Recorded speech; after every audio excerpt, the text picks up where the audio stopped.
use is just violence. And that's the world we live in right now. You know, the loss of life is just,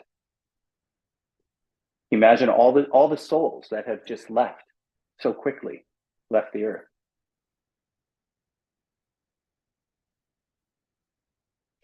You know, and we've been through this before. You know, World War II, World War One. Think of the firebombing of Dresden. How many people died there? In Hiroshima and Nagasaki, just all of a sudden, all these souls. So there's like a vacuum. There's like a spiritual vacuum now. And what are we going to do? We got to fill it. And I said we fill it with love. So thank you so much. Thank you so much, everyone. I love you guys. And let's make a commitment to fill this space with love.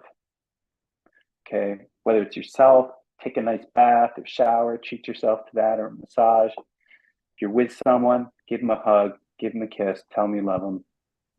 And that really is going to transform the world, these ripples. So thank you guys. What an honor to be here. Thank Shalom. you. Yes. Thank you. Shalom, Aaron. Thank you so much. Our next speaker is Jonathan Goldman. We're so grateful to have him. My first introduction to Daimi was with Jonathan and with a rabbi in a synagogue in Ashland, Oregon. And I can't say enough good things about Jonathan. So thank you so much for joining us here today. And the stage is yours. Just take it away.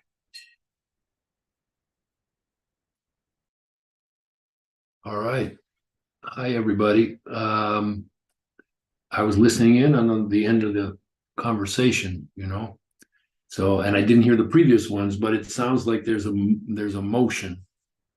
There are questions in the air here, huh? So I can contribute what I can contribute, which I will do. I want to get everybody in my view here, though. Let's do this. There we go.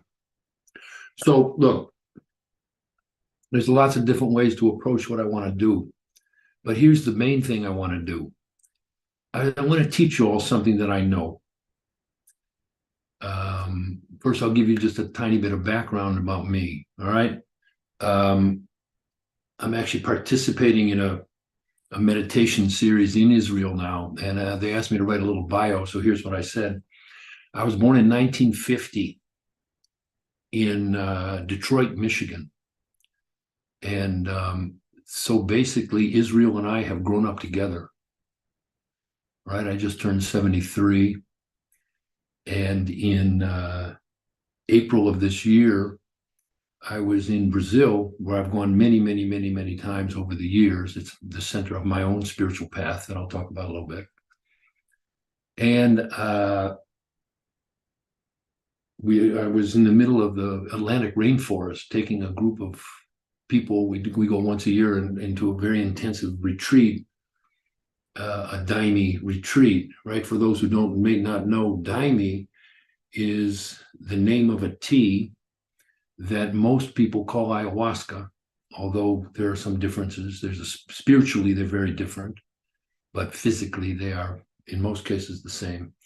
And my wife and I are the leader of a spiritual community in Ashland, Oregon, in the spiritual path of the Santo Daime. Santo Daime is centered in the Amazon rainforest. So how I got there is a story that I'm going to tell a little bit about in a minute. But in any case, I was in, once a year, we take people, a group of 20 people, to do a 3-week intensive in the Atlantic rainforest. In that time, where there's 16, 17 days, we do 10 or 11 ceremonies of various kinds. People come there. It's if you want to call it, it's entheogenic graduate school. So I was there in the middle of that workshop in the middle of the Atlantic rainforest, and I had a heart attack in the middle of the Atlantic rainforest. which has galvanized everything in my life. Right? I was saved. It's a story. I was like this close, like that. And so my study in the last months has been about what is my life about? What is life about, period?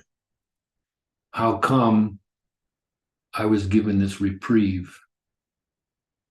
And I don't know the answer to those questions, right? We ask these big questions. And when my son was 7 years old, he's 41 now, and I was driving him to school. We had moved to Ashland from Boston, and I'm driving him to school, second, third grade, what is fourth grade, and he looks at me and goes, Dad, he says, you don't know everything. And I thought, shit, already. I said, Dad, you don't know everything. He said, I don't know everything, but God knows everything, and we'll know everything when we die. So that actually started a study. Those of you who are parents, when you look at your children and you think, damn, who are these people? And how did I luck out? Right? The sister there was talking about her incredible children, right? So my son, who was 41, my daughter, who's 37, are now those teachers for me. So I don't know the answer to the question, but I do know that I've been given some things that I have learned and that have proven to be useful to people in navigating this moment that we are in, right?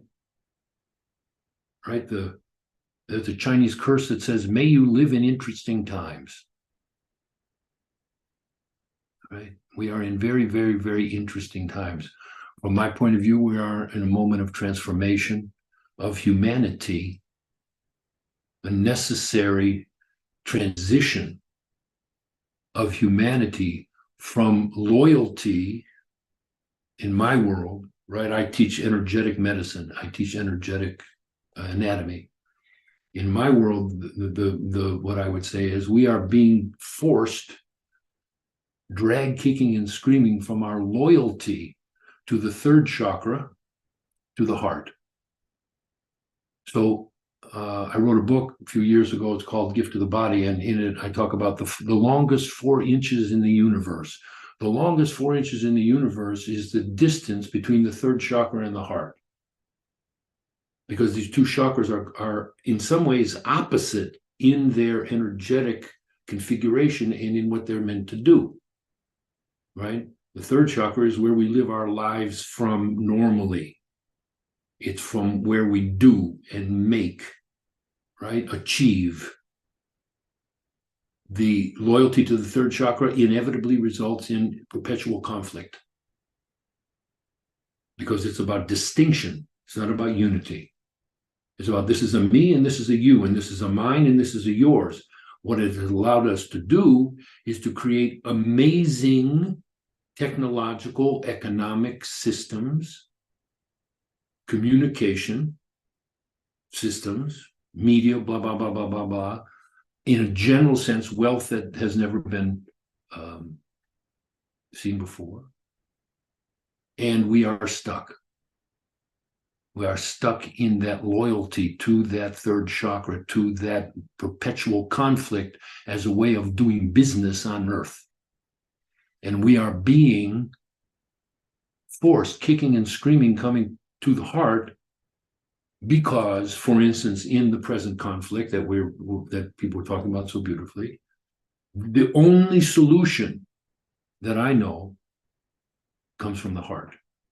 It's not going to be worked out by making this deal or that deal, or this compromise or that compromise, because the loyalty to that paradigm is what is keeping things stuck. So you can decide, well, okay, 37. So right now we're doing it. I'm going to give you this many hostages, and you'll give me this many hostages, and I'll stop bombing you for 4 days, and you'll stop killing people for 2 weeks. Where does that end? It ends exactly in this place where we are now. And that's not even a failing of the human beings. It's being stuck in a paradigm. So we are being called horse kicking and screaming, right? The only way that we will survive as a species, and I think it's like this. I don't think it's a given. I think it's mezza, truthfully. And there are some days when I think it wouldn't be such a great tragedy, to tell you the truth. Let's leave it to the bugs. I was in a ceremony in Brazil recently, just now, a daime ceremony, and I was sitting at. For those of you who don't know, the normal daime ceremony is arranged around a table that usually is in the table is in the shape of a six-pointed star, from which grows a cross, which historically is actually accurate, right? From the Magen David, from the Jewish paradigm, grew what eventually became Christianity and all the distortions that it's in. So I'm sitting there, and very, very strong spiritual power, and we're praying for souls. Apropos what the last speaker said in this ceremony, we're praying for souls who have left their bodies. It's part of the mission and part of the imprimatur of the Santo Daime is we pray once a month at least for souls who have left their bodies to receive light, particularly those who left in conflict or in war or in pain or in confusion, of which there are many. So we're doing that. And I'm looking at my leg, and there's a grasshopper sitting on my leg. And I spent a long time looking at this green, very, very, very beautiful. And it wasn't just because I was in an altered state, which I was. It was a very beautiful. And I'm looking and it has these antennae that are going like this. And it's going, and I thought, that's an incredible species. And this grasshopper, I mean, maybe, a bird was going to eat the grasshopper, or the grasshopper was going to eat a fly or something, but it was operating within the natural order. So I tell you, there are moments when I look and I say, but we're committed. Those of us who are doing this work, we are committed to being the space holders for this transition from the third chakra to the fourth chakra. Why? Because the fourth chakra, the heart, among all its incredible qualities and gifts, is the space of unity. By definition, by implantation in your body, the heart seeks and knows, promotes, and lives by unity. So the first unity is within me, within you, right? You got three chakras below, you got three chakras above.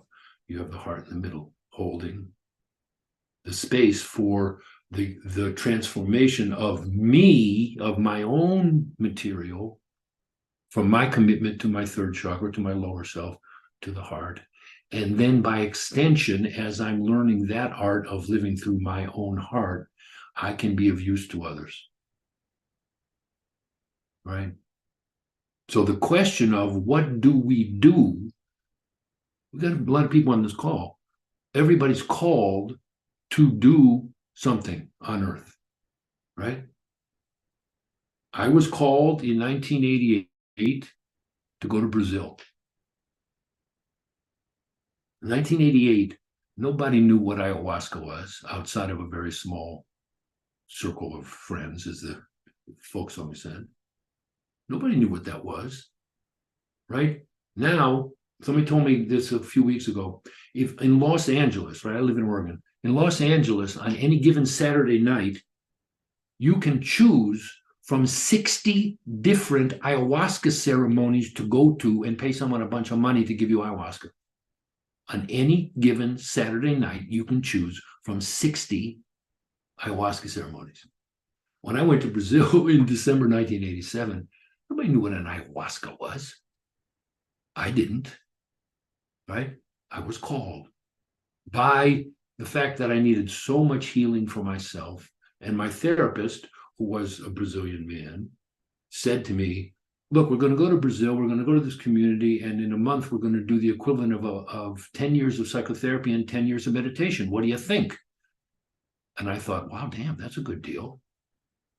He said, oh, yeah, and by the way, there's a tea. They drink a tea. I'm like, okay, they drink a tea. That's what I knew.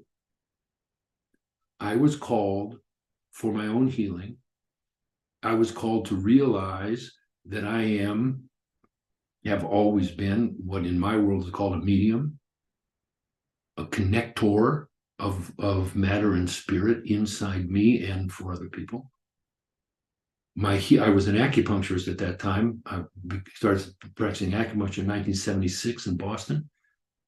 I was called to become a spiritually based energetic healer and to teach that. And I was called in my life, my experience, because for those who have taken plant medicine, right, plant medicine bypasses the mental questions. The answers are given to you vibrationally, viscerally, right? The esoteric follows. Oh, what does that mean? But what you're studying the meaning of is what's happening in you, in your perception, in your vibratory layers. Okay. So I was brought face to face with the question that I have had my whole life from when I was born in Detroit, 1950, up until that time and up until now, which is, how do you do it? Right? As we would say in the 60s, everybody's got a good rap. I have a good rap, right? The previous teacher, everybody's got a good rap. How do you do it? Right? So I can study the avatars, which I have, right? I'm a student of Paramahansa Yogananda. I'm a student of the Master Yeshua. I'm a study of the Jewish masters. I'm a study of many, many. Everybody's got a good rap. How do you do it? That's been my question, right? 5 years old, this is my first real memory. 5 years old, we had moved, my family and I had moved from one side of the suburb we lived in to the other, into a brand new house, was huge by our standards. And 5 years old, and the living room was this long, like, corridor. And 5 years old, I'm blindfolded myself, and I'm walking around the living room with my hands out, blind, feeling into where everything is. I did this spontaneously. Nobody told me this. We weren't playing the blind game. My first memory. Why was I doing that? Because I knew intuitively that to be a human being is by definition to be a blind amnesiac. To be a human being is by definition to be a blind amnesiac, right? You know the Jewish legend, right? When the baby's being born, right? She's doing it, right? The baby's being born, and before this happens, we have all the knowledge. Like my son said, right? We know everything. We know everything. And all that memory and all of our past lives and all the spiritual answers, that soul knows it. But to be a human means you got to forget all that, because you're supposed to learn how to do it without knowing how to do it. That's just the game. That's just the deal, right? So as the soul is getting incarnate, the angel touches you and makes this groove under your nose. And all that memory then is put aside, put behind you for you to remember. And that's what plant medicine does. When it's done well, when it's done honorably, when it's done honoring the spiritual nature of it, for real, when it's done honoring the teachers who come through that medicine, we start to remember. We remember from the inside out.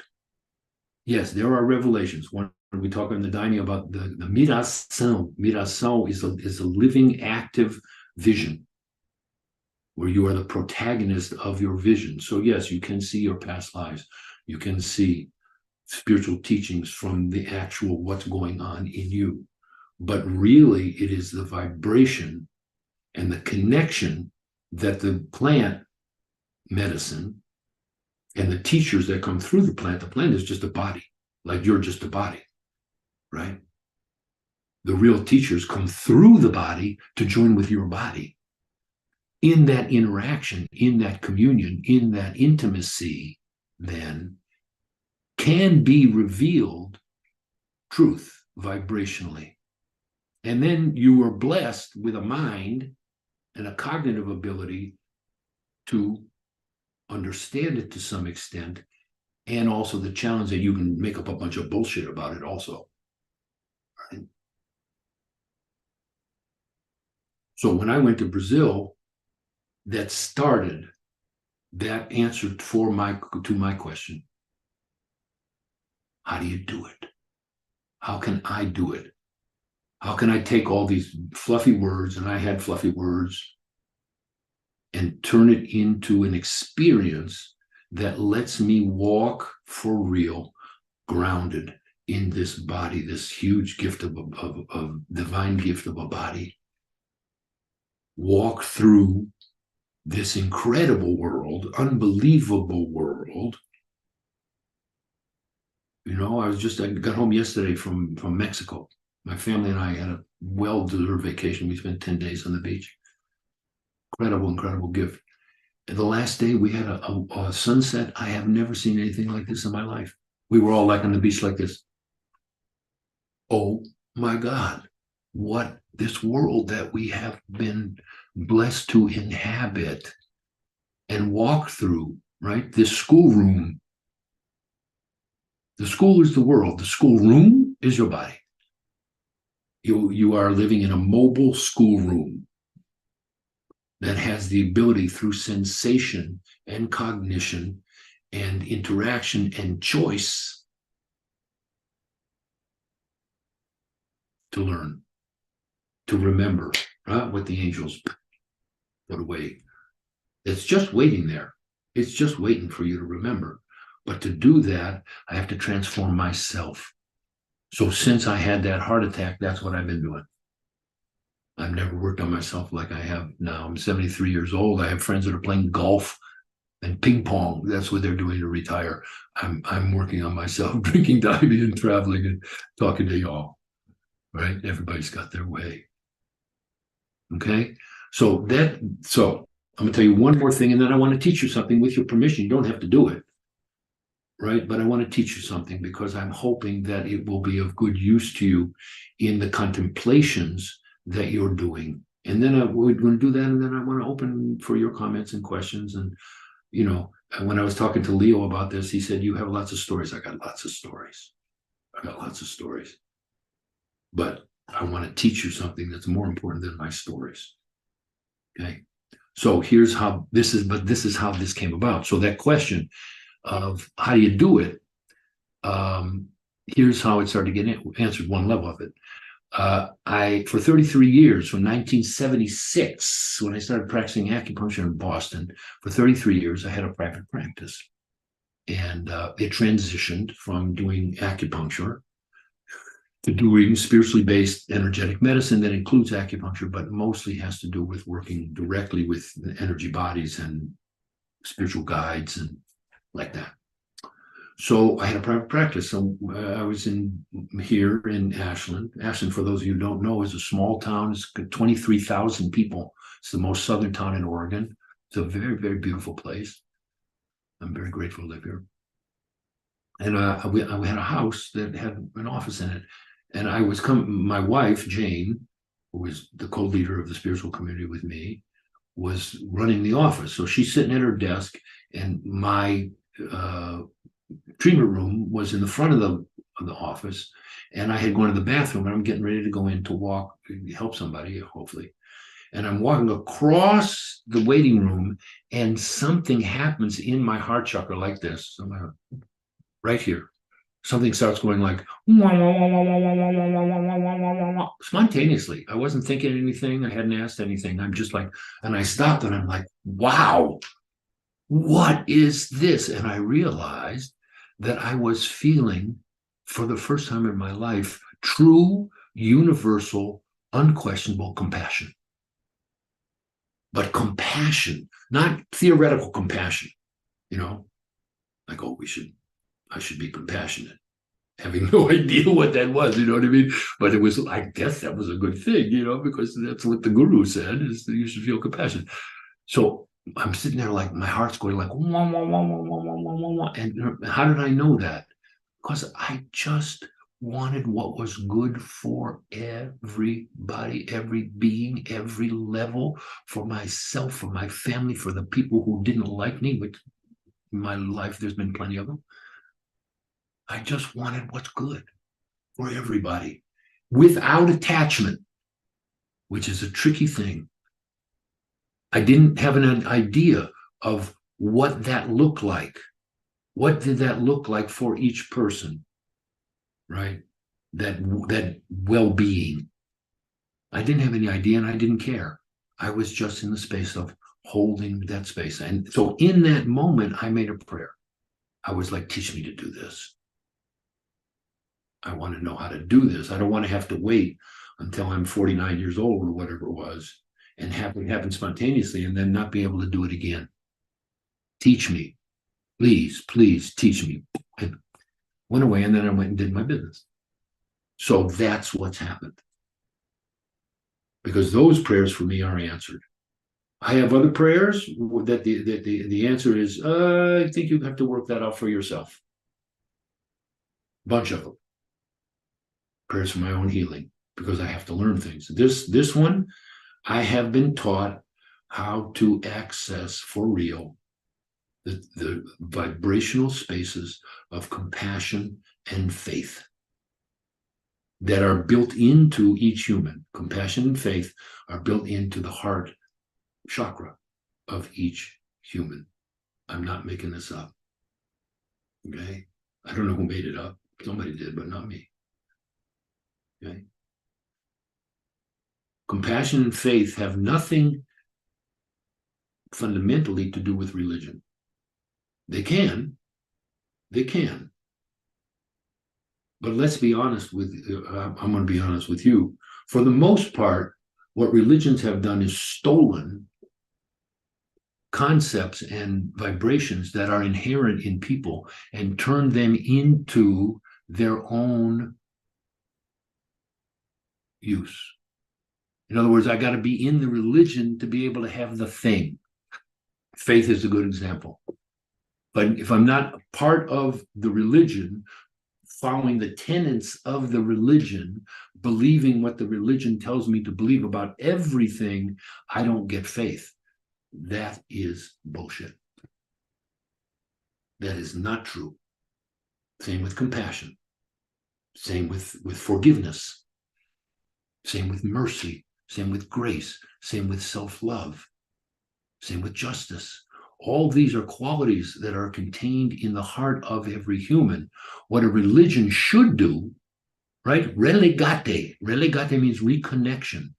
What a religion should do is create a common communal space for the relegate, the reconnection in me with that which is in me, which then connects me to the universal beyond me, that is me and that is beyond me.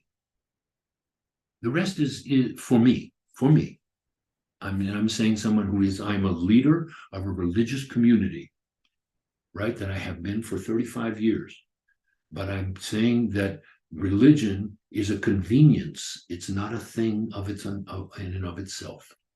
It is a convenience that we have created to create a communal space, a ceremonial space, where we can collectively remember something. And if it doesn't serve that purpose, then it is counter to what its intention is.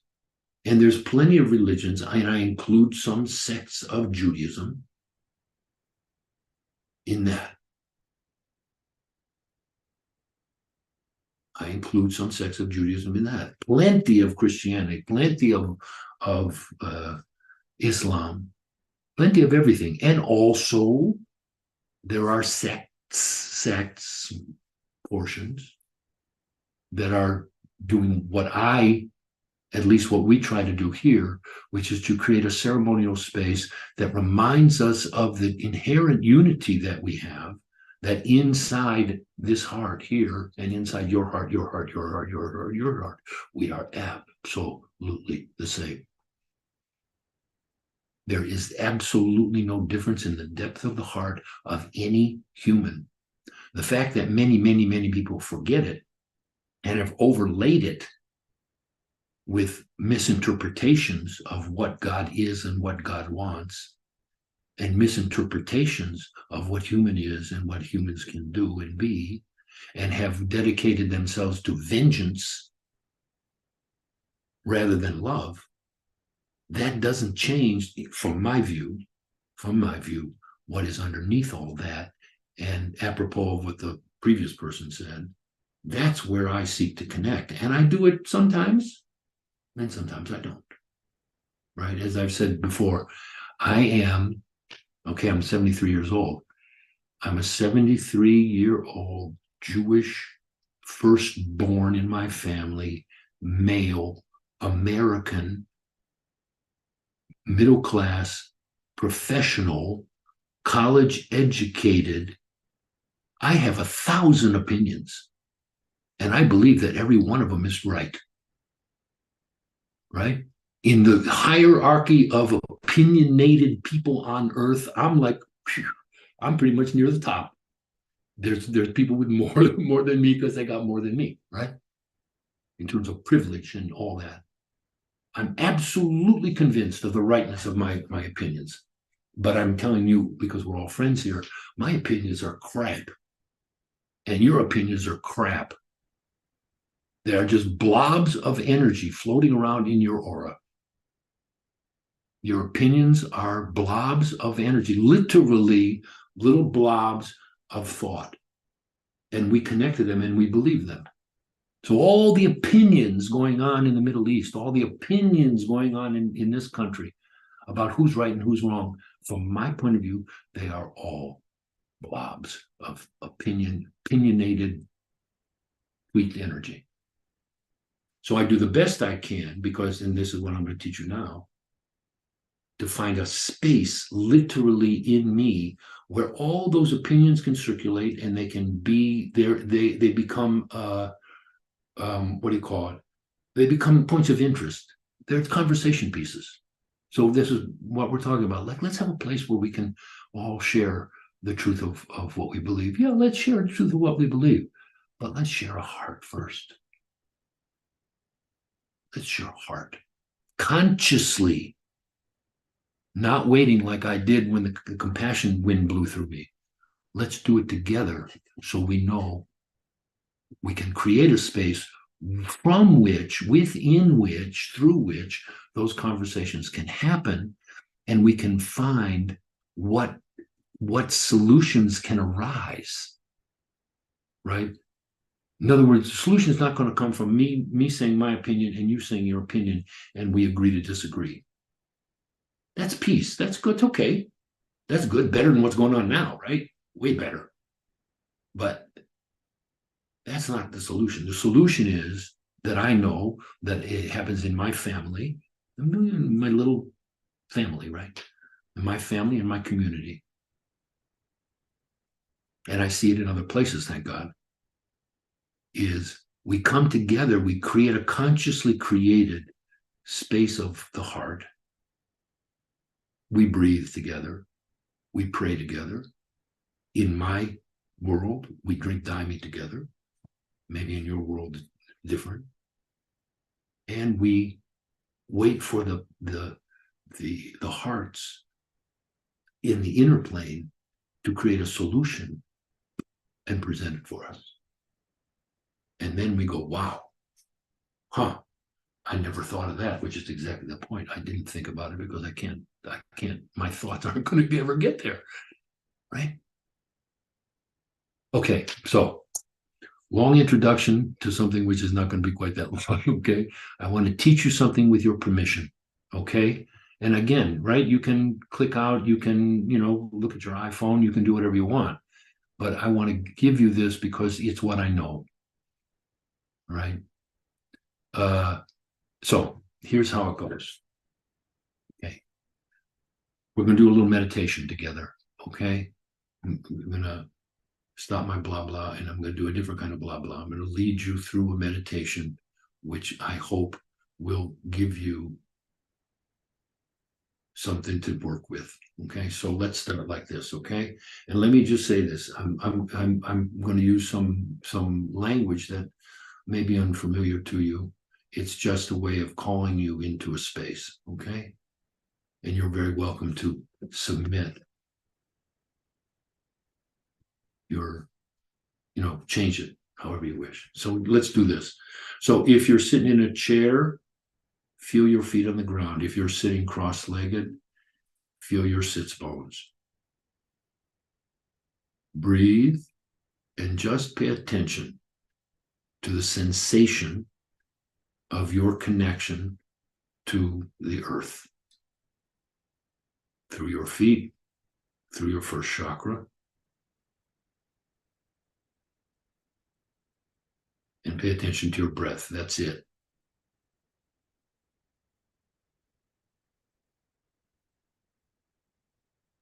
Pay attention to your connection to your own body, to your gift of the body. In other words, as you breathe, come down. See yourself, feel yourself coming down more embodied. Walk down the staircase from your head down into your body.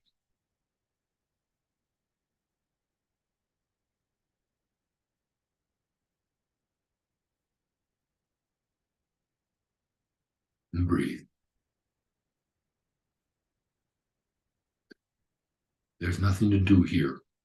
It's just to breathe, be present as well as you can, as much as you can. And know that you have 50 or so people doing the same thing, helping you right now, holding the space with you, for you. Everybody with common intention.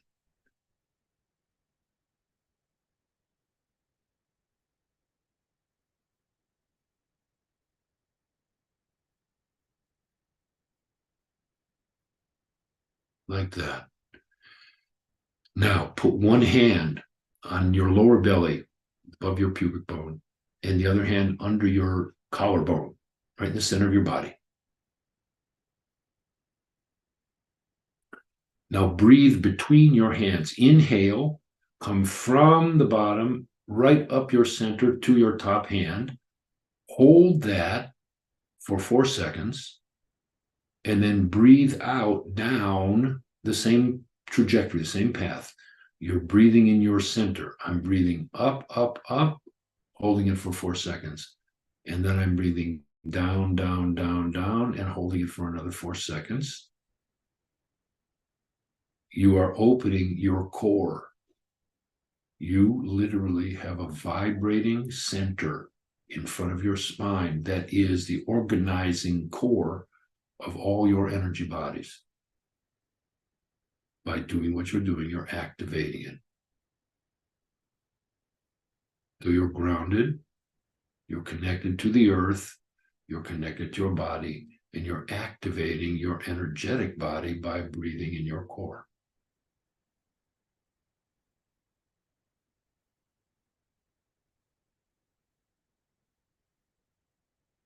And maybe you can feel everybody doing the same. Like that. Now, cross your hands over your heart center very gently.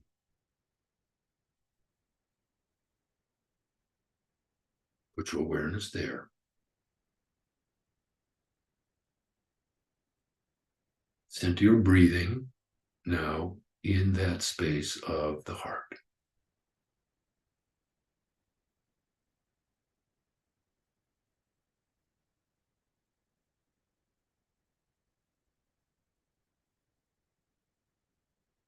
As you do that, in your own way, you're going to feel how everybody else is doing the same. Somehow, vibrationally, You start to feel more relaxed. You start to feel more safe. You start to feel more held. Less thought, more vibration. Now, the bottom hand on your chest, take your middle finger and stick it right in the middle of your chest, in the middle of your breastbone. You can poke around a little. For most people, it's going to be a little sore. You know, acupuncture, this is conception vessel 17.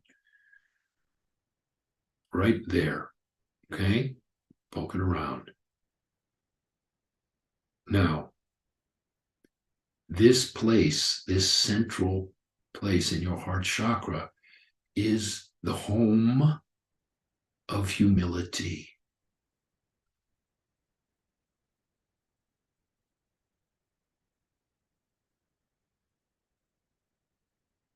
Humility is not weakness. Humility is not humiliation.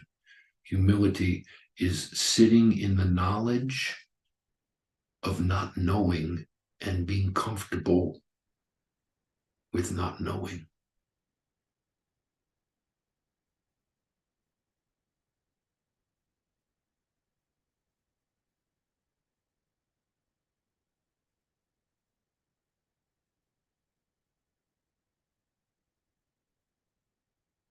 Now, relax your hands again. Put your hands gently over on your chest and give a little pressure, just a little pressure with your fingers to call your attention to the surface of your skin in that area.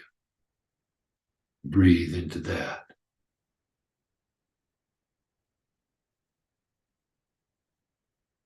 This is the space where calmness is embedded, implanted, calmness.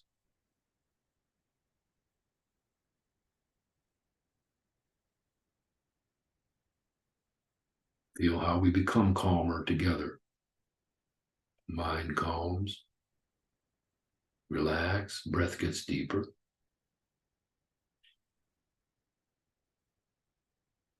Now you're going to take the next step. We're going to make a shelf of your hands in front of your heart. A shelf. You're sticking your fingers straight out. Your palms are facing up. You're directly in front of your heart chakra. The backs of your hands are facing the ground. The palms of your hands are facing the ceiling. And your fingers are extended. You're making a shelf right in front of your heart. Now imagine that this shelf becomes a dock, and you're going to walk out on the dock, sit on the end of the dock, and dangle your feet in the pristine lake that is at the end of the dock. You are walking out, sitting down, dangling your feet in the pristine, perfect lake. Your awareness is at the end of the dock, or in your more literal, at the end of your fingers.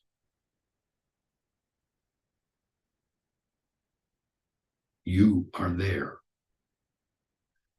This, my dear ones, literally, not metaphorically, is the space of compassion.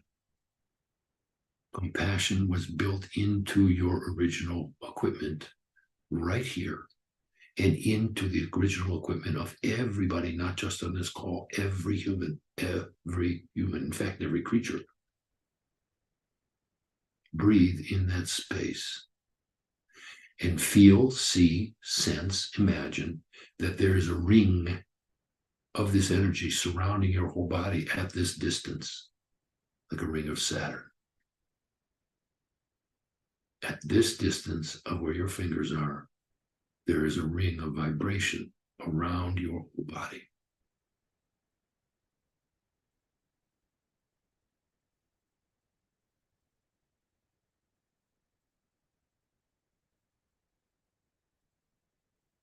Feel the qualities that you're invoking and that we are all doing together.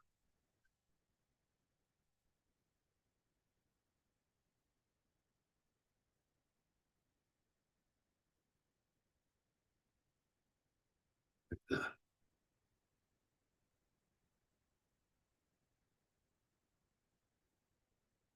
This is the space of neutrality.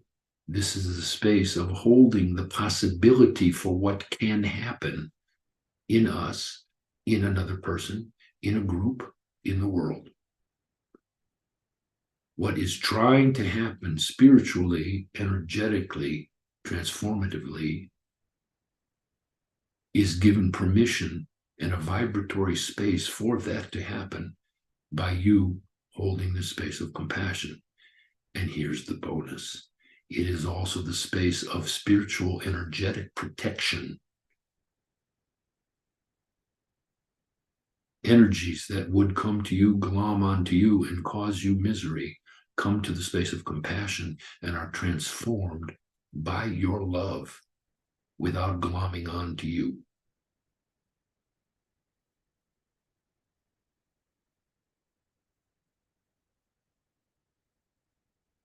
So we have another step here. Put the heel of your hands where your fingers are now. In other words, you've just gone 50%, go another 50%. The heel of your hands come out in front of your heart to the space where your fingers are until your fingers are extended further out.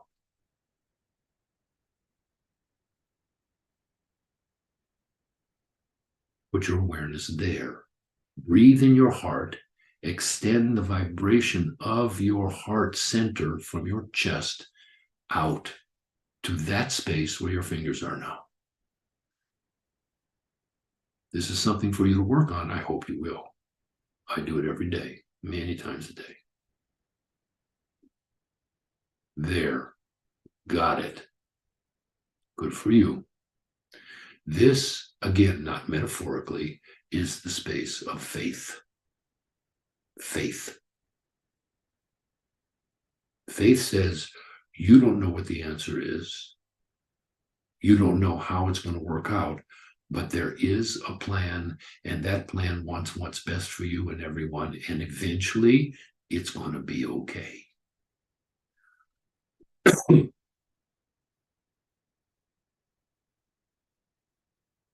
Faith is a choice up until you've activated this, like you're doing right now.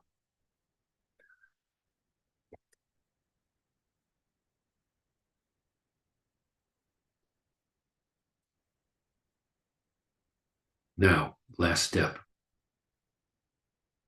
2 steps. Take a dilemma that you have. Pardon me. Take a dilemma that you have, something from your life, put it in that space of faith. Don't fix it. Take a dilemma that you have, something you don't know how to heal it, but you know it needs healing, and you know even what needs to happen with it, but you don't know how to do it. Put it on this space of faith, what I call the altar of faith. The altar of faith. Put it there.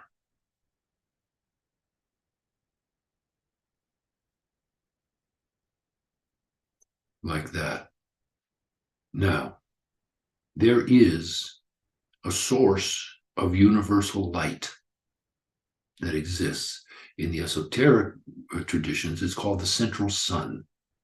The sun behind the sun behind the sun. It is the source of all light that emanates into all universes and emanates through all true religions.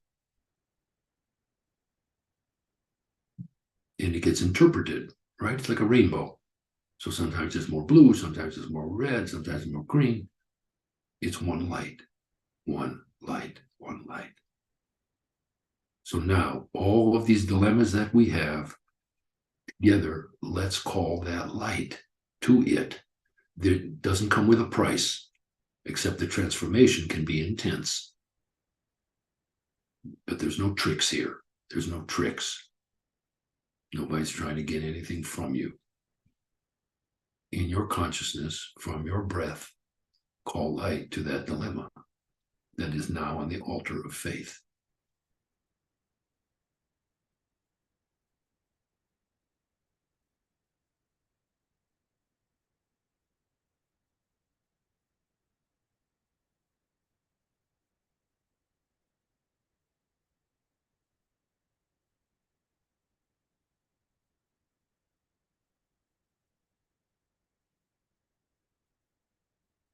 like that.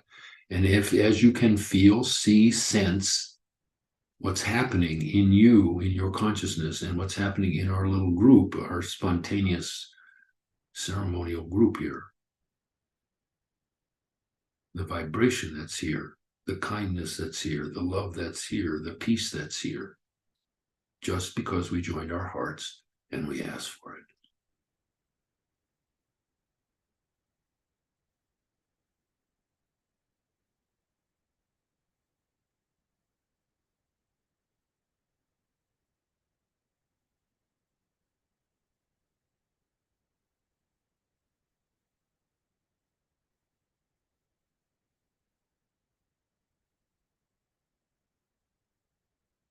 Like that.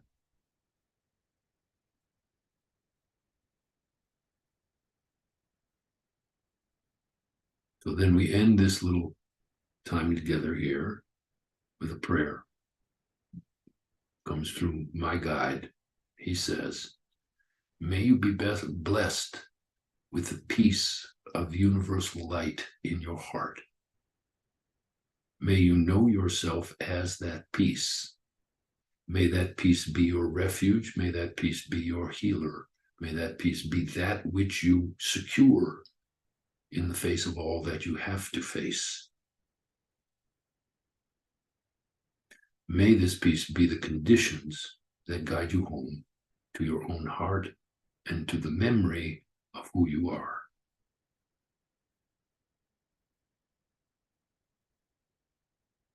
Amen.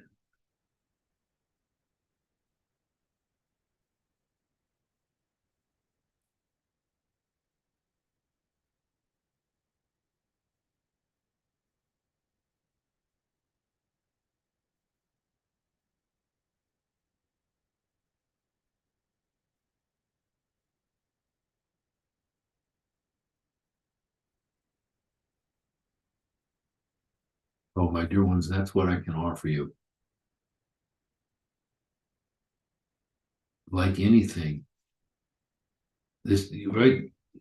This is inner yoga. Like doing any yoga, like doing any practice, like doing any skill, like doing anything. It takes practice. I do this every day in front of my altar. Because for me, as I said before, I have so many opinions that I need a counterpoint. I need a space where I can feel this peace in the face of everything that's going on. And the answer for me is it doesn't take me away from it. I'm not disengaged, but I'm not subsumed. I have a space for everything that's going on around me, in me. And I'm watching it work out and doing what I'm called to do. Okay. So we have a few more minutes. I took up a lot of your time. I appreciate that very much. If anybody has comments or questions or controversies or contradictions or whatever, confirmation.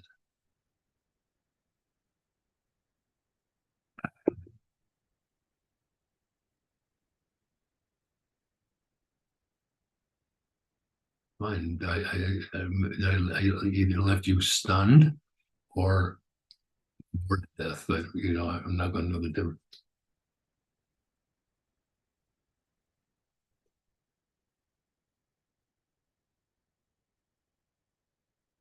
You have a question curious about ways in which Judaism has made its way into your work with the Daimi, and in what ways your work with the Daimi has impacted your relationships within Judaism, particularly the aspects other than baseline spirituality that is shared by most religions. Maybe comment on your friendship with the local rabbi. I mean, I'm sure you have lots of different relationships. That's the work you went to, right? Yep. So that happened, I know people know Reb Zalman Schachter, right? Reb Zalman Schachter was the developer of the Jewish renewal movement. An amazing dude, and a pioneer, and like the definition of a mensch. An amazing man. I have there's a a famous picture of him, and he's with the Dalai Lama, and he's pinching the Dalai Lama's cheek, and the Dalai Lama is yanking on his beard. That's who he was. So he asked me to do a daimi work for him. He was coming to Ashland because he had a bunch of students here, and they asked us to do a daimi work because he wanted to read daimi. He was 86 years old at the time, and we did this work, right, that the sister went to, and it was fantastic. It was very, very beautiful. There were 12 rabbis, like 20 people, 25 people from his community, 25 people from my community, because Ashland's a small town. And the rabbi, David Zaslow, who was the rabbi of the Havurah, is a friend of mine. And, we got together and we did this. It was an experiment, and it was very beautiful. It was a little long for Reb Zalman. I regret in daimi works can be long, and he was tired by the end. But the quote that I used, where at the beginning, he knew that it's a big deal because they were going to be in the daimi. The daimi is an esoteric, Gnostic Christian, primitive Christian religion. Esoteric, Gnostic Christian, primitive Christian religion.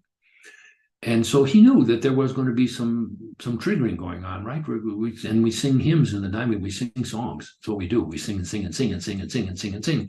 And that some of them were talking about Jesus and talking about Mary and talking about St. John the Baptist, and not all of them, but some of them. And so he knew what was going to go on, right? And so he says at the beginning, he says, look, I want to tell you something. He says, she comes in different clothes. He says, don't get hung up on the clothes. She comes in different clothes. Don't get hung up on the clothes. Meaning she, so in the renewed Jewish tradition, the Shekinah, in the Christian world, the Virgin Mary, Mary Magdalene, right? Kuan Yin, white buffalo calf woman, right? Shakti. But they're all the same. That sometimes her eyes are like this, and sometimes this, and sometimes she's white, and sometimes she's yellow, and sometimes she's brown, and sometimes she wears robes, and sometimes she, right? Yemanja, Oshun. So that was what he said, and it was very, very beautiful. It was a super highlight of my life for sure. So my journey, and we don't have enough time to tell the whole story, but I'm going to tell you two things. So, right, I was raised Jewish. I was the youngest president of my Jewish temple that there ever had been in Detroit, of the youth group. And then I was an officer in the regional thing. I was very committed. I went to Israel in 1968, right? Very different than it is today. And so I had no problem ever. I was very happy with my Judaism, and I still am. Right? In the 1960s, I was in the leftist movement. I was in the anti-war movement. I was very, apropos what the sister said, I was way on the left side. And it was very popular. And there were a lot of Jews involved in that movement, which is interesting, right? There's a lot of Jews involved in a lot of things. Many American Buddhists, for instance, are Jews. Many alternative, many, and anti-war, and all that kind of a thing. It's changed a lot, but in my time, right, by and large, Jews were assumed to be to the left side, liberal, right, supporting other groups, like that kind of thing. So it was very popular in the anti-war movement to be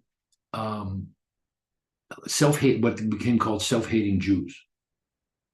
Didn't like Israel, blah, blah, blah, embarrassed about it. I was never, I was like, I think it's really cool being Jewish. I just think it's cool. I think like Jewish sense of humor is just a riot. I like it. I've always liked it, and I still do. So when I came to the daimi, because I was called when I was in the middle of the Amazon rainforest, right, in September 1989, among native peoples, and realizing that, oh my God, I'm in this spiritual path. What the heck does that mean? 7,000 miles away from my house. What? But it was like I was in love. I was like in love with that, like I was in love with my wife. What was I going to do? So I just had to deal with it. So I'm going to tell you two things that have happened. It's been an evolution. It's been an evolution for sure, right? For me, Jesus was the guy who was weirdly stuck on some cross on the outside of the church wearing a diaper, and somehow that was God. I was like, it never made sense. Jesus was the guy. I'm 8 years old. I'm walking home from elementary school, and my elementary school was near the Catholic school, and it happened to be Ash Wednesday. So I don't know, the tradition there was, they had ash on their foreheads, right? So I see these two young guys, and I'm like, "Hey, how come you guys got dirt on your forehead?" And one kid says to me, "Are you Jewish?" And I said, "Yeah." One guy's holding my arms, the other guy's punching me in the face and yelling that I killed Jesus. And I'm like, "I don't know Jesus. What do you mean I killed Jesus? I'm 8 years old. What are you talking about?" Right? So that's who Jesus was to me. So 6 years after I come to the Daime, because I came to the Daime out of healing, out of love for God, out of love for the Spirit, out of what I was being shown was the most powerful, healing, confrontive, vibratorily truthful thing I ever had. So I'm like, okay, but there's some stuff that I don't understand and I don't get it. And what am I doing here? So I'm in a ceremony. And there are different kinds of ceremony in the Daime. One is we dance. So I'm dancing, and we dance for hours. And there's a guy in front of me. Men and women are separate in the Daime. So there's a man in front of me, and I didn't like this guy. I didn't like him. I was like, I don't like this guy because he was a lot like me. So I didn't like him. But I'm like, I'm ready to meet Jesus, damn it. So I'm there and I'm praying inside me, and I say, okay, I'm ready to meet you, because I'm in this path, and you're a big part of it. So show me something. So I'm expecting like chariots of fire and the heavens to open and the angels to come down. What happens is I hear a voice of a young man, and he says to me, "Open your eyes. I'm right in front of you."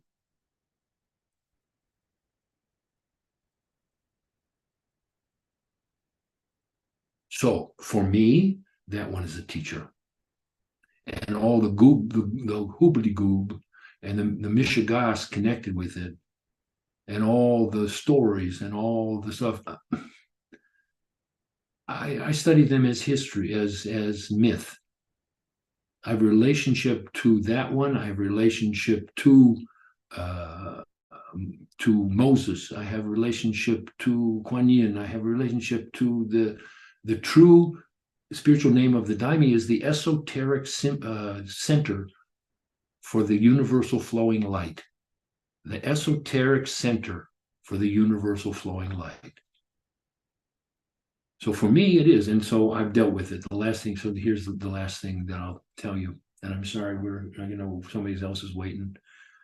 Here's the deal. A number of years after that, I'm sitting on a toilet in the middle of a Daime work, because one of the things that happens is you get cleaned out a lot. And and this thing came up in me, right? The Christian Jewish thing, right? Like this war that has been going on for centuries, right? Between Christians and Jews, right? And in me, I declared peace. Unilateral peace.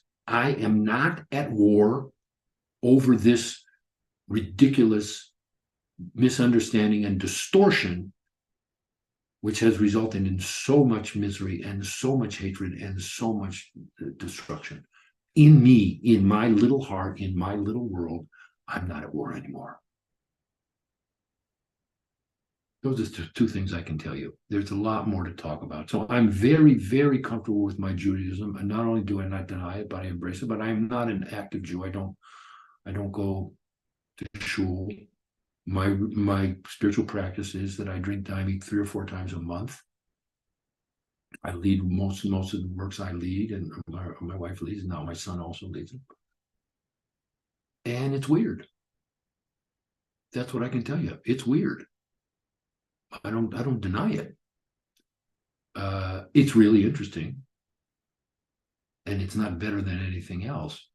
And we have people come from all over and all kinds of angles that come, because what we do is so well organized and so well held and held by the heart, like we did here, that people can make their own studies. And so there are people who come from every point of view. There are people who come who are Jews and Muslims and Buddhists and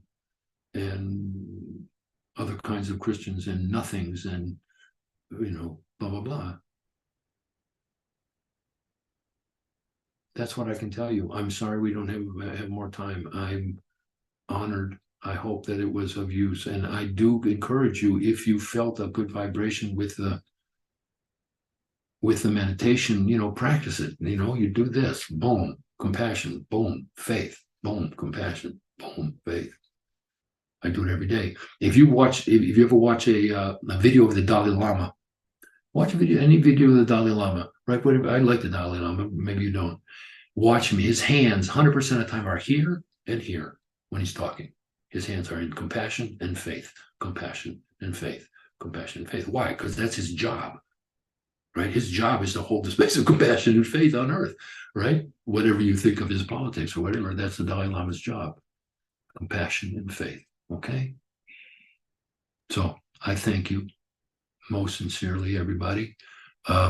If you want to check out, and I'm not promoting anything here, but if you want to check out the teachings that we offer from the Essential Light Institute, essentiallight.org is our website. There's a whole classes and stuff that we've done over 20 years. But I hope this is of use to you, and I bless every one of you, and I have been blessed by the vibration of your hearts. That's for real. Yeah. So Leo, are we? Yeah, we're good. But I put your website in the chat, and I just can't say enough good things about if you're able to cross paths with Jonathan. It might really help, and just very appreciative for you, and thank you so much. Our next moderator has joined us, and it's his hour, so take it away, Dustin. Amen. Love you all. Well, hi everyone. Guess this is quite a departure, perhaps a little more thought, a little less vibration, unfortunately. But I'm actually a law professor, and one of the things that I research is psychedelic law and policy, and I've written some articles advocating for the end of psychedelic prohibition. Personally, I'm more of an advocate for decriminalization than I am medicalization, but I think it's great that at least progress is being made on both of those fronts, although at all deliberate speed. So I guess, sort of a caveat, there's nothing explicitly Jewish about this presentation. I am Jewish. I've never really integrated, perhaps as much as I should, my Jewish identity as compared to my psychedelic identity, either personally or professionally. But I'm fascinated at connections, familiar certainly with Rick Strassman's work, and saying psychedelics sort of brought him back to Judaism, that he realized that perhaps after spending many years practicing as a Buddhist, he was drawn back to Judaism, and thought that perhaps he was born Jewish for a reason. But to the extent you can find certain parallels in my work between Judaism and what I'm doing, I'd love for someone to point them out to me, because at least to me they aren't all that obvious. So this is a new project that I've been working on. I don't know whether it's going to take the form of a law review, which tends to be the currency in legal academia, or perhaps a book. But I'm sort of thinking about this right to trip. Should we have a right to trip, given that in the physical realm there is a doctrine, a constitutional right, the right to travel, right to cognitive travel, the right to trip. Perhaps there is, you know, metaphorically, or depending on how we look at it philosophically, perhaps even literally.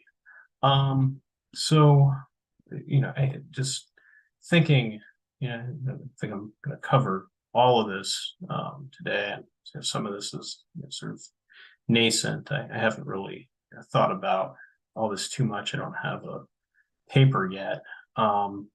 But kind of thinking about some of these questions, you know, do we as citizens of a free democracy have a broader right to explore the mind? And if you think of the word hallucination, from the Latin hallucinare, to wander in the mind, is there some kind of a right to do that that shouldn't be taken away from us by the government? Also, if you have questions, put them in the chat and I'll try to get to them at some point.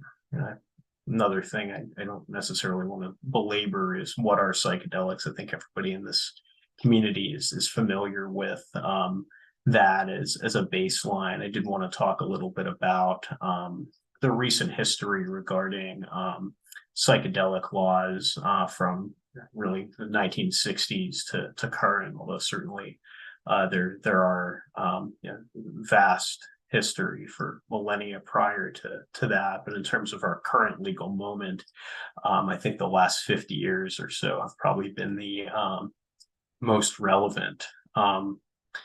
Patentability is from another presentation, and I just haven't really updated the slide deck. I'll talk about religious liberty and cognitive liberty, and how perhaps we can anchor this cognitive liberty framework that's being used for decrim purposes to a specific legal doctrine, which is the right to travel. And I do apologize for throwing around sort of legal jargon. I think many people in this community are probably accustomed to it, given, I mean, some of it, given, you know, just the status of psychedelics being illegal, and perhaps some of the points I'll make you'll identify with much more than my legal colleagues, sort of preaching to the choir in that respect, or whatever the Jewish equivalent to that is.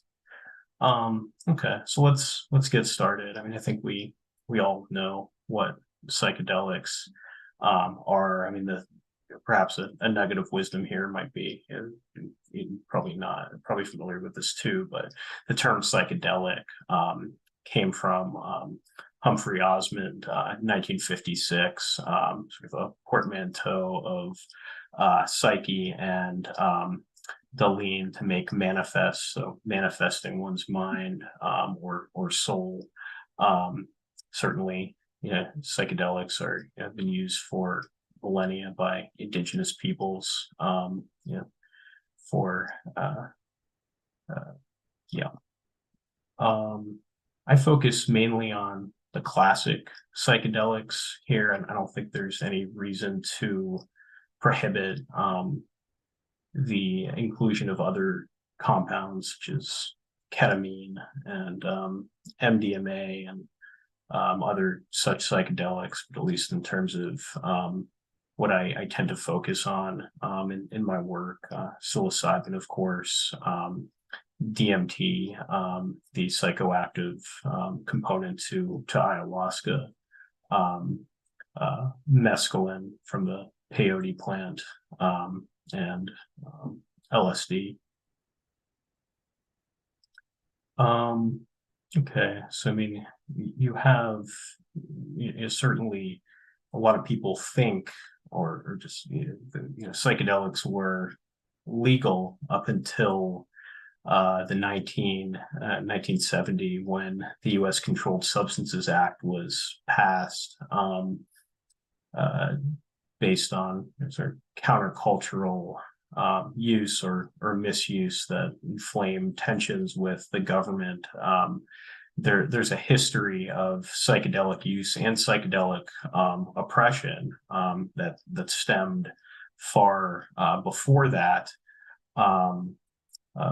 dating back, I mean, here to the 1880s, but certainly, you know, even prior to that, in terms of the conflict between settlers and indigenous groups. But I think that the moment that, for our current prohibition, that's most relevant is what happened in 1970, after President Nixon's administration ratified, signed into law, the U.S. Controlled Substances Act.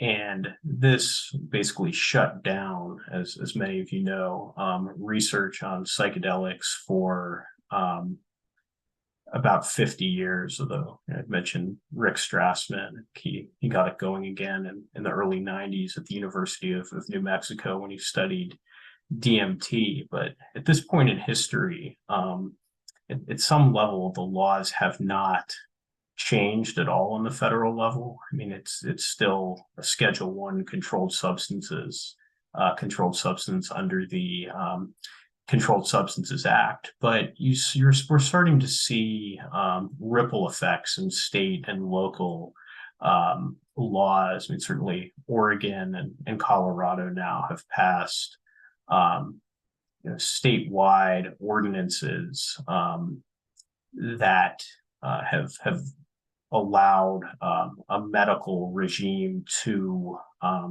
get started. There are about 24 cities in the country where you have this local decriminalization efforts, either making laws that say, we're not going to prosecute you if you have less than a certain amount of a psychedelic, or going to make law enforcement the county or the city's lowest priority. So it may not be true decriminalization. It may be more like deprioritization, but nonetheless, while the law has remained stagnant at the federal level, like what has started happening with cannabis in the 1970s, a slow decriminalization that is segueing into legalization, or perhaps vice versa, or some combination of the two. Okay. So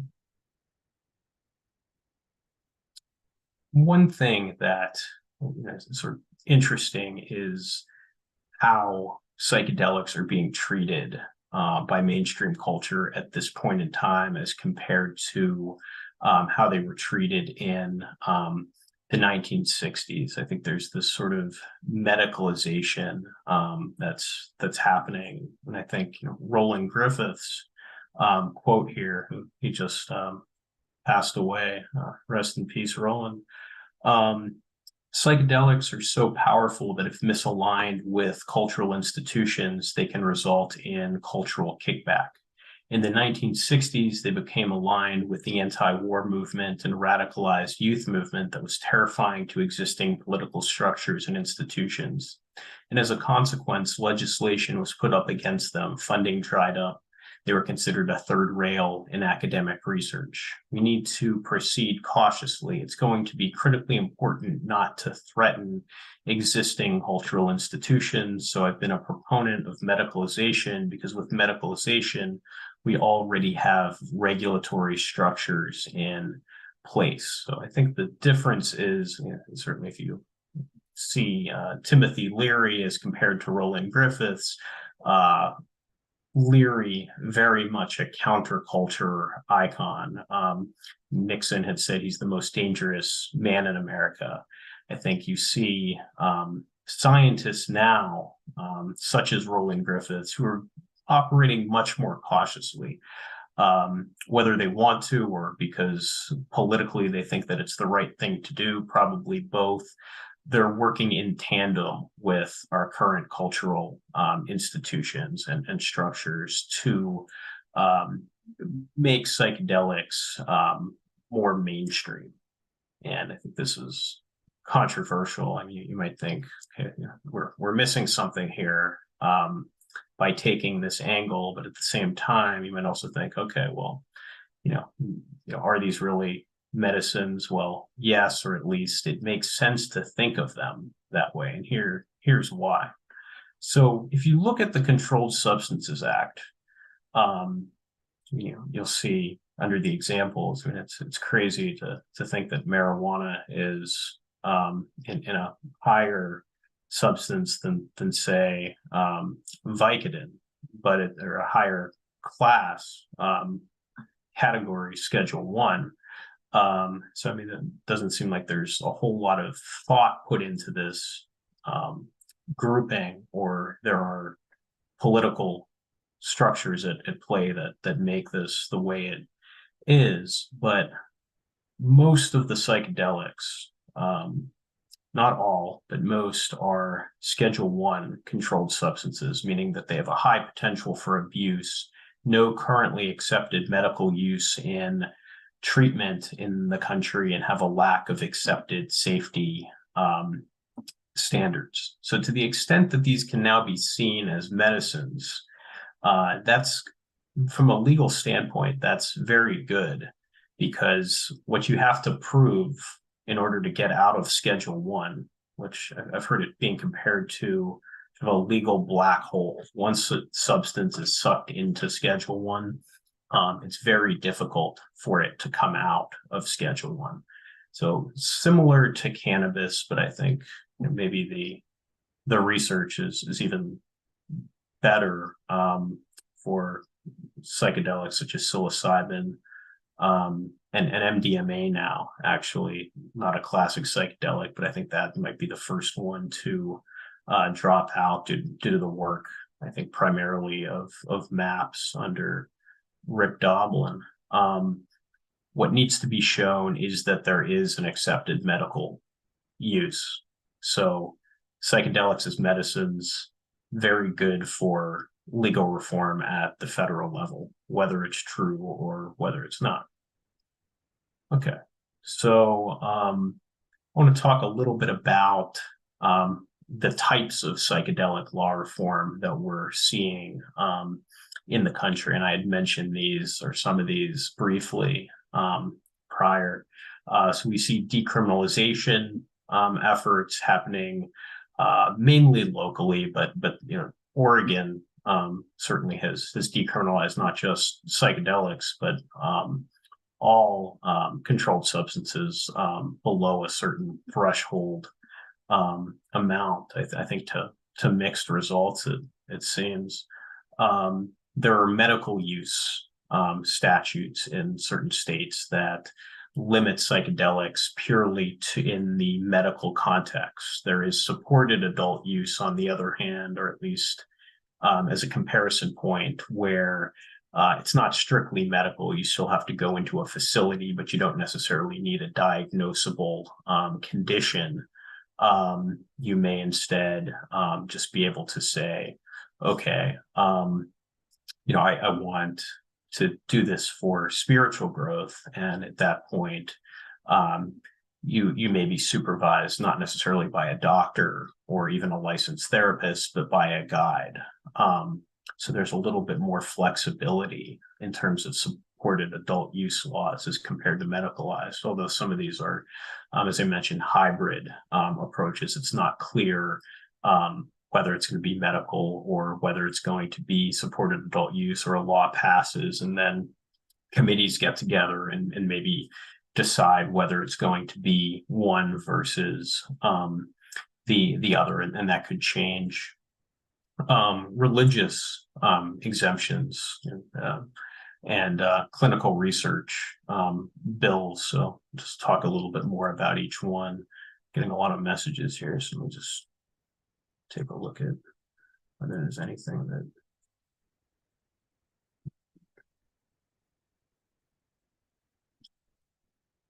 All right, so the heck? Just cut out a whole lot of other stuff. Okay, we'll just go with it, I guess. Is there anything else I want to say here?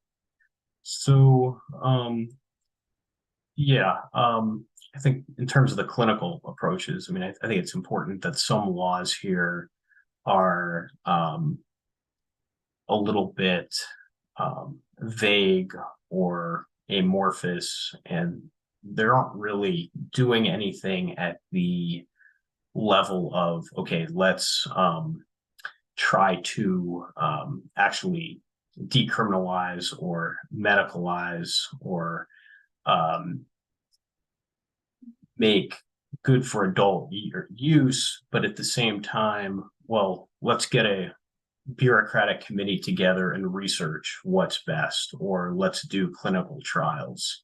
So it's not necessarily that these laws are changing anything. They're just getting groups of people together to talk about how to change the law, or with a clinical trial, it's purely limited to a small group of people. And then with regard to let's see how the work goes. Let's see how these trials go, and then we'll make a decision based on the results of these clinical trials, whether it makes sense to expand further in terms of ending prohibition. And then again, at the federal level, nothing at this point has changed. And I think it's also worth mentioning that for cannabis, for a while, there was something called the Cole Memorandum, where the federal government pledged not to enforce. They said, okay, you can do what you want as states, as laboratories of government, and the federal government will not intervene. Nothing like that exists for psychedelics. So even after the Cole Memorandum was removed, I think Trump's first Attorney General, Jeff Sessions, had said, we're not going to have that anymore. Still, the federal government didn't intervene. But it's entirely possible that in Oregon or Colorado, or I think now New York is coming up with something, to the extent these things were to get out of hand, it's entirely possible that the federal government could step in and shut down these regimes for administering psychedelics. It's probably not likely given past current recent policy, but I think it's something that could happen to the extent that states or local governments aren't careful in terms of how they're implementing these liberalization measures. So I think that in terms of beyond the medical, cognitive liberty is the biggest theory justifying psychedelic law reform. That it's this, certainly you have liberty in the physical realm, this theorized right to self-determination. In the cognitive space, it's this theorized right to mental self-determination, that individuals should be able to govern their own inner realm and mental functions, to be able to think independently, to use the full power of the mind, and to engage in multiple modes of thought. In terms of decriminalized nature, which is one of the big groups who had been up until this point, still, although it's a little bit more diffuse at this point, decriminalization campaigns, that there's this inalienable right to develop our own relationship with nature. And this is something sometimes called freedom of mind, or freedom of thought. The Supreme Court, the US Supreme Court, has recognized this principle in a number of cases throughout the years. Freedom of thought and speech is the indispensable condition of nearly every other form of freedom. The right to think is the beginning of freedom, and speech must be protected from the government because speech is the beginning of thought. That liberty presumes an autonomy of self that includes freedom of thought, belief, expression, and certain intimate conduct. So while this isn't a law itself, you can analogize to physical liberty, life liberty, and the pursuit of happiness. I think many of us are familiar with Terence McKenna and his quote that I can't exactly recall what it was, but to paraphrase him, if the Constitution is worth the hemp that it's written on, then you should be able to expand your mind, whether that's cannabis or psychedelics or any of the other mind-altering substances. So you have this sort of broad amorphous concept of cognitive liberty, and that there's something perhaps wrong with the government, not perhaps wrong, but there's something very wrong with the government taking this away from us, from prescribing our thought and limiting the type of things that we can think by prohibiting substances that expand the mind. And I think Richard Glenn Bohr expresses this very well in his seminal essay on cognitive liberty. In Orwell's dystopian novel 1984, the Oceania government diligently worked to establish Newspeak, a carefully crafted language designed by the government for the purpose of making unapproved modes of thought impossible. As a character in 1984 explained to Winston Smith, don't you see that the whole range of Newspeak is to narrow the aim of thought? Every year, fewer and fewer words, and the range of consciousness always a bit smaller. In 1970, the US government produced its own index of forbidden thought catalysts. Included on the initial list of Schedule I substances were 17 substances denoted as hallucinogens. The experience elicited by these substances in their chemical or natural plant forms is the equivalent of old speak, a cognitive modality dating from prehistory. So I think that sort of sums up in terms of a dystopian metaphor what we've lost as a culture and as a society and as individuals and as spiritual beings in terms of this prohibition that has now lasted over 50 years.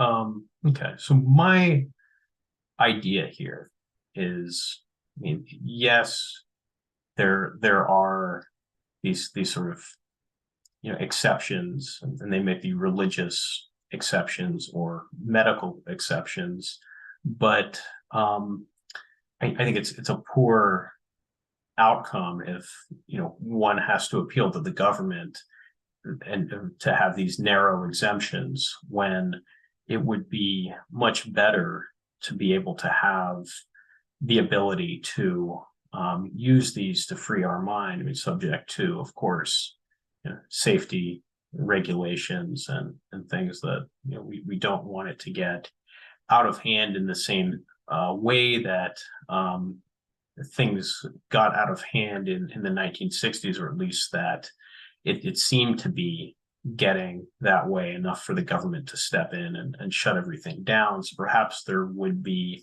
some way to safeguard our ability to use these substances, but that they still would be subject to regulations that would make it so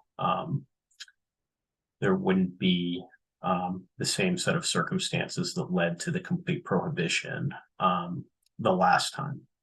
So I want to kind of play with this concept of cognitive liberty here, because I think it's one thing to say, okay, well, I have the liberty to do that, or I have the liberty to do this. I mean, certainly we have the liberty to do some things, but many things we do not have the liberty to do, even though our country was based on this principle of liberty.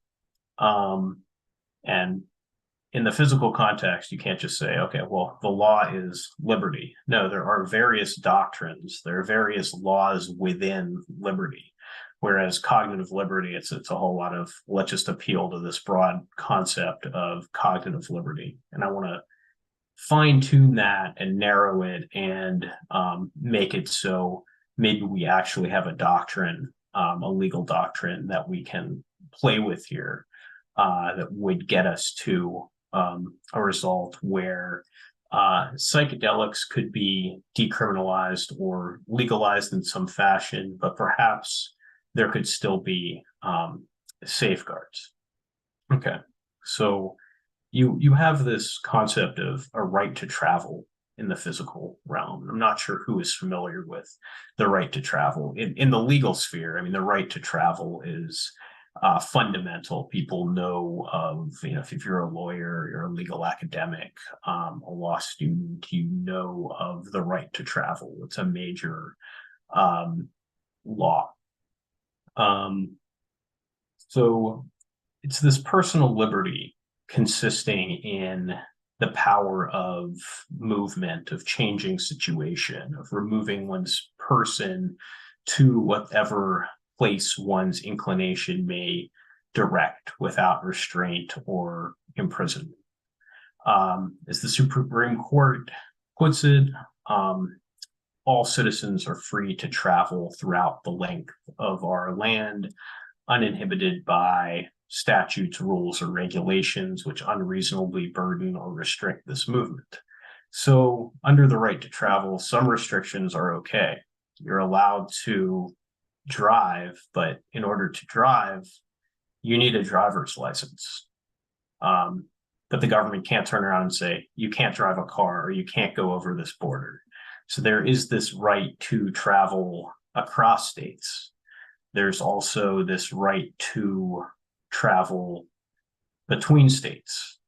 I would argue perhaps there should also be a right to travel between altered states. Perhaps there should be a right to trip, a right to mental travel, a right to cognitive travel that mirrors this right to physical travel, if only metaphorically. Okay, so this is not a new right, and it's also not a right that originates with the Constitution or the United States. It's a right that goes back many hundreds of years. It can be traced to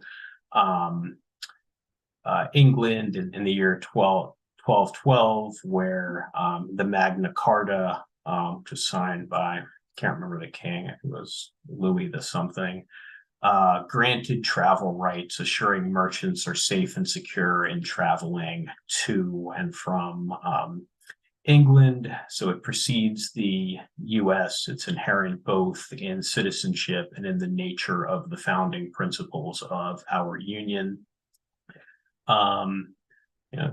Blackstone, who many of our laws were based on his commentaries, said that under the law of nature, all persons are born free.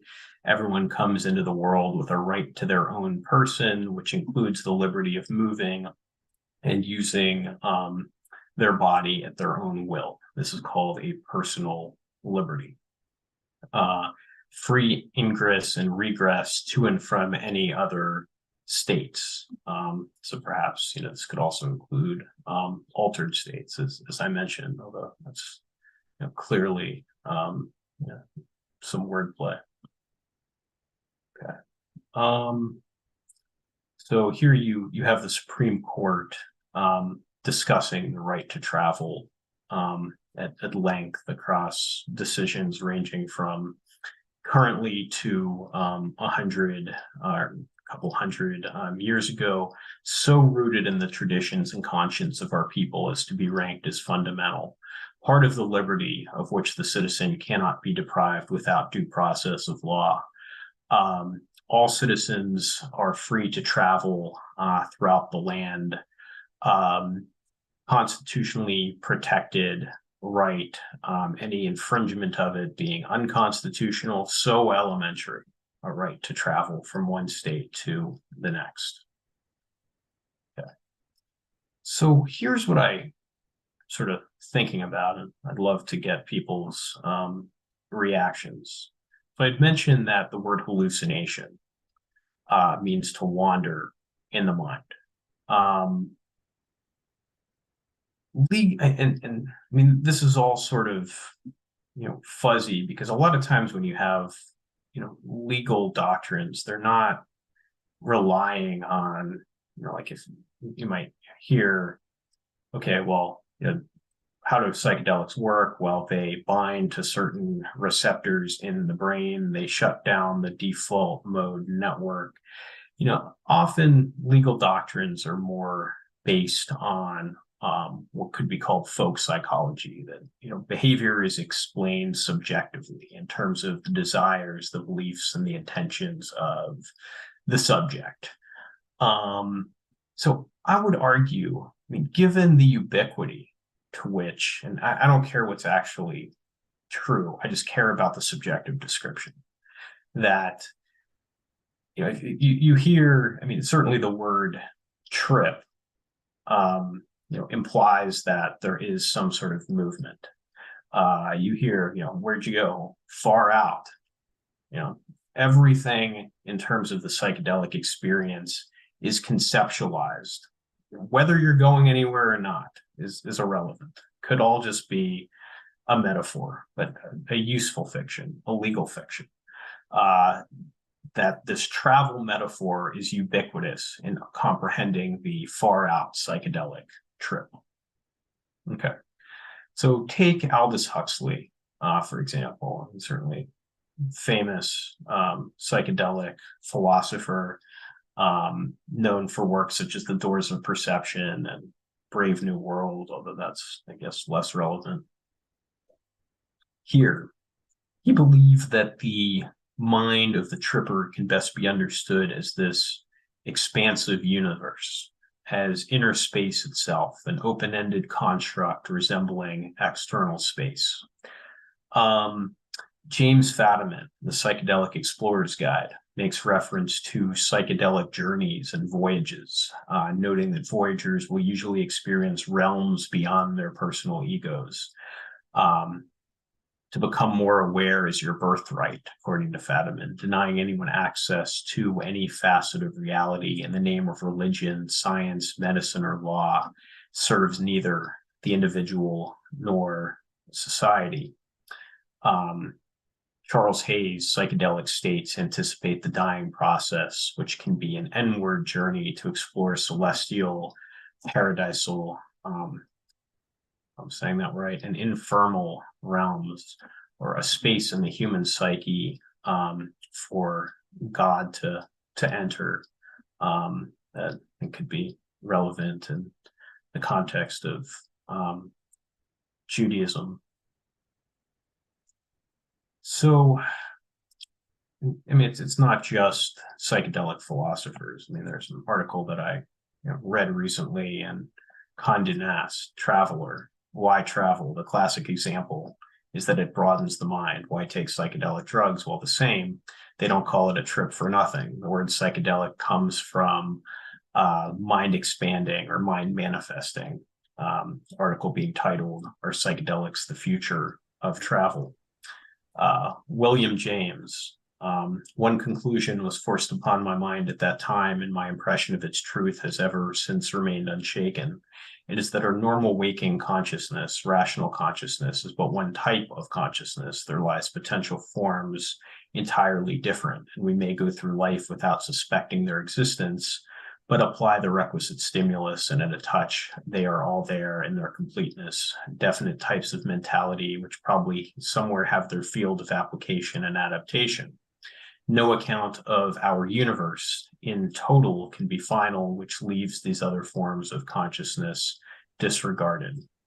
And Albert Hoffman, the founder of LSD, explained that when he took it, his reality dissolved, and an unfamiliar ego experienced another unfamiliar reality. Okay, so what I would argue here is that if we framed cognitive liberty and decriminalization and legalization measures as a right to trip, we might get to a middle ground between prohibition on one hand and the right to do whatever the fuck we want on the other hand. It may be that a right to cognitive travel, this right to trip, this right to psychedelic travel, can be used as a guidepost, whether or not it's actually articulated as a law or just something to think about, how to frame these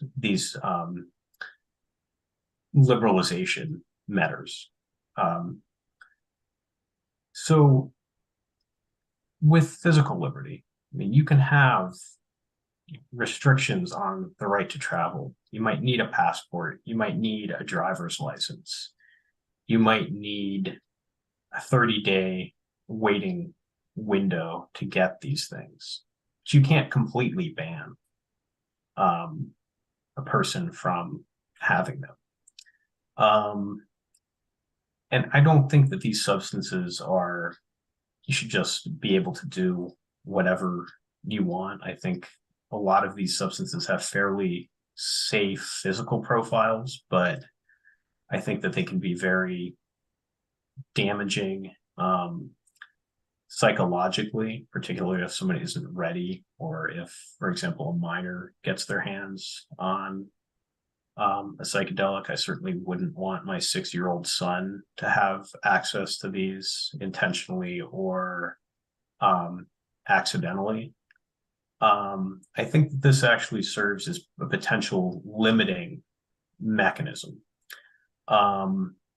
Also, and I mean, I think this is controversial, but I don't know if people are familiar with Dr. Carl Hart. He's been fairly prominent. He has a book called Drug Use for Grown-Ups, Chasing Liberty in the Land of Freedom, where he argues that, okay, well, why legalize just MDMA if MDMA as a molecule is so close to an amphetamine? Well, why not legalize amphetamines too? And I think that's a bit reductive, because these things have very different subjective effects. Their safety profiles are different. I wouldn't want fentanyl to be treated the same way as psilocybin mushrooms. And to think about a right to trip, well, that would seem to impact only psychedelics or drugs that cause quote unquote hallucinations or mind wandering, but wouldn't necessarily touch other substances that I would support the end of the war on drugs, certainly. And I support the ability, for example, patients who need pain medication, opioids, to be able to have access to those medications, because I think we've kind of gone from one extreme where everybody in the country had a OxyContin prescription to now where people are in pain and can no longer get those medications. But I think that that would implicate a different doctrine within cognitive liberty than the right to psychedelic travel, than the right to trip. I think this is a way that we can narrow cognitive liberty to just focus on these psychedelic substances without necessarily implicating all controlled substances. Rick Doblin had proposed this idea, I saw in a talk that he gave at Harvard a couple of years ago, this sort of license to buy psychedelics, where you have like 3 strikes and you're out. If you behave badly on psychedelics, you can get your license to buy them revoked, which I don't know necessarily about that idea in particular, but that seems to be one possible idea of this right to travel framing that would make sense, almost like a driver's license to buy psychedelics. So I think that's about all that I have at this point. Ideas still a bit half-baked. So I'd love to hear people's thoughts and questions, and I don't know, I haven't been doing a good job of working through the queue, but if there's and anyone has questions now, I'm happy to take them live.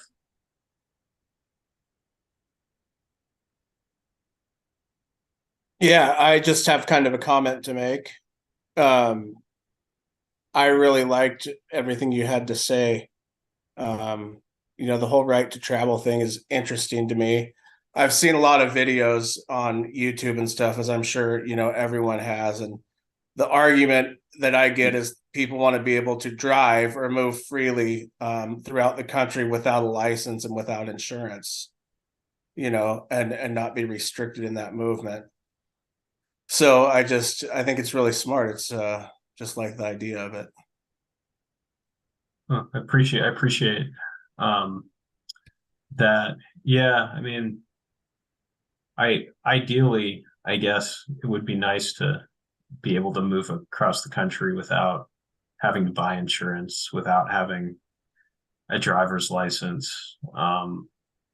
But at the same time, these things may be necessary in the type of society that we live in, and perhaps it would be better to have a regulated environment where psychedelics are legal, subject to similar regulations, rather than banned and forgotten, and where we have new speak rather than old speak. Yeah, I know. Oregon is kind of like what something you talked about. Like, you don't want fentanyl necessarily to be legal, or the argument that MDMA is a very close molecule to methamphetamine. I've keep up on the news quite a bit, and they've called a few special sessions to repeal 110 in Oregon, and that was their decriminalization or legalization of small amounts of drugs. And it is just going about it that way. I think they're realizing now was kind of the wrong move. There's a lot of people have died. Just it's done a lot more harm than good. So I think there definitely has to be some oversight somewhere, and what that is, I don't think anyone knows yet. I think we're a new enough society, and this issue is new enough with drugs and people really wanting them and wanting them to be legal that it's something that we'll have to figure out through trial and error. I agree, and I've heard, yeah, I mean, I've heard mixed things about 110. Most of them negative. I've heard the harms have been politicized, but in general, it doesn't sound like a rousing success. Yeah. So it looks like in the comments, someone has a question. It says, have there been any court cases against the infringement of cognitive liberties from psychological abuse? Trying to understand what that question It's in is getting at. Has there been any court cases against the infringement of cognitive liberties from psychological? Not that I know of. That's interesting. I mean, that's really, when I think of cognitive liberty, I don't necessarily think of gaslighting. I mean, usually cognitive liberty it has more been thought of in the context of certainly controlled substances and banning that. I've heard the right to be free from addiction, which is interesting to me because it almost seems to bring up, well, do we have a right to addiction at some level, like a right to be free from, for example, the addicting nature of social media, or a right to access to methadone clinics. But at least to me, it seems like, well, what if somebody wants, the social media? I mean, is there, necessarily a reason to, ban social media in certain contexts? Or, another one is dream incubation advertising has been popular, which is brands sort of using dream incubation techniques to implant messages in consumers' heads. I know, Coors did a Super Bowl ad using this. There's been one for Diablo, the video game, recently. Burger King, and I've said, well, this sounds absolutely horrible and sinister. Why? It's sort of the last bastion of late stage capitalism. And some of my colleagues said, on the other hand, well, as long as there's consent or consumers want this, well, how can you argue that this is taking away cognitive liberty? To brand dreams is taking away cognitive liberty, when in reality, it's actually, if you're seeking to regulate this out of existence, well, isn't that also taking away people's cognitive liberty? And I think that's a difficult question. But these are some contexts in which it's come up. I think also neurotechnologies, like Neuralink and the like. To the extent you have these technologies feeding you thoughts and things. To what extent should that be legal based on cognitive liberty? But I think the parallels to psychological abuse are fascinating. I haven't explored them though.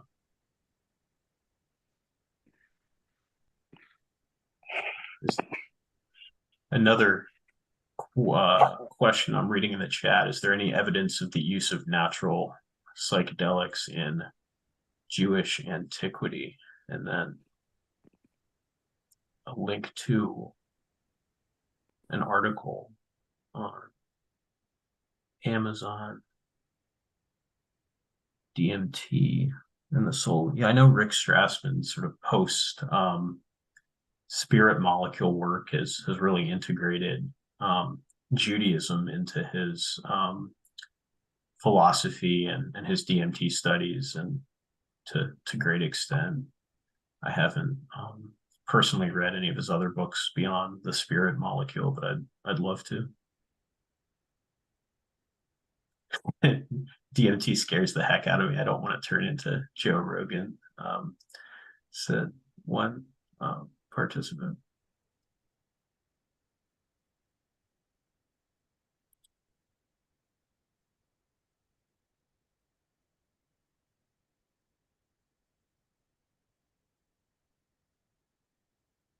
Any other questions I can answer? Looks like I have about 3 minutes left. Or comments. Alias.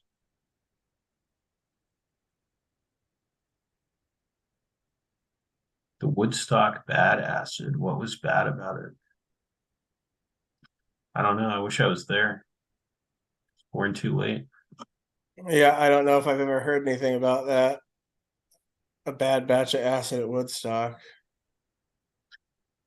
They didn't. That's right. I did see a documentary about Woodstock, and I remember the announcements. Yeah, don't take the brown acid or something. Well, there was also the with the research chemicals, the N-Bohm series, the 25I N-Bohms that fit on blotter paper. So they came out with the phrase, if it's bitter, it's a spitter, because it produces psychedelic effects, but it's a full agonist of the 2A receptor. And so people started overdosing. I think this was maybe 5 or 6 years ago. Different than the Woodstock situation, but similarly, something that occurred as a result of lack of regulation. There was no regulation, and so people were selling mislabeled things. And when you don't know what you're taking, or how much you're taking, then you can't use anything carefully.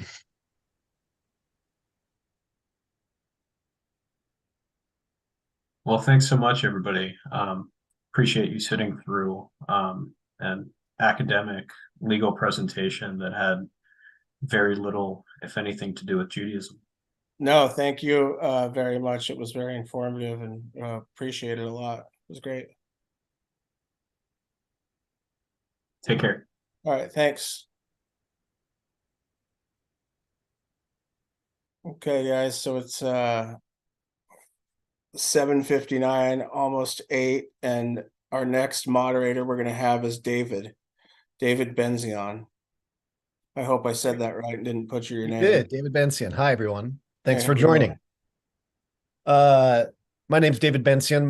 The title of my my talk or my presentation is Psychedelic Zionism, Pursuing Peace and Justice on Planet Crazy. I figured that was eye-catching and ear-catching enough to grab your attention and gave me enough room to maneuver to basically say anything I wanted to. So that was the principle. Let me tell you a little bit about me personally. I'm currently visiting family in Phoenix, but I'm based in Texas. I've lived in Texas really for the last 30 years. Most of that time spent in Houston. For the last 3 years, I have been living on a friend's 500-acre cattle ranch in Crawford, outside of Waco, where I am an extremely amateur cattle rancher.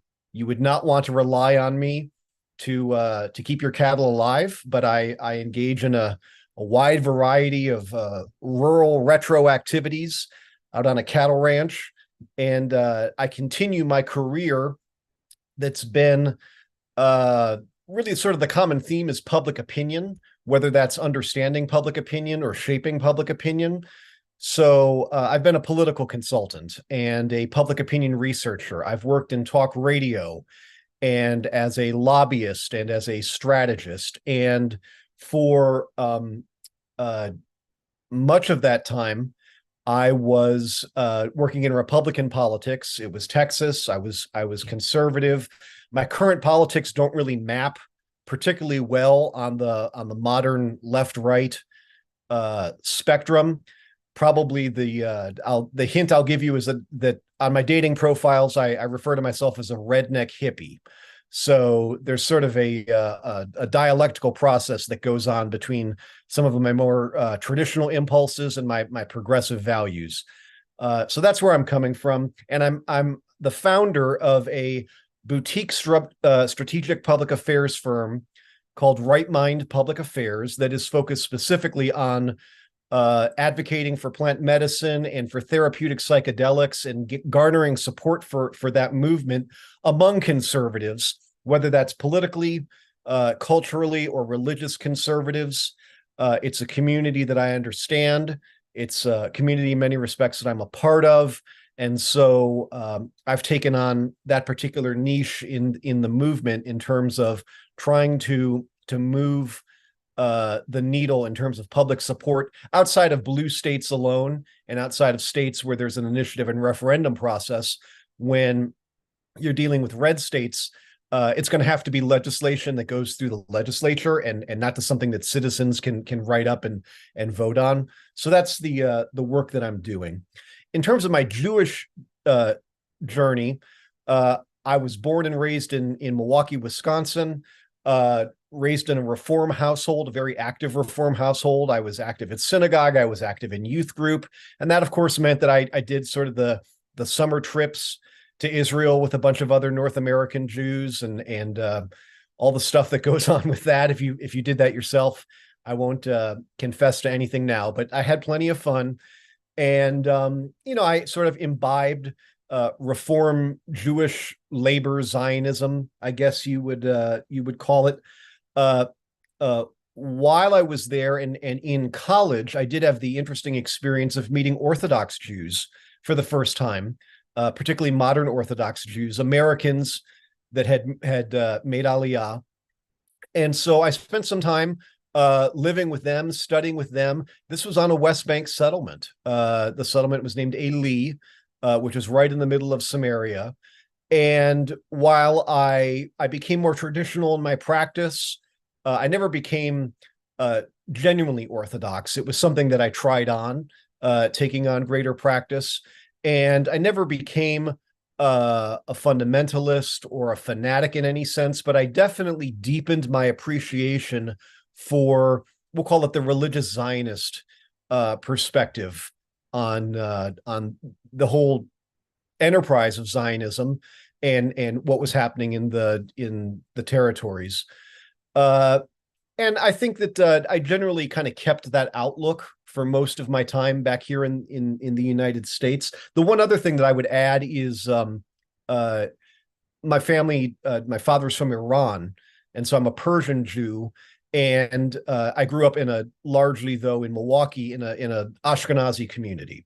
So my Zionism and my Jewish identity has somewhat of a little bit of a twist than you typically or standard one in North America, in that I bring a Iranian Jewish perspective of people that had to escape the revolution in Iran.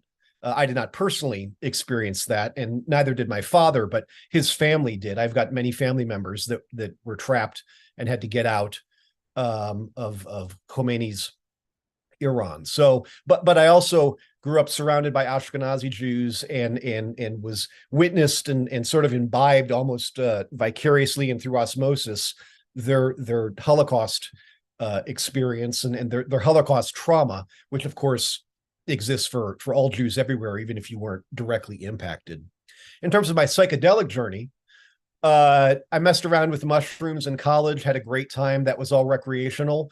And then when I got married and had a kid and moved to Texas and became a Republican political consultant, I put all that aside, because that's not what good Republicans do in the suburbs. And then in 2020, ended up getting divorced. I'm not going to go through that whole experience, but in terms of healing from my divorce, I moved back into plant medicine and found tremendous healing in that. And so now I have an active spiritual and psychedelic practice that I use. And the way I want to bridge all of this into the question of Zionism is the impact that my use of psychedelics has had on my Zionist identity, my Zionist thinking. And I've been able to kind of retrace a very clear path and arc of thought. And you may be familiar, there are these great, they're on Spotify where I listen to them, these sort of Alan Watts lectures where they take little clips of Alan Watts and they lay them over lo-fi beats, and you can just kind of like, get real mellow with it and go along with that. So I love these things. And he's got a great one about magnification, and about when you look at a photograph in a newspaper under a microscope, it appears to be a whole series of independent, unique dots that are separate from each other. And then when you amplify, when you step back from the magnification, you look at it with the human eye, what appeared to be separate before is in fact forms a picture, a unique a singular picture. So what appears to be a conflict or separateness or a binary at one level, at another level, at a higher state of perception, is actually a unified whole. And I was contemplating this, and the one thing I'll add as well is, because I grew up in Wisconsin, I was a Green Bay Packers fan. I was taught to, cheer for the Packers. And I think at some deep personal level, I really did believe that when the Packers won, God was happy. All was right with the world. And when the Packers lost, like, that was sort of a cosmic injustice. And I don't know if that was ever explicitly taught that, but that was the sort of the nature of my fandom. And I also had relatives who lived in Chicago. And of course, their team was the Chicago Bears, and the Packers and Bears are tremendous rivals. And all of this was sort of stewing in my head one time when I was tripping, and the synapses connected and fired. And I suddenly had the realization that, in fact, there is no objective reality whereby the Green Bay Packers are the better team. They're not God's favorite. I only believed that and felt that because that's what I was taught. Those were the ideas that were programmed into my head. That was the affinity of the people around me. And every time that I was happy because the Packers were doing great and the Bears sucked, my relatives in Chicago were miserable. And every time that they were happy because the Bears were going to the Super Bowl, I was miserable. And if I had been born in Chicago, I would have felt the exact opposite. And if they had been born in Milwaukee, they would have felt the exact opposite. And then I had the very dangerous idea of, what else is it that I believe? What other affinities do I have that are perhaps merely the result not of some basic fundamental truth, but of the accident of birth, of the way I was shaped and formed, and what I was taught was true, and who I was taught was the good guy or the bad guy. And I connected that to my Zionist identity. And instead of sort of shutting that line of thinking down, I decided to explore it and really question everything that I had been taught, to look at it critically and thoughtfully and independently, and to even in a psychedelic state to try on the Palestinian narrative and to see how I would view Zionism, to try to empathize with their perspective to the greatest extent possible. And so I've done that work, and I did that prior to October 7th, and I continued to do it even after October 7th. And what I can tell you coming out of that is, it turns out I still think that I was right. I did not abandon my Zionist principles or my understanding of the conflict. I still think that truth and justice skew more to the side of the narrative that I was raised with. I keep an open mind about it. So it didn't destroy my beliefs. And I think sometimes people worry that if they examine things critically like that will happen. And so I would encourage you to not have that fear. But there were a couple of other impacts, even though I still think that the Zionist story is basically the correct one. One is I have noticed a greater capacity to hold Palestinian pain. It's not that I was ever indifferent to it or unaware of it, but I think that I felt like I had enough, my arms were full, my mind was full with other stuff. And I think that as I've healed in general, my ability to hold more pain and to feel less threatened by acknowledging the pain of the other has been reduced. And so I can do a better job of believing what I believe and not feeling like I need to then close myself off to someone else's pain. It turns out that it's not a zero-sum game where if my narrative is true, then someone else's has to be less true. Where if my pain is acknowledged and held, it means that I don't have room for someone else. Unfortunately, trauma and pain appear to be a renewable resource, and it can be 100%, 100%. It's not like a pie where if one person's slice is bigger than the other person's is automatically smaller. Another insight that really came to me through this experience was just the concept of the multiverse and how we really exist in significant degree. We almost live in different worlds based on our sources of information. And I try to defeat the algorithm on Twitter. I try to follow and monitor accounts from people who I disagree with. And that includes people who are proactive fans of Hamas, people who are proactive activists for Hezbollah. I read their materials as well. And I actually try to understand what they're saying. And it's remarkable to me how, especially since October 7th, we're living in different worlds.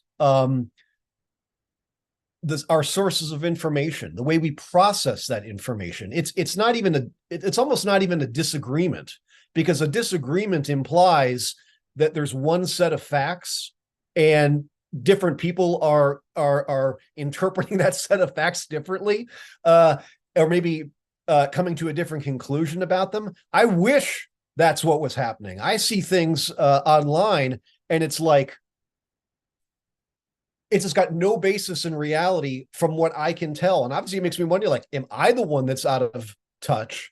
It's been a profoundly troubling experience to realize just how different our information bubbles are. And I don't know exactly how that gets rectified. And I would say the other thing that's come out of my experience is, even when I think that I'm right or the Zionist narrative is righter, because no one, of course, neither side is 100% correct. It's a ratio, it's a mix. But even if I still think that ultimately the Zionist narrative is a closer approximation to the truth, I have deepened my ability to empathize with and understand why someone I disagree with has the opinion they have. I may think that they're wrong. I may think that they've got bad information. I may think that they came to a incorrect or less than ideal conclusion, but I'm less dismissive of the fact that they reached that conclusion. I'm less dismissive of their reasoning, or I can at least understand, if I had the information they have and if I considered that credible and trustworthy, then I would probably agree with them. And it really boils down to what are your sources of information and what is your personal experience. So there's been greater empathy. Psychedelics have not just created a kumbaya moment where suddenly I abandoned my beliefs and adopted theirs. And I doubt very much it would create a moment where they abandoned theirs and adopted mine. But it has allowed for greater plasticity in terms of my ability to see things from someone else's perspective. And I can at least, even if I can't agree with them, I can acknowledge how they got to where they're at with their perspective. I want to turn briefly to what I see as the landscape in the plant medicine community in general and in the psychedelic community in particular, because this has been an issue. And I think that I hope that I'm wrong, but I suspect, based on what I've observed, that a lot of the same dynamics exist in the psychedelic community and in the plant medicine community that we've seen on campus. And I think that we've done a fairly good job of not having big controversies and big dust-ups and arguments and fights, and that's good. But I think that's also occurred because we've sort of avoided talking about some of these disagreements in awareness of just how difficult these conversations will be. And that's all for the good, but at a certain point, we do have to, I think, start to have these conversations.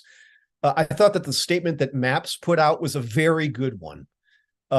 It was a little disconcerting. It was uncomfortable to me that it took as long as it did. And I want to be very clear. None of this is meant to be a criticism of anyone and of MAPS in particular.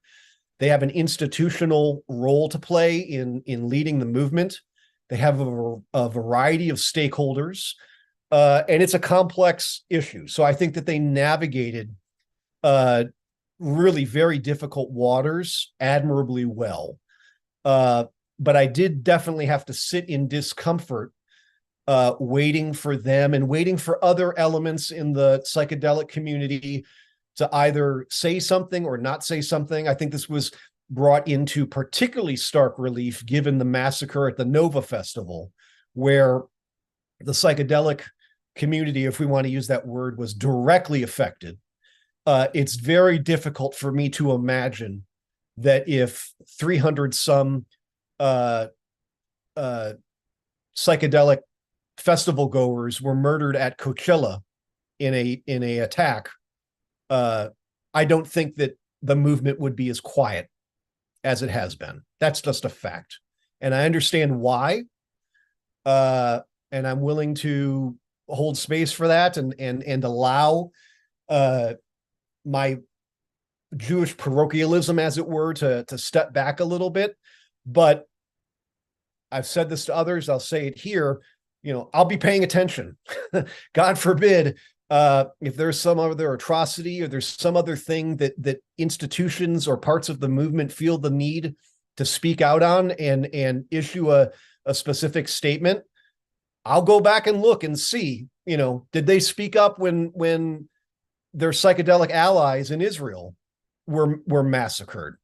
And those will be difficult questions. So I would encourage people and institutions to take a principled stance in that regard, because I mean, if nothing else, it will be very hurtful to me, and I think to many others, if you didn't speak out when we were murdered at a festival in Israel, and suddenly you find your voice when some other terrible tragedy occurs somewhere else. So I do think that we need to have this conversation a bit. I want to start it a little bit. And I think that we should be able to do this. I think that anyone that has worked for any length of time with any degree of seriousness with psychedelics can appreciate the complexity of what appear to be binaries.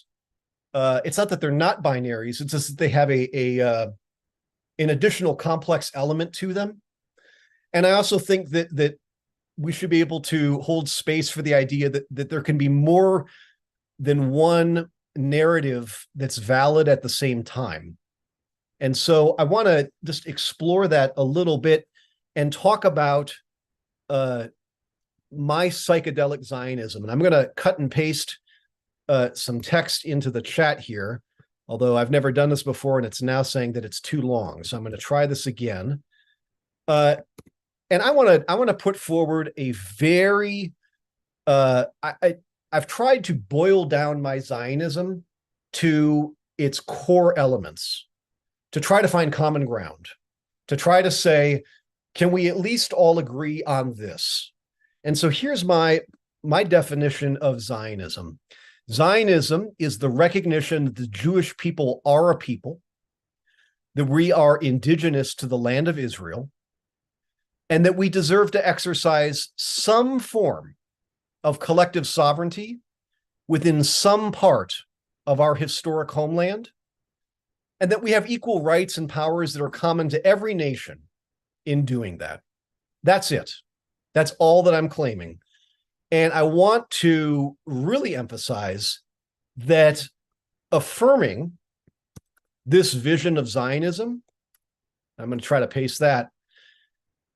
I want to really emphasize it does not require or imply any religious or theological claim. So this is not about my book says that hill belongs to me. My God says this, your God is wrong. There's none of that there. Okay? That's a separate question. This is just about history. It's about the fact that when archaeologists dig up stuff out of the ground, there's Jewish stuff in the ground. I mean, we are from there. Our temple is there. Our faith and our religion that we carried with us throughout the diaspora for thousands of years, we read a book every single week that described that land, that place.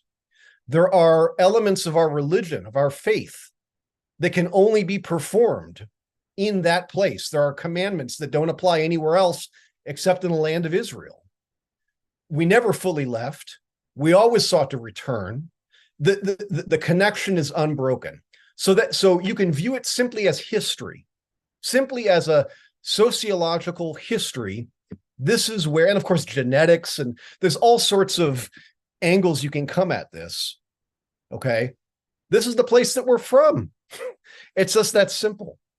And I also want to emphasize a couple of other things just to make certain that it doesn't get lost, that affirming this basic definition of Zionism that I laid out, it does not, it's perfectly compatible with saying and believing, as I do, that Arab and Muslim and Jewish lives are all inherently equal and have just an inherent dignity and worth.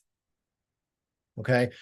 It's perfectly compatible in believing, as I do, that Palestinian Arabs should also be able, just like Jews, to have some form of collective sovereignty in some part of what they consider to be their historic homeland. And it's perfectly compatible with believing that Israelis and Palestinians, that they equally deserve to live side by side, both of them with safety and dignity and peace.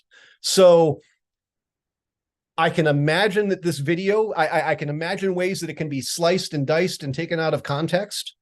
I'm trying to be as clear as I possibly can, both with my words, written and verbal, that I believe in peace, I believe in equality, but I also insist on sort of a basic fundamental understanding of the Jewish experience and our narrative, which people should be able, and you can criticize any policy, you can criticize any elected official, you can be for the war, against the war, all these other things, but there has to be an acknowledgement of the Jewish experience.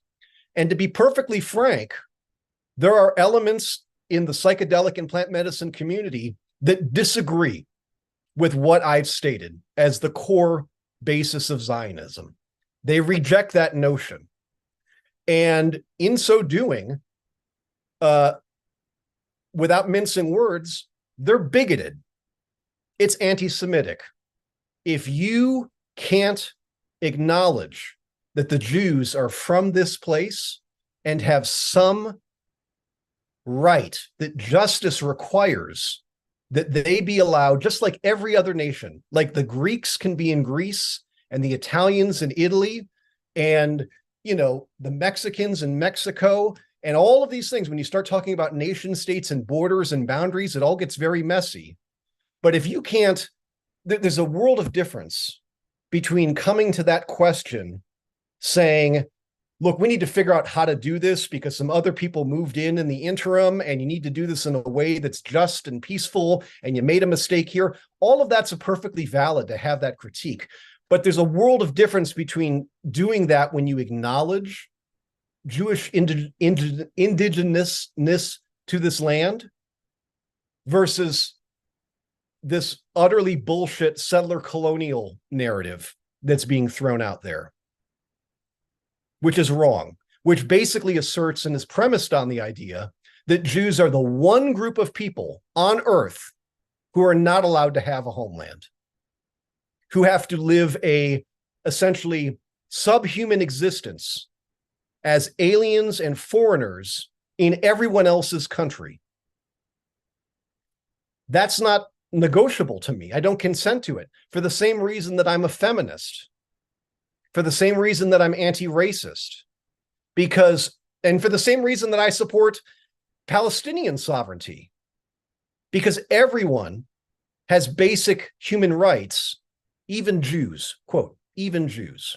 And so I think that that's a conversation that the movement is going to have to start having.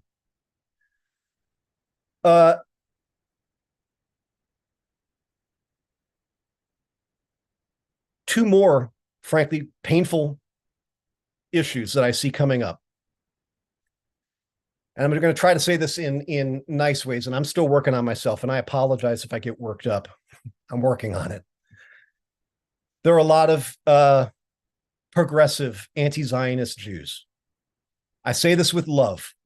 I would encourage you, if you are a progressive anti-Zionist Jew, to critically examine the role that internalized oppression may have in shaping your opinions about Jewish power, Jewish sovereignty, and the Jewish state.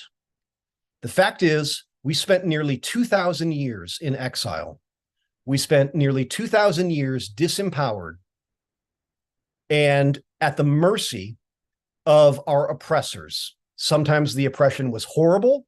Sometimes it was, merely very, very bad. But we got really used to being powerless. And the rest of the world got really used to us being powerless. And taking agency for one's life, for one's future, for one's community, being empowered, accepting responsibility, accepting the consequences for guiding your own path is still a relatively new experience for Jews in the modern era. It wasn't in antiquity, but in the modern era, it's been 2,000 years since we have said, no, we're going to step up and some people don't like it. And it can feel foreign. It can even feel threatening. It can feel a bit risky. What if we make them angry, right? By insisting on our rights? What if we make them angry? They'll hurt us if we stand up for ourselves. And so I don't want to psychoanalyze people and dismiss their politics as, you know, all of these internal issues. I don't like it when people do that to me, so I try not to do that to others. But I have worked through these issues. I've been an observer of this for a long time, and I would encourage people to examine whether or not they still have some shame and they still have a fear of accepting and exercising the agency that is rightfully theirs because of some remaining internalized oppression that they've taken over the years. A final hot topic issue, and then I've just got a couple of thoughts. I'll try to end on an up note and take questions and begin the conversation. And I'm not going to name names. I don't think the names are important or the personalities are important. The fact is that in progressive spaces, and including in the psychedelic space, certain people are pushed forward, certain people step forward because they are either personally survivors of the Holocaust or they are descended from people who survived the Holocaust. And I think that this is really problematic in terms of weaponizing the sympathy and the empathy that we naturally feel for people who've been impacted by the Holocaust in order to make a point. If you want to criticize Israel, if you want to criticize Zionism, if you want to support Israel, if you want to support Zionism, your case should be made on its merits. It doesn't matter if you're a Holocaust survivor. I don't give a shit. Okay? You've either got a good idea or a bad idea. You either understand that tell me what you think. The fact that you, and especially the fact that your parents or your grandparents or whatever were murdered by the Nazis, I don't care. I don't care. All right? The fact that my family was in Iran, that doesn't disqualify. I care about Jews here and now. And by the way, if we want to get into a pissing match about who's got more Holocaust survivors on their side, I guarantee you, like, we could go out and collect a lot more Holocaust survivors and descendants of Holocaust survivors who support Israel and who support Zionism than who are opposed. So let's not do this to each other. And if you're not Jewish, I would particularly encourage you to stop weaponizing someone's experience in the Holocaust in order to try to make a point. Make the point based on its merits, or don't make it at all. All right, let's try to move into a more positive direction. So where do we go from here? One thing that struck me in my reflections is, and I don't like to admit this, but I am more pessimistic and more down on the concept of justice than I think I ever have been. We're taught justice you should pursue. No justice, no peace. I mean, who can be against justice, right? It's like being against freedom or equality. It's like one of those universal goods that everyone's in favor of. And in principle, I am too. But I just wonder if, I don't know that we can ever come to a understanding of justice that both parties in this conflict are going to share. I have a feeling that everyone is going to constantly feel like they got screwed. And that this focus leading with the concept of justice, which both sides do, is doing more to fuel fury and a lack of compromise than it's doing any good. So I don't want to assert that too hard. I reserve the right to revisit that belief or that statement, but I just want to put it out there on the table for consideration. I'm concerned that justice isn't getting us where it isn't actually moving us towards peace. that we have to figure out a way to have peace, even though everyone involved is going to feel like they never got the justice that they deserved. Somewhat related to that is the sense that I think we need to start healing separately for a while. I'm aware of some of the amazing work that's been done to try to bring Palestinians and Israelis together to do psychedelic healing together. I think that's fantastic. I encourage it. I think we need to have more of it. I'm somewhat skeptical that now is the time for that. I suspect that things are too hot, and that even the limited progress that was made previously to that, these have been very limited experiences, I just don't know how well that would go. And I think that there's a lot of important work to be done in both communities right now. I think that the Israelis and the Jewish community globally have a lot of important trauma processing, necessary processing to do with plant medicine. And I think that's true among Palestinians, both Muslim and Christian Palestinians, that needs to occur. And my gut sense is that if Jews and Israelis, and of course many Israelis are not Jews, but if the Jewish community can work on itself and heal and be as healthy as possible, and the Arab community can work on itself and heal as much as possible, and both of those communities are healthy individually, I suspect that two healthy sides of this conflict are going to do a better job of then coming together and finding a way forward that is going to work for both sides, rather than trying to force the issue and somehow all come to the same understanding because we all drank a bunch of ayahuasca and realized that this was all bullshit and drop our identities. I think that is not particularly practical. So I want to throw that out there as a thought. And then I guess the final thing before I open up to questions and conversation is just on a note of optimism. We should be able to do this. I have been impressed with the way that the movement makes a deliberate effort to not be reactive, to not be triggered. When people are maybe speaking in conventional ways that are not ideal, to sort of like go with them a little bit and guide them towards a better way of communicating. Calling people in versus calling them out.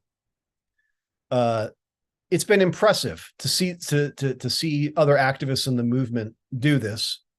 And so I think that we're capable of this, and I think that we need to do it. And I look forward to being a part of that conversation. I'm able right now to sort of go through the messages a little bit. I saw that someone said, what was that internalized? It was internalized oppression. Internalized oppression. So I think that there are, and it certainly was true for me prior to my Zionist awakening, to sort of accept the ideological and cultural framework of the majority, which again in America has been largely wonderful, certainly for modern Jewry, since, like, let's say the 1960s onward, not so much in the 1920s or even earlier. But 1960s onward, I think America has made tremendous progress. Never enough, of course, but in terms of accepting Jews and for Jews to have a space in the United States where we're free to practice our faith and to be part of the larger community. But there's still, even in the best of circumstances, there's still a dominant culture that any minority group within that culture gets defined in relation to it. And I do think that especially after several thousand years of exile and dispossession and of often ruthless oppression, even setting aside the Holocaust, which is an amazing sentence that I never thought would come out of my mouth. But like, even if we take the Holocaust and set it aside, there's still plenty of awful that's occurred to us as a people. And that's throughout Europe and throughout the Middle East. And again, my family's from Iran. And, you know, I could go through all sorts of stories. No picnic for the Jews of Iran. And that shapes a person, and that shapes families, and that shapes a people. And so I think it's important for us to reflect on it, just as it is for, you know, the African diaspora in America. When you think about the thought of Malcolm X and other Black nationalists, to think through, you know, what ideas had they accepted in terms of standards of beauty, in terms of colorism within the African American community. There are all of these ways we get messed up when you're a minority in another culture. And of course, America is somewhat unique in that it at least professes to be, you know, equally open to all. Obviously, reality is been and continues to be a different experience. Those are ideals that we strive towards. So yes, it was internalized oppression. If anyone has specific questions, please let me know. And I'm sorry I'm catching up. I don't know, Leo, if you want to say something while I kind of look at the questions real quick, I can. Well, I mean, I know one of my questions was about conservative politics and like the voice of the conservative in the psychedelic movement and the role that has to play and where that's at in terms of folks who aren't willing to come out of the closet, or, you know, how do we raise that voice up? And then how does it feel to be like a conservative in like liberal Jew land, you know? So Well, yeah, I mean, on those questions specifically, it's been somewhat easier in that in the last several years, I'm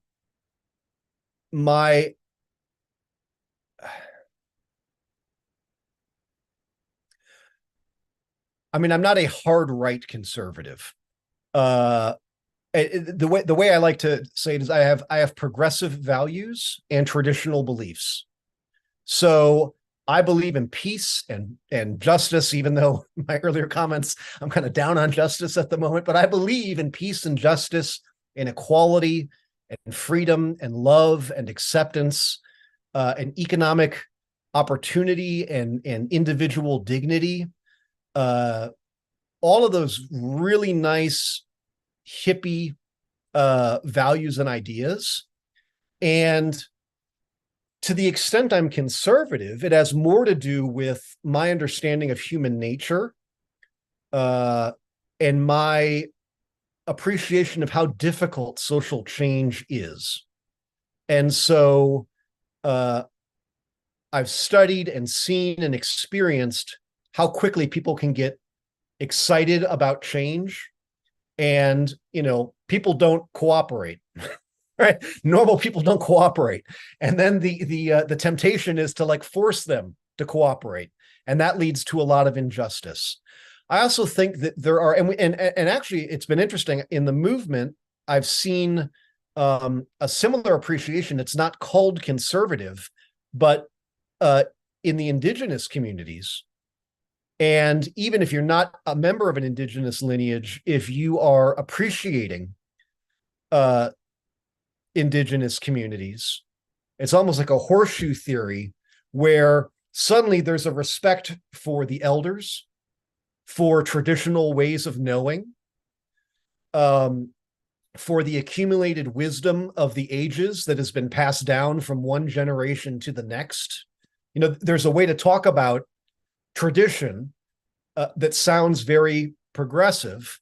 And so I guess I approach Judaism and Torah and the Talmud and Jewish teaching, and I would encourage traditional Muslims and traditional Christians as well to do the same thing with their tradition, where even if you don't accept it as a ironclad from God to Moses at Mount Sinai revelation that needs to be observed and you know obeyed, in stone. This is still a tradition is the accumulated wisdom of the ages. I mean, presumably, my assumption is I know that my parents loved me and cared about me, and I know that my grandparents did, and my presumption is my great grandparents did, and on and on and on back through the ages. And so every generation tries to distill what they've figured out about how to survive, how to thrive, how to be happy, and pass that down to their kids and their grandkids and their great grandkids in order to try to encourage the flourishing of that tribe, the flourishing of that nation, and the flourishing of that family and the individuals within it. And so that's a long way of saying when it comes to politics, that's the thrust and the energy behind my conservatism, to the extent that that's an accurate label, is that it is an appreciation of tradition. It's an appreciation of the difficulties of altering human nature.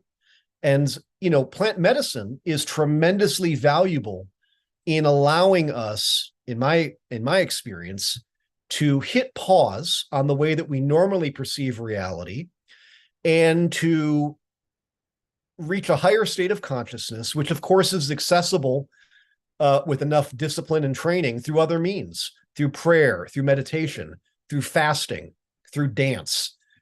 Sometimes it just happens spontaneously, right? And your brain zaps and you get that vision and you get that feeling. For me, the value of psychedelics and plant medicine is to be able to control with greater predictability access to that state of consciousness. But it's all the same, in my opinion. And so I think that it's in terms of advocating for psychedelics and plant medicine within conservative audiences. I think you and I have talked before, Leo, about this, and so that may have been where you're going.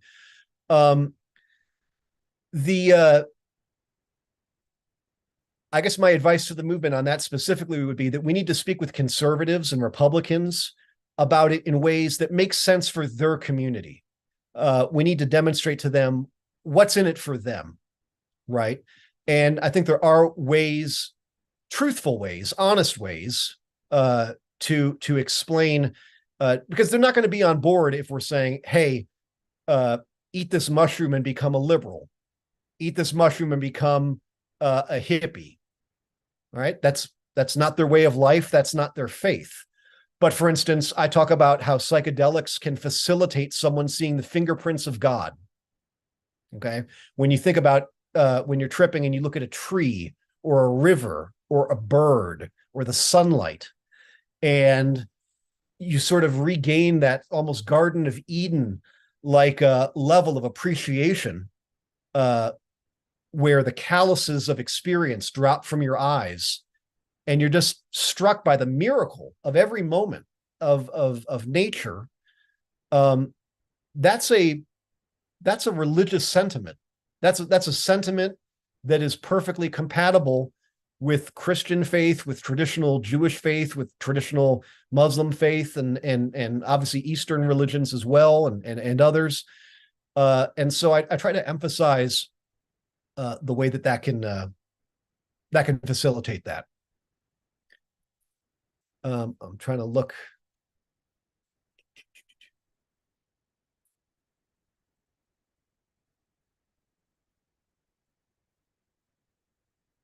Amy, you left a question about progressive pro-Palestinian Jewish friends who are saying that Palestinian people are being oppressed by us the way we are oppressing the Palestinian people, and the way the Nazis oppressed us, and that we are doing that to them now. So, yeah, this touches on some of my earlier comments. It's definitely provoked some of my earlier comments. Obviously, the comparison with the Nazis is outrageous.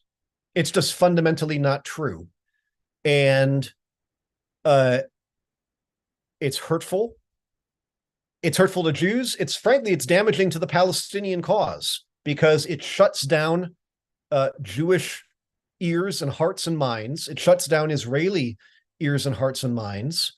So maybe there's a certain thrill that comes from wielding that cudgel and bashing someone with it, but it's not social change. If someone actually believes that Israelis are treating Palestinians the way that the Nazis treated the Jews, then they're either ignorant about what's going on the ground. I mean, reality is bad enough. Okay. We don't have to make shit up. The situation is bad enough. Palestinians are suffering enough. We don't have to hype it up in order to make it bad. And I think that this syndrome sort of infects a lot of politics where, everything is fascism and everything is, communism. And it's like we're in a competition that we think if we just turn up the volume to 11 enough and smack the other side viciously enough that somehow we're going to win.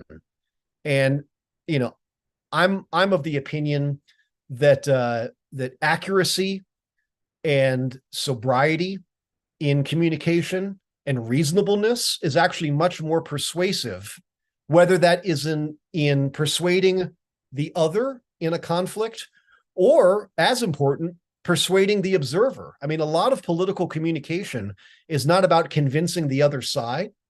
It's about convincing the people that are watching you and listening to you engage with the other side. Because remember, when, let's say you're talking about the importance of plant medicine, you're out in a public space and, you're arguing with a drug warrior. Okay. Chances are you're not going to change that drug warrior's mind, right? And they're not going to change yours.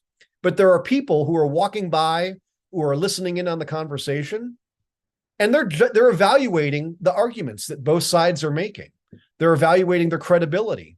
They're evaluating who they like more, right? Like, who do they want to be friends with? Whose side do they want to be on? Do they want to be on the obnoxious side or the pleasant, fun, happy-go-lucky side?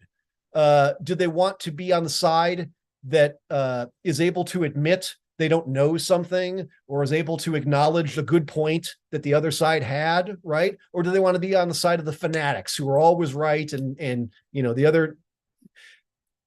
There's something to political communication in terms of winning hearts and minds that I think is strengthened by being more reasonable in communication. And yes, again, without psychoanalyzing pro-Palestinian progressive Jews, it would be, I strongly suspect that at least many of them, some of them, I'll try to even walk it back that much. Some of it is driven by discomfort with Jewish power. And that is a reflection of internalized oppression over thousands of years. Again, go back and look at my definition of Zionism. All I'm asking for is equality. Now, I suppose if someone is a principled internationalist who doesn't believe that any state should exist or any nation should exist, and we should get rid of all borders and get rid of all armies and not have any governments, right? Like, okay, fine. Then I suppose your opposition to Jews having a state that has borders and an army and a government, in that sense, you're being principled. I would argue that if that's the world that you want to make, we should not start with the Jews, right? Like, go decolonize Iraq. Iraq has colonially drawn bullshit borders. And it was founded due to British imperialism installing the government there. Same thing with Syria. Same thing with Lebanon. With Jordan. Jordan is like a classic example. All of these countries are colonial projects, right? And don't even get started on China and its borders, or Turkey and its borders. Like, even if it's not a colonial thing, there are disputes everywhere. Governments everywhere do bad things. All right. And I'll be the last person to argue that the government of Israel is somehow magically perfect, never makes mistakes, never acts venally or ever does anything wrong. Okay. I'm arguing for equality for Jews, not magical superpowers. All right. I do think it's a little weird for people to get so wrapped up over the faults and failures, real or perceived, of the one Jewish state, when there are so many other states around the world, and specifically in that region, that are just abysmal, really absolutely awful, where there's no pretense of real democracy, of the rule of law, of human rights, of minority rights, of gay and lesbian rights, of economic equality. I mean, all of the things that Israel is a beacon of globally and in the Middle East and specifically. Yeah, I think there's something weird about hyper focusing on the obviously very real flaws of Israel, and I think that does to a degree reflect internalized oppression. Let's see.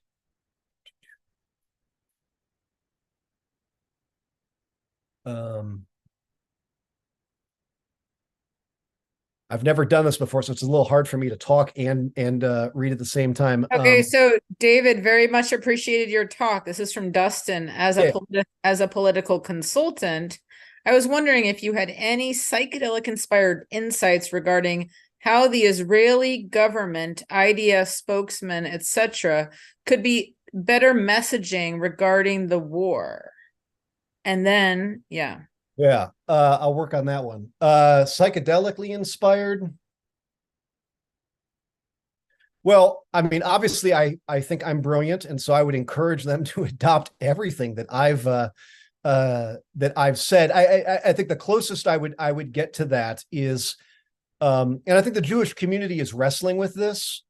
I think we need to talk about the justice of Zionism more. And I realize I'm contradicting myself, having previously de-emphasized the issue of justice, but even I have been shocked to the degree to which I knew people might not have been on board with Zionism or might not have been fans of Israel, but when they said really wildly inaccurate things, or they kind of talked about, revisiting the Nazis and genocide and all of this, I kind of figured they were being hyperbolic and that deep down they knew that wasn't true. And it has been a shock to me, and I think a shock to a lot of other people, just how many people apparently actually believe those things are true. And I think that, whether it's the Israeli government or the IDF spokesman or just Jews, whether that's Israelis or Jews in the diaspora, we need to figure out ways to stand for equality, to stand for equal rights for Palestinians, to stand, do the whole Tikkun Olam thing, and also to stand up for ourselves and to say we have a cause that has justice on its side, and that that deserves your respect and support. And it's really very simple. I mean, it boils down to, are Jews human beings or not? Are they equal to every other group of human beings or not? And if you're willing to concede that we are, then there's a consequence to that. Every group of human beings on Earth at present, until we start, dropping MDMA into the water supply and dosing everyone, and we just, run around naked, dancing 24 hours a day, in hippie paradise, as long as we're here in material reality, peoples have countries, peoples have homelands, and people organize themselves collectively in order to advance their interests and perpetuate their way of life. And they still have ethical obligations to their neighbors. They have ethical obligations to the minorities that exist within their jurisdictions. But there's nothing wrong with the fact that that's how human beings organize themselves. And Jews should be allowed to do that as well, in their homeland. And I saw someone about the Kurds. The Kurds are a great example. If it wasn't for Zionism, the Jews would still be just as fucked as the Kurds are. Right?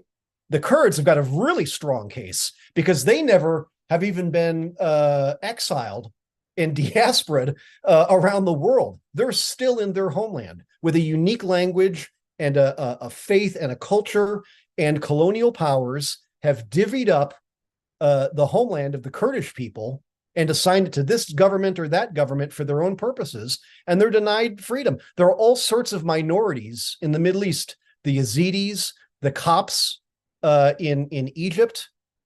The Middle East, I mean, everywhere really, but the Middle East certainly is a very, very difficult place if you are an ethnic or religious minority. And the fact is that, you know, if you are directly impacted by the creation of the state of Israel, I can understand why you might have a beef with Zionism. But the region-wide and the global opposition to Zionism, frankly, has a lot to do with thinking that, you know, Jews have gotten a little uppity, and it's offensive, I think, to a lot of people that we can control our destiny the same way that the French can, or the Italians, or any other nation on earth. And that's something that we can't compromise on. Okay, I'm not going to consent to my own oppression.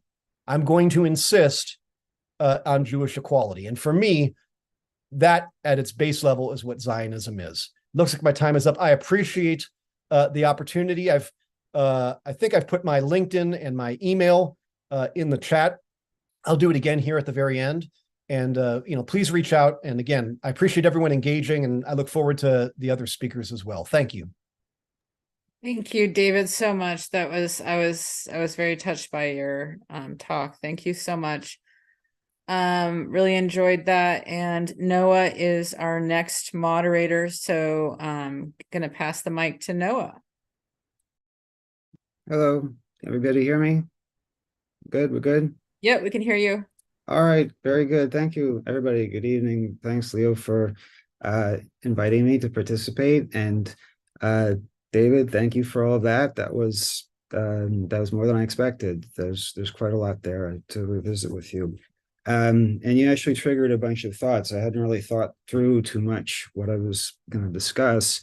What I had in mind was to talk about, because I'm an attorney practicing law for 20-something years, and my thing is psychedelic law. That was like my contribution to the movement, in a sense, was to formulate the term psychedelic law. So I was going to talk about the concept of a psychedelic religion and what religion means in law generally, and try to contextualize psychedelics, the movement towards psychedelic legalization in terms of where it fits in the scope of the law.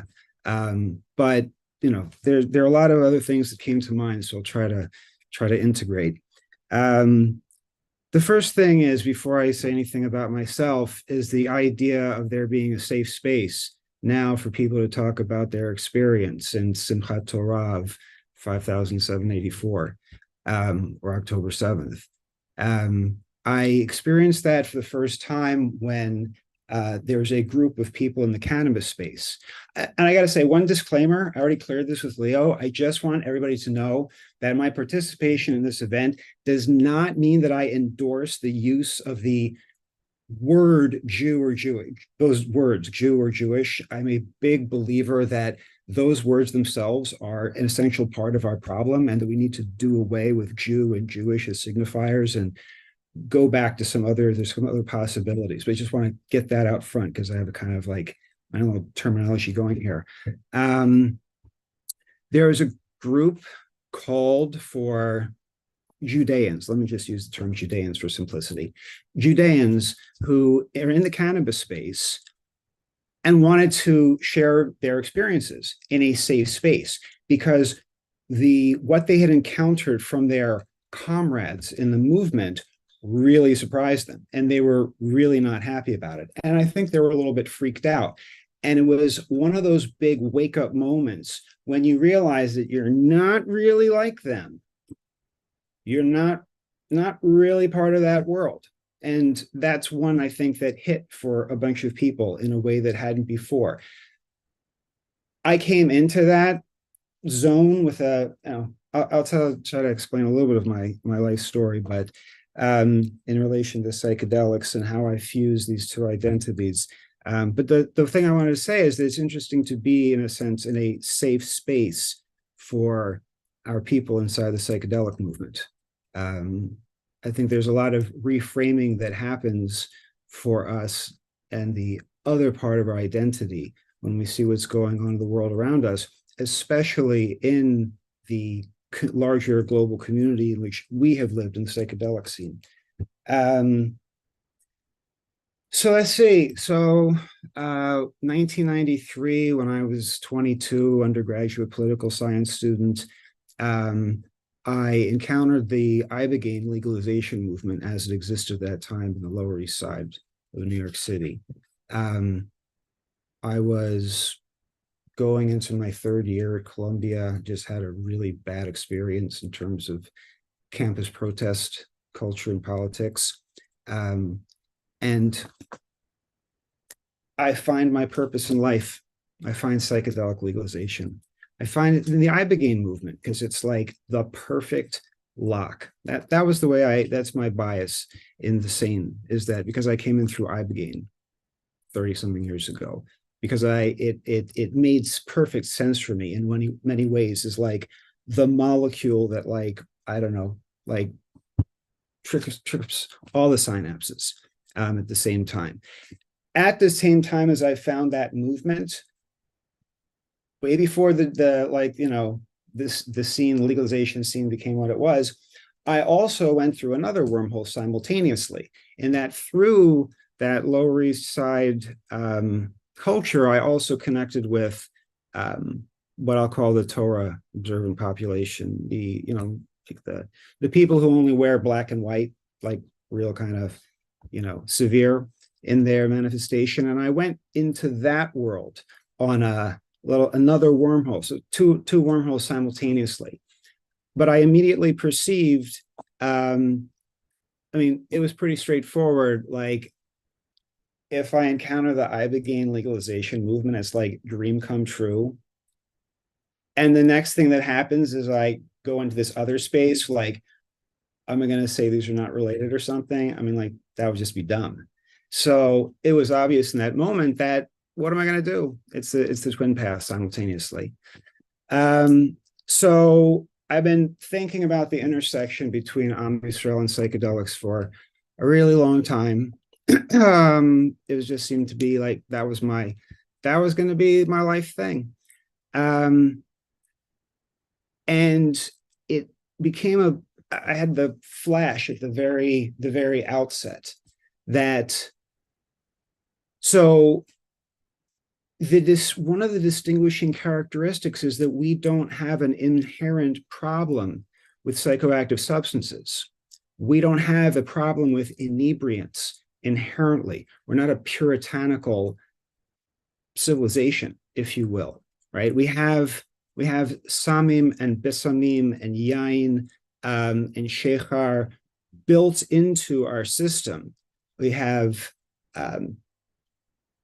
ketoret, incense, samim, herbs, samim, drugs, yain, wine, shechar, liquor, basically. They're all like embedded in our practice. So right there for me, I'm not going to, you know, the connections are obvious, and they seemed, I saw the wedding between the two because of what I came to understand. Well, let me rethink that one. My understanding of the structure that the Torah creates, in a sense, as a model for an intentional community, a worldwide intentional community, in a sense, and how it could fuse and manifest through certain how psychedelics would manifest in Am Yisrael, in our I mean, if you start with a premise, there's a premises out there. The Torah and the nation of Israel are one, we're expressions of the same thing. Then, could be interesting the way that psychedelics manifest through us, and we're a natural match, considering how fundamental Am Yisrael has been in psychedelic legalization. So that's kind of my backstory in coming to this place. So it's really great to see all of this happening. It's like a dream come true. It's really love it. Nice to have a lot of friends in the space and the overlap between psychedelics and Am Yisrael. And maybe I'll circle back to that and end on that one sometime in a little while. So I once upon a time, I don't know, not that far back, but a few years ago, I had the honor and privilege of giving a TED talk on the role of Am Yisrael, Nation of Israel, aka Jews, for people who want to use that term, in the drug legalization movement. Like, what is the deal with the prevalence? I mean, we know Rick, we know Ethan, we know Julie Holland, we know who are the other? We know Ed Rosenthal, we know Abby Hoffman. You got to give ultimate credit to Abby Hoffman. I mean, people know who Abby Hoffman is, right? Show of hands. Anybody? There's one. I know you're back there somewhere, all you people. Anyway, so probably somebody else back there knows who Abby Hoffman is. But Paul Krasner, I mean, just like it's a thing. So I had a certain idea about what that's about. At the time when I gave my talk, it's based on a passage in it's Bamidbar, Book of Numbers. It's this like very dramatic scene where Aaron uses the ketoret, the incense, to stop a plague. It's really intense stuff. Highly recommended. But then recently, as a result of some study, I'm in Crown Heights, so there's I'm right by Chabad, and there's a place that I tend to go and get can learn Tanya. Oh, no, sorry, I mean, I could do Tanya, but like Shabbat morning, we can learn Torah Or, which is like the weekly thing on the Parsha. And because it's like, basically like Kabbalah for the masses in a sense, right? Get to learn a lot of kind of far out stuff. And I perceived in one of the last sessions that, were kind of like clarified for me that one of the things about us is that we have, in a sense, we're made neurodivergent. There's a inherent neurodivergence in us because our tradition speaks in so many forms of knowledge. Like this particular line of Kabbalistic discussion is about the nature of knowledge and tries to break down knowledge into small, like it's like trying to find the basis of matter and just hitting subparticle after subparticle. So Am Yisrael is a natural for something like psychedelics because we have in our tradition this already a model of multiple realities. If the premise is there are four worlds that exist simultaneously, well, I mean, more than four, but like the four big ones, I guess, are Tzilu, Yitzira, Bria, and Asiya. So our system, our heritage, which is like presumably have some kind of memory of the Torah that our predecessors learned, is got multi-dimensionality built into it. So, it kind of makes sense that Am Yisrael feels right at home. What does that mean in terms of like geopolitical, like civilizational transformation and like where we kind of like factor in that? It's kind of a big one. I mean, I think we have, again, by default, some kind of stewardship role. It's a heavy responsibility. It's a tough job. Somebody's got to do it. But yeah, I mean, whatever, we're here. So we have a responsibility to ourselves, each other, the movement, the world, whatever, to use this very narrow opportunity, this like very brief moment in a sense. Yeah, but I think we can do that. Let me Where am I doing time-wise? Like 15 minutes in? Yeah, I'm good. Okay. So, um,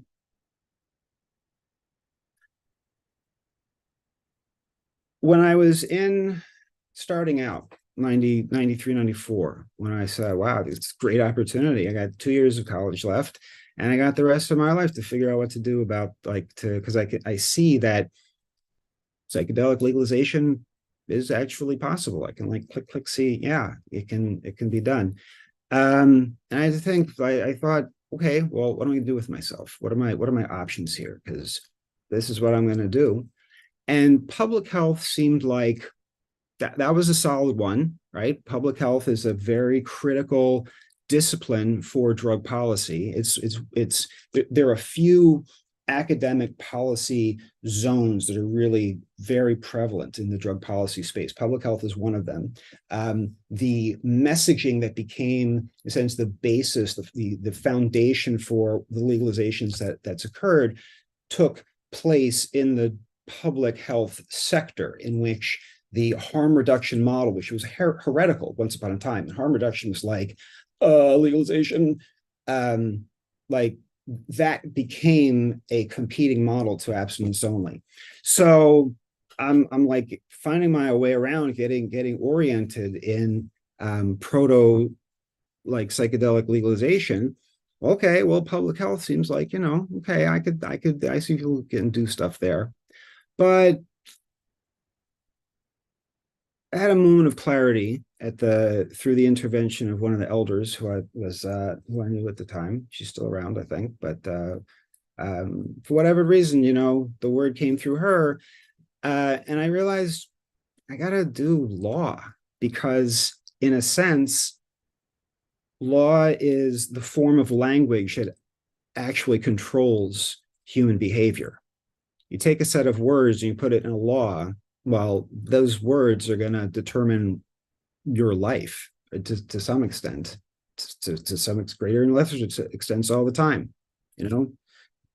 Somebody writes a law as to where traffic lights need to go. That's going to affect your life in a big way. Every time you see a traffic light, think there's a bunch of laws behind that traffic light. So law is very powerful. And I said, yeah, that's the ticket. So I come to discussions of psychedelics at this point as somebody who has a legal perspective, and not just a legal perspective, but in a sense a market perspective, I guess, because I've done commercial litigation, among other things, for 20 something years, which is an informative experience, gotta say. But it's shaped my perceptions in terms of and not simply me. I mean, I've picked this up through other works that I've seen. I can't take credit for it. There's for people who are interested in any of what I'm saying, I'm happy to provide leads and resources and so on.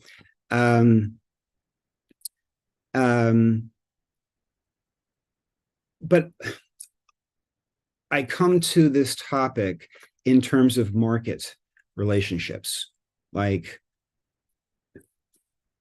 in a sense, I mean, my shtick, as it were, is that psychedelics, in addition to being everything else they are, they're basically consumer goods that travel in interstate commerce. They're products. You can buy them. You can sell them. They're products in a market. They're products with unique characteristics. And that's sort of like the matter at hand is, well, what do these things do? And what happens when you start selling them over the counter, or like prescribing them to kids, or et cetera, et cetera. So market regulation, that's it. That's in like a really kind of crass way. That's what we got. Now, I came into this, I'm going to give a Torah reference, if I might. So, one of the things that happens in Bereshit, aka Genesis, is at the end, Jacob, our father, Yaakov Avinu, doesn't want to be buried in Egypt. So is this like kind of dramatic thing where Yosef and the brothers take Yaakov up to his body to be buried in Eretz Yisrael. Okay.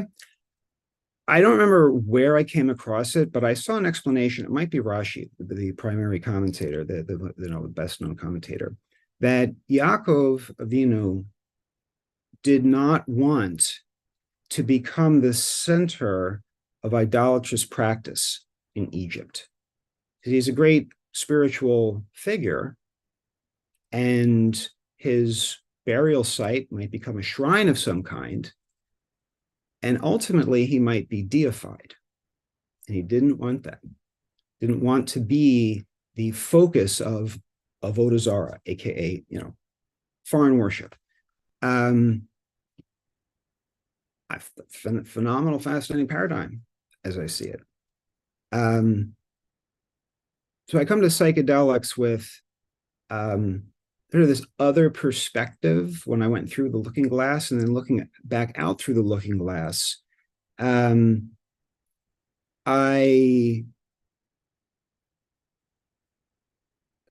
saw the religion of psychedelics, or a psychedelic religion, or what it means to keep regulation of psychedelics, what it means for psychedelics to be regulated in a sense through religious law as opposed to medical law or consumer protection law, which would be a legal over-the-counter model.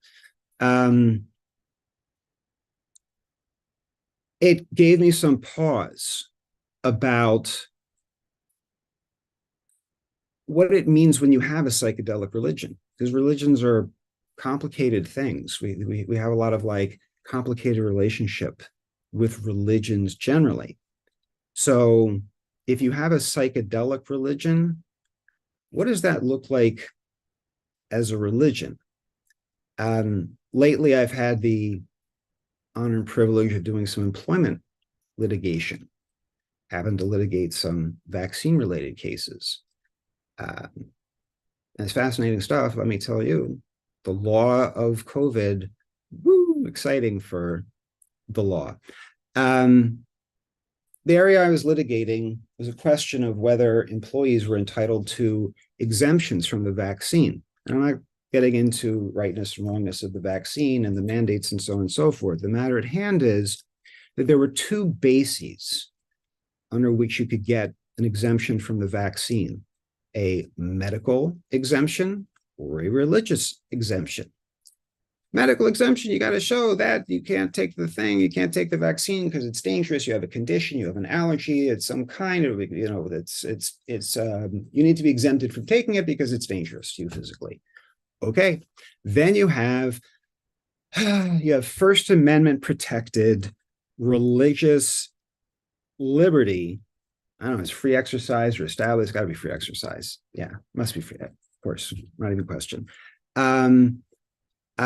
Basis to be exempted from a public health mandate, because we have such things. We have religion in this society gives you rights in the sense that you may be exempt from societal mandates, aka law. That's powerful stuff. It's real powerful stuff to be able to say, no, that law doesn't apply to me because I have a religious belief. It's constitutionally protected.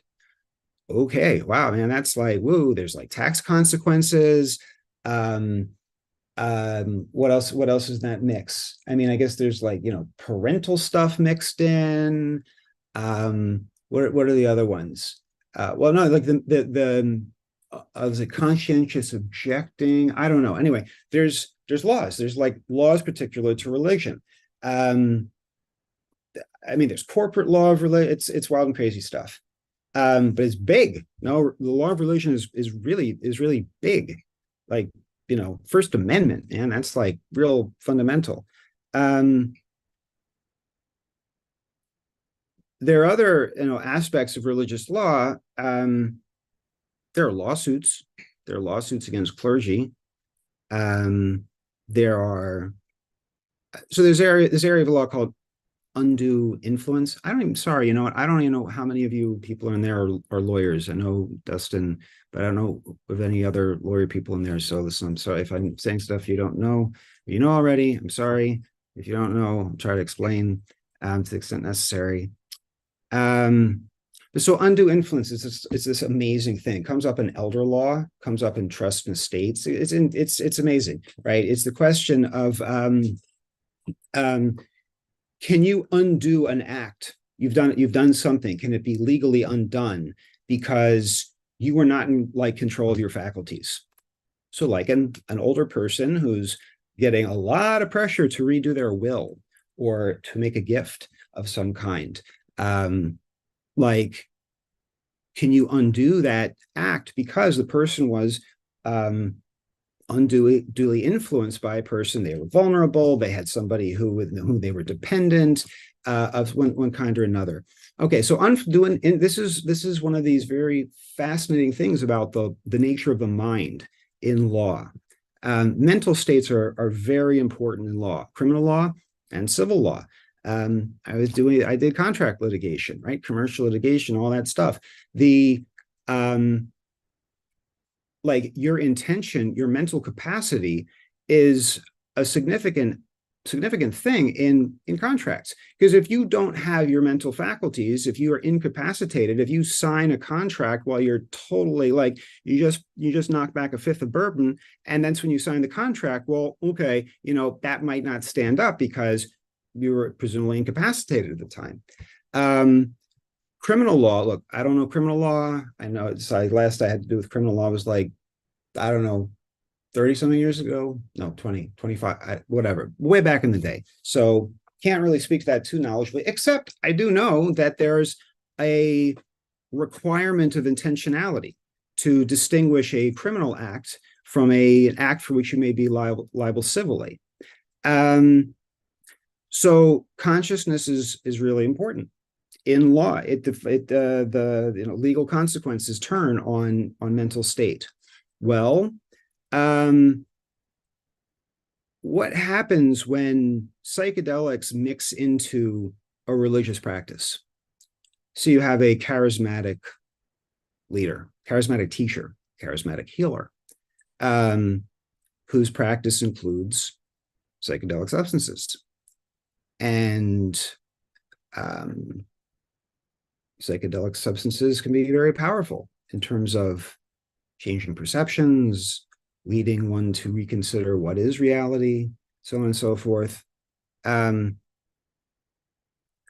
already have a lot of issues with religious and spiritual leaders. So what happens when psychedelics get into this mix? I don't know. But like, I don't think we should take anything for granted. I think you should be extremely circumspect. And that perspective on my part, I think, probably comes out of a cautionary contrarian streak that came through going through the looking glass and learning Torah and being like deep inside Am Yisrael. Yeah. I don't know. Is this like working for anybody? I see it's like silence in terms of I don't know if you've all gone to sleep. I don't know if like, yeah, anybody out there? All right. Well, Leo, I guess I'll just keep talking. Okay, there's a person. Okay, good. Wait, is that a message for me? How do you deal with nepotism in the community? Huh? Like me? Like clicks, like how do you deal with like the popularity game? How do you deal with that sometimes, like, I think some of us are more authentic than others, and maybe we're not very good at schmoozing or diplomacy, and sometimes it's about kissing the right asses, and I'm not always sure that kissing asses is something that is good to cultivate. I'm apparently really bad at that. I've literally struck out big time on that one, so I can't give any advice there. I'm nepotism. Okay. I don't know. I mean, it's kind of a bummer because the thing is, I've been around for a while and I have this like perspective, going back a ways. I mean, I knew a different generation of people, like the people who came before the current generation, and even, you know, to some extent, my generation, who are unknown. Nobody will ever know who they were. Um, so to like come from this like earlier time and then to see how things, well, this brings me to a generational question. Thank you. I'll try to like, you know, like pull that in. Um, I don't know. I don't really deal with it. I mean, at this point, I just kind of do my thing. I mean, my priority is to get back to my blog and develop some concepts. I mean, I'm like fusing different concepts. I mean, I kind of like in a sense, I retired to some extent after 30 years. This was like my 30-year anniversary of like, you know, meeting the movement, May of 1993. So I'm kind of like trying to like see how to parlay this. Well, okay, so you changed my focus. I don't know where I was going, but let me just run with this one. I mean, for me, I guess it's connected. Look, one of the issues that I have with cannabis is the total self-referentiality of that space. It's like it's kind of boring ultimately. It's like, yeah, I mean, it's like, yeah, I mean, cannabis is important, but like, okay, and now what? I mean, and I think I think the cannabis scene is particularly silly because it's just goofy. I mean, cannabis is just a subset of psychedelics. That's all that is. It's just like one of these little things going on in the broader context of psychedelics, which is part of a broader context of tools of consciousness and technology of consciousness, right? I mean, we're going to a big thing between devices and drugs and plant medicines. I mean, this is like battle royale of the future. And you want to be like talking to me about cannabis branding? Okay, so psychedelics can be the same way, right? It's very fishbowl, like very much like solipsistic, self-referential, self-indulgent, all that kind of stuff. Sorry, I'm old and bitter. Um, but for me, they're just means to an end. And the end is like species survival, like world is a better place, like, you know, like the utopia version as opposed to the dystopia version. Although again, one man's utopia is another man's dystopia. But you know, like the good future, like the good happy future. So my understanding is psychedelics are a means to that end, but they're not the sole means. They're an element of it. They're presumably a mental health modality of a future society. But for me, in practice, in terms of like how you fuse the two, I've got to assume that it's an alternative economic social model of some kind that I assume is going to take the form of some new model of urban existence, the way that we live in terms of sanitation and the environment, food access, desert, like, you know, food, dealing with food deserts, presumably some kind of autonomy of metropolitan areas, urban like population clusters. I mean, that's like how we stay alive. The psychedelics may be some aspect of that or contribute to it or help bring that about in some way through, I mean, presumably, I mean, potentially helping to get to a more possibly mediative, collaborative approach to things, maybe. So psychedelics, I understand to be an element of it, but the vehicle is yet to be determined. I'd say as an attorney and having like my own understanding about how drug law evolves, that you have to think through, map out, and implement, I guess, local models of control, urban government, community government, then there are potential problems with that in terms if you have a federal society. What happens if you have like local standards of mental health? That could be quite problematic. But then again, we're having all kinds of weird mental health stuff with the web. Let's see. There's a comment. Share on personal, but circles. No.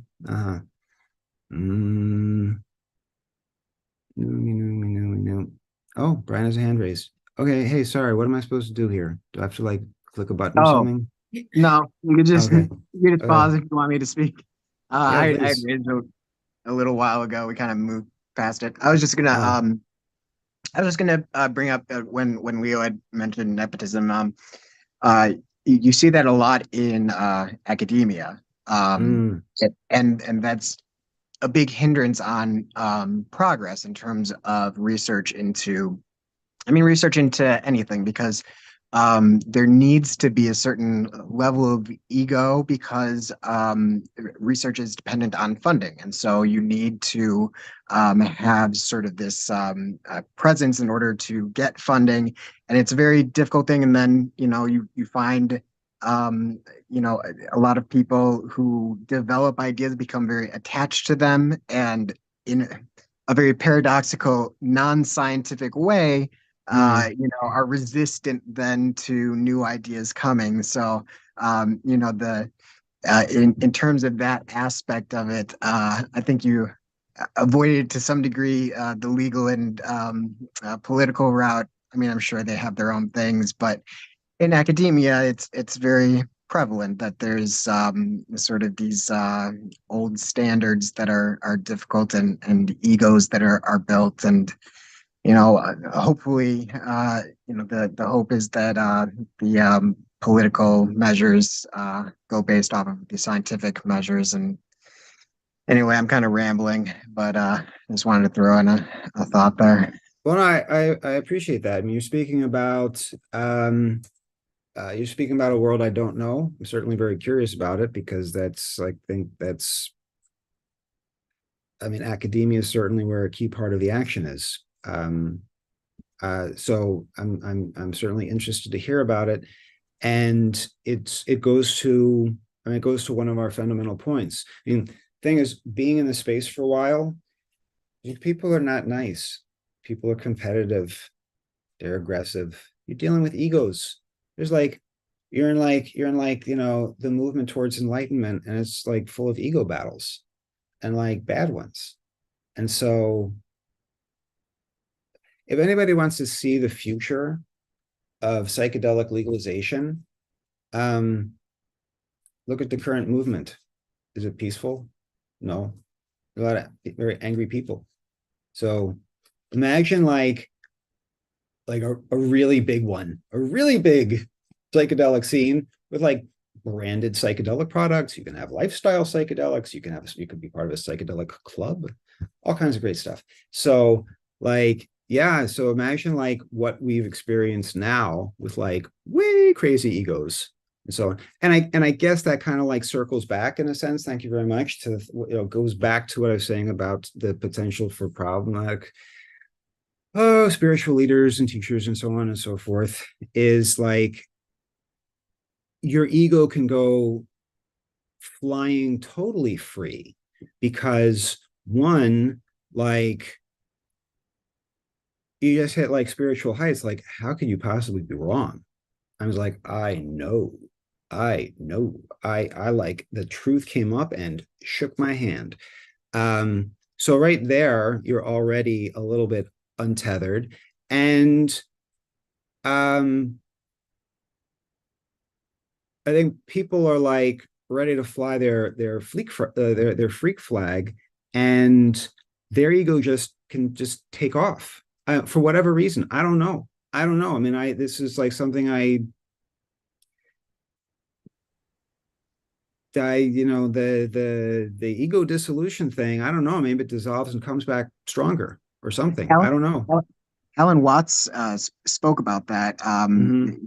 He did a couple of talks specifically on psychedelics, and spoke of the danger of having these experiences and then coming back and feeling that and it's kind of antithetical to the actual mystical experience, because you then think that you have this knowledge that others don't have.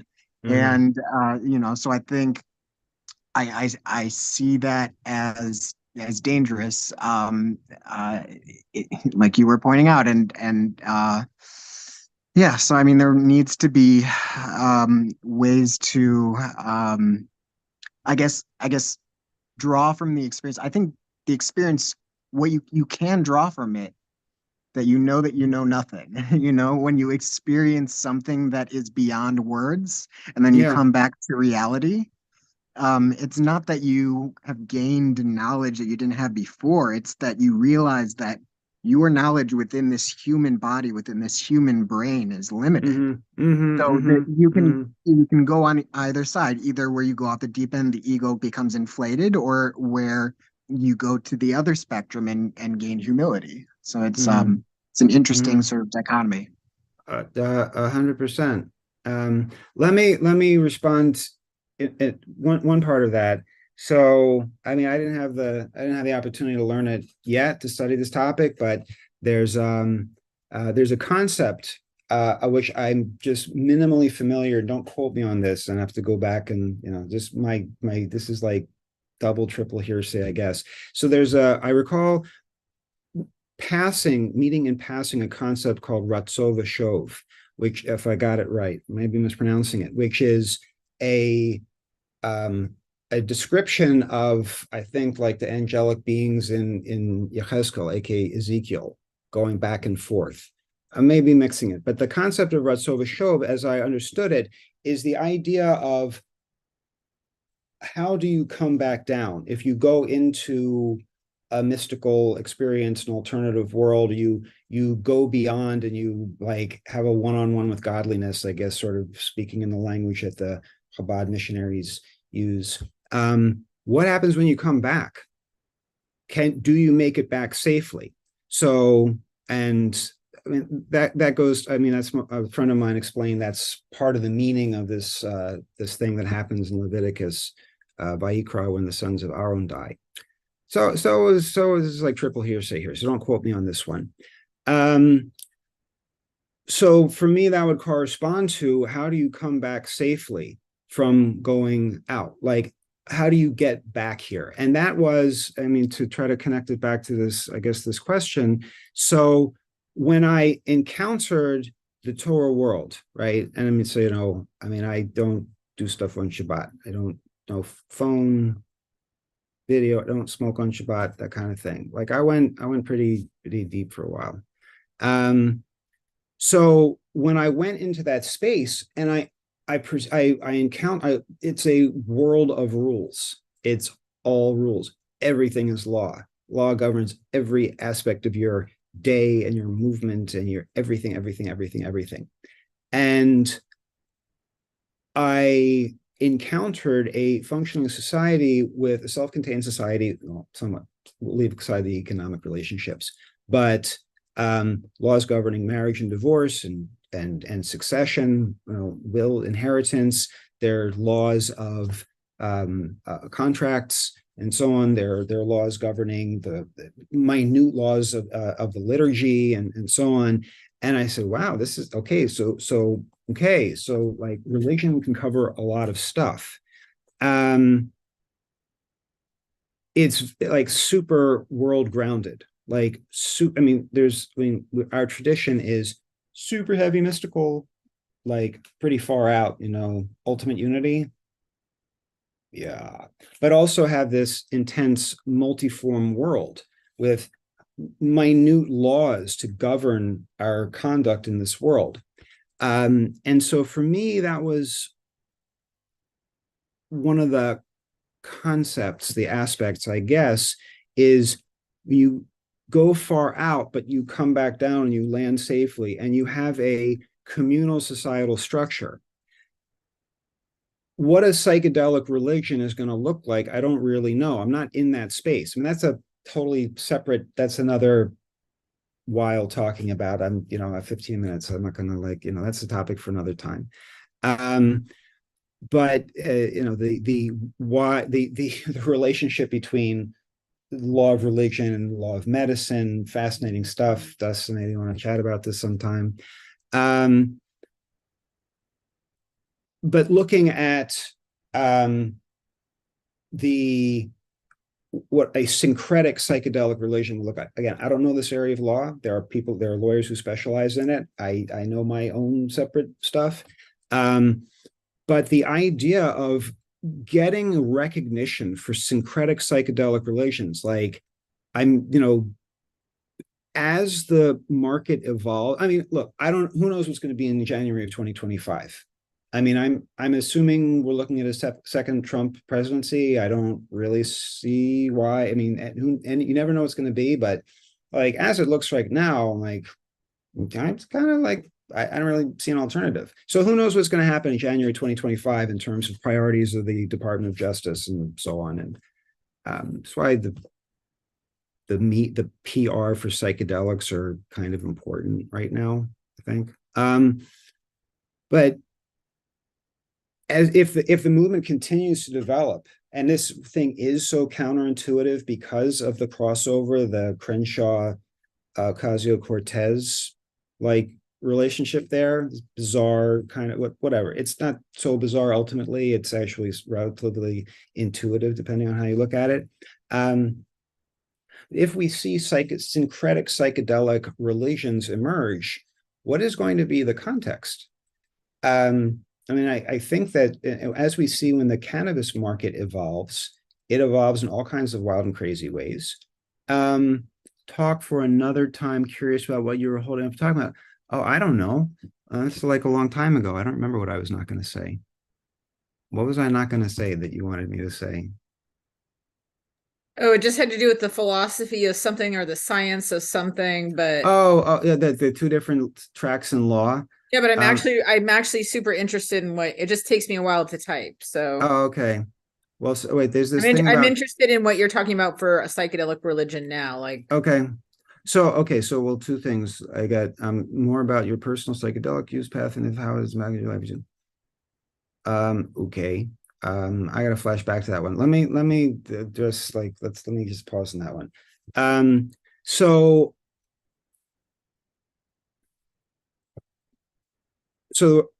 being a religion has legal consequences. Not a specialist in the area. I mean, I've identified a few of them that come to mind. So getting that religion status is like it's a big deal. So what does it mean for a psychedelic practice to get religion status, which in a decriminalized future,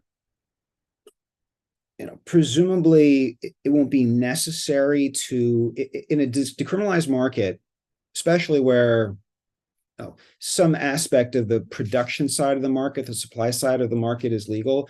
The legal protections afforded by a religion status might not be so dramatic because the main thing is that you won't be subject to criminal prosecution generally. So if you don't need religion status to be exempt from prosecution, so like the stakes for being a recognized religion are probably not so high.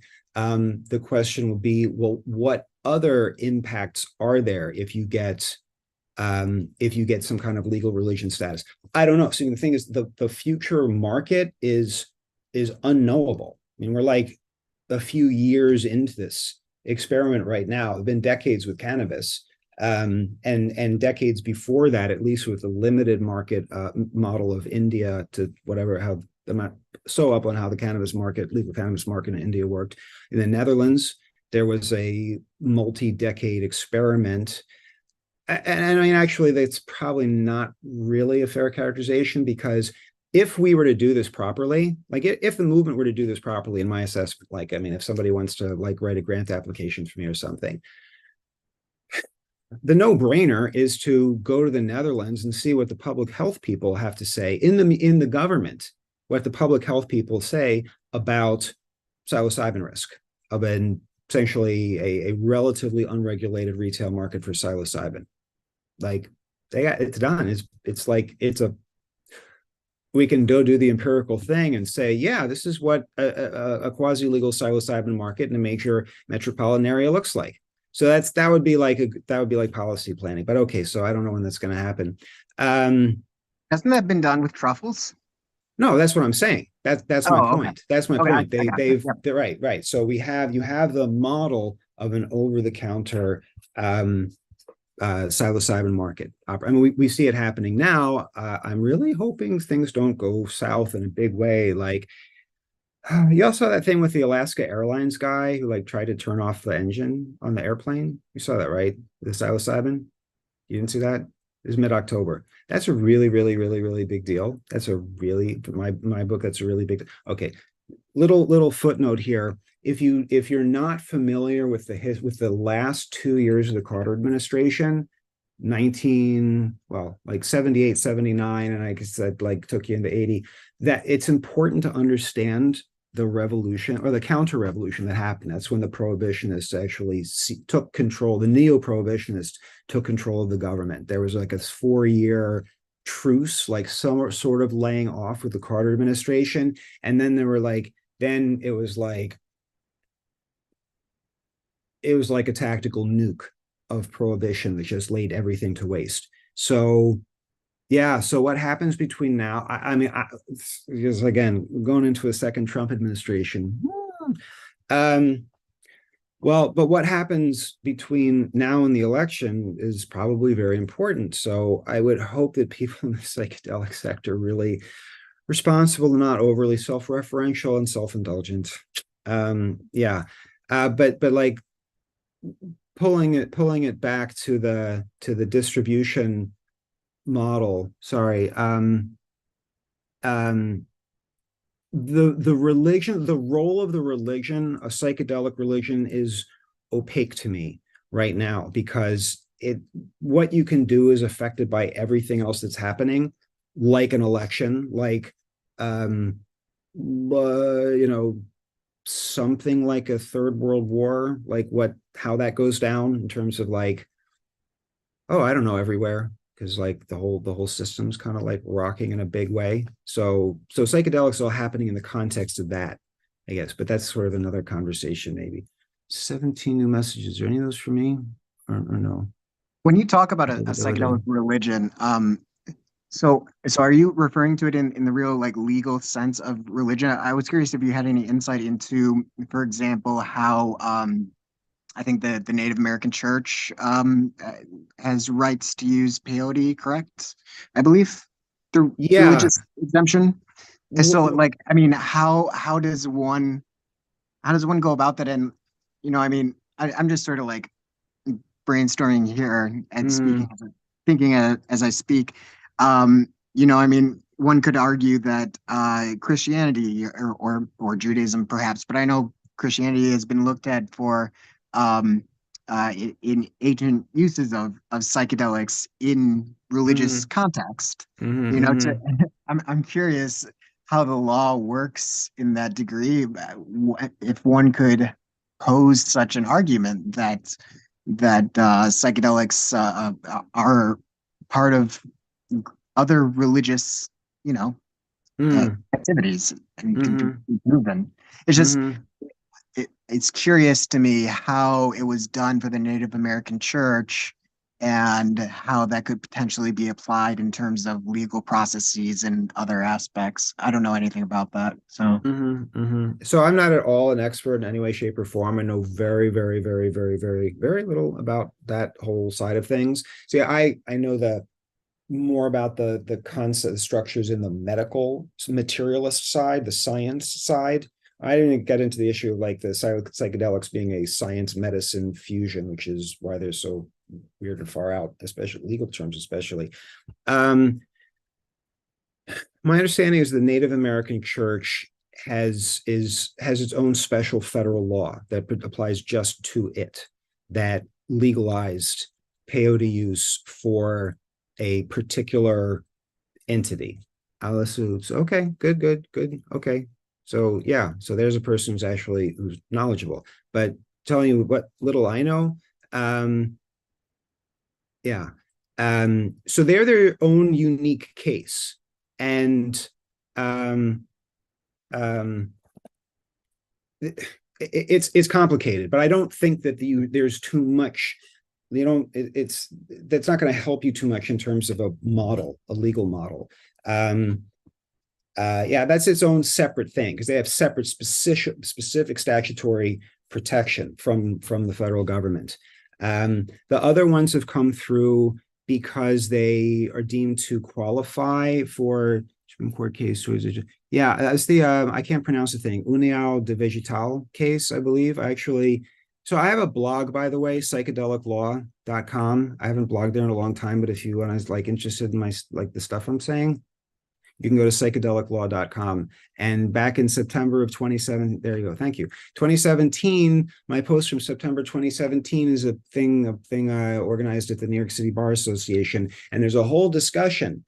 Nancy Hollander, the lawyer who argued the case, gives this like really amazing presentation. It's a 2-hour video, but you can find it on my blog through September 2017. Okay. Look, there's a lot to say about the psychedelic religion thing. I mean, I think there's two aspects to it, and then I think there's a question that I was supposed to answer a long time ago.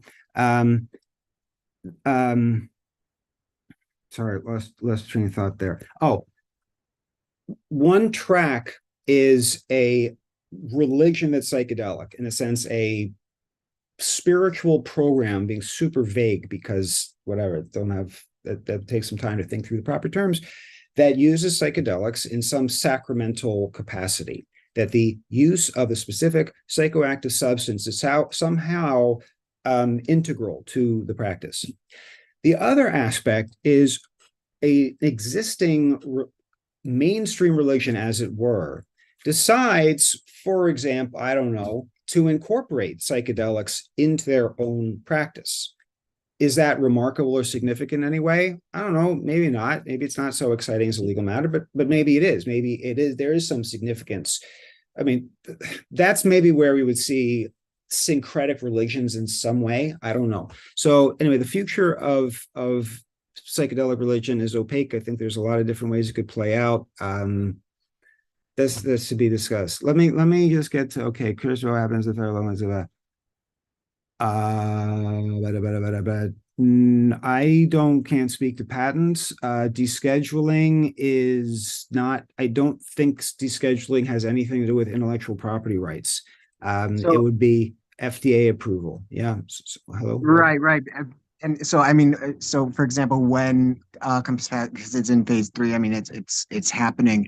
Once they patent it for medicinal purposes, to be Schedule 1 substance, it has to have no medicinal value. So that's, you know what I mean? Yeah. So that'll be interesting. I'm not sure. Yeah.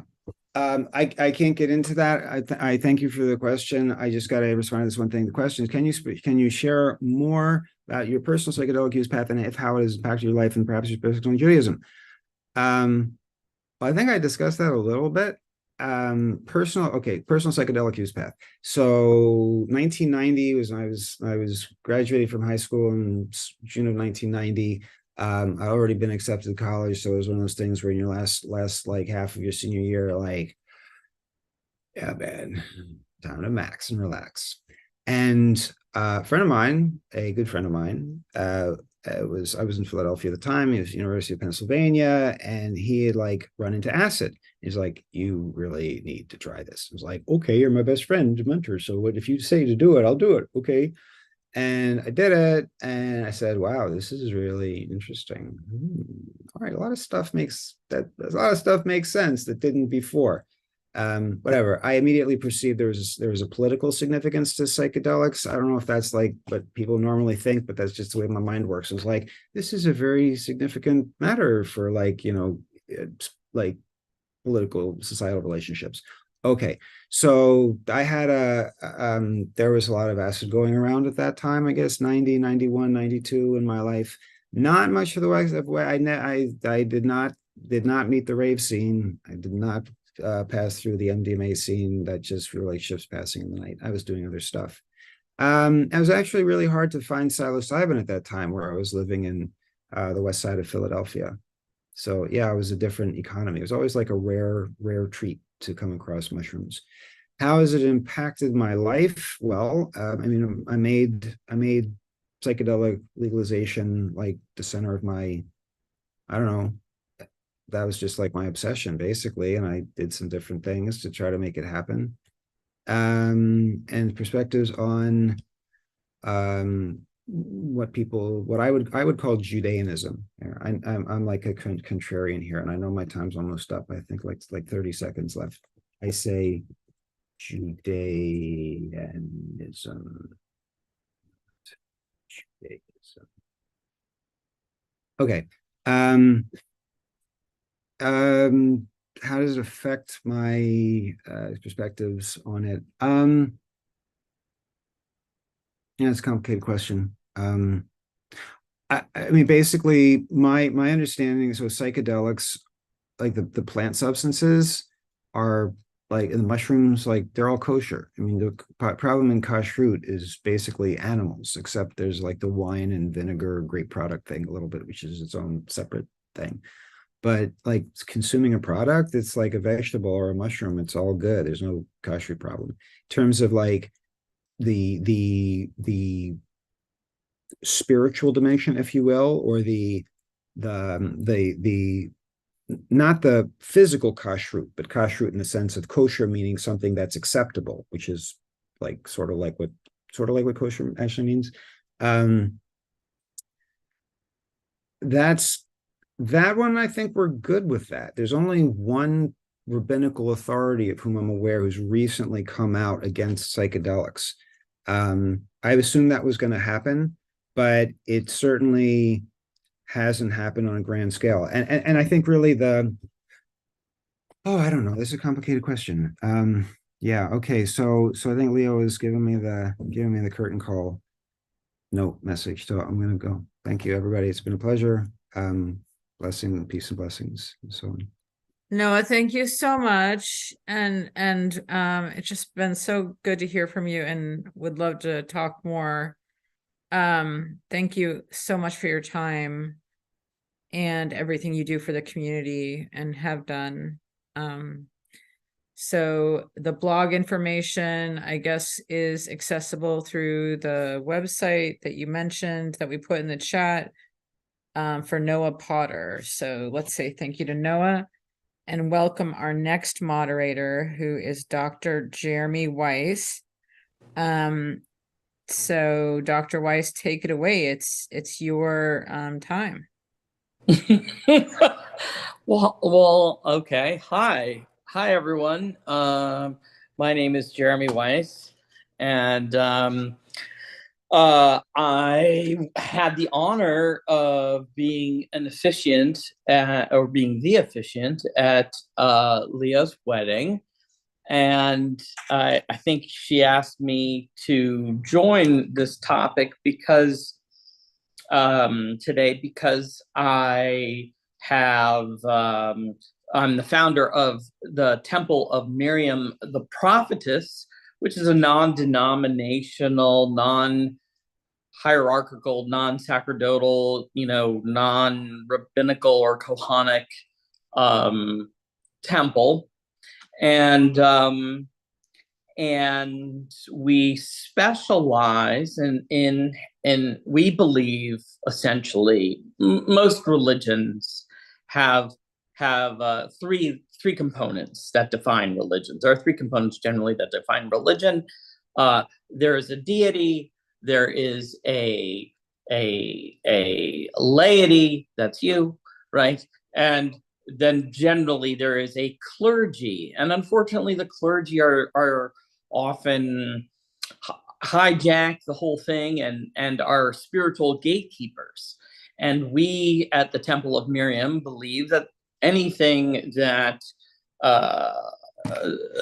we're all spiritual equals, and that anything that a rabbi is empowered to do, you are spiritually empowered to do as well. And this speaks to the concept of minions and licentia, of et cetera, of practicing these theurgic rituals. And so my temple helps people deal just directly with the deity and cut out the clergy. We want to help you help yourself, and that means putting magic and those powers back in your own hands, and the hands of the laity. And usually that is in part what defines folk magic practice, is that it's domestic religion. Religion is practiced at home, and it involves just the deity and the laity. There's no clergy. And so there's a lot of hostility there. And a lot of people bump up against clergy. So we've removed them from the equation by saying that, you should have your own relationship with God and spirituality and mysticism, etc. And through that, and because of that, we teach Jewish magical practices. And the very first course that I teach people is Introduction to Jewish Magic. And that is what Leo has asked me to present here today. So, yeah, we teach all sorts of, at the Temple of Miriam, I can put in links and so on, but we teach things like crystal gazing and incense magic and divination and all the things, orthinomancy. We just had interpreting omens, interpreting prophecy, interpreting dreams. So that's what we do at the Temple of Miriam. We put it back in your hands. So allow me to begin with my usual lecture on Introduction to Jewish Magic. Share my screen.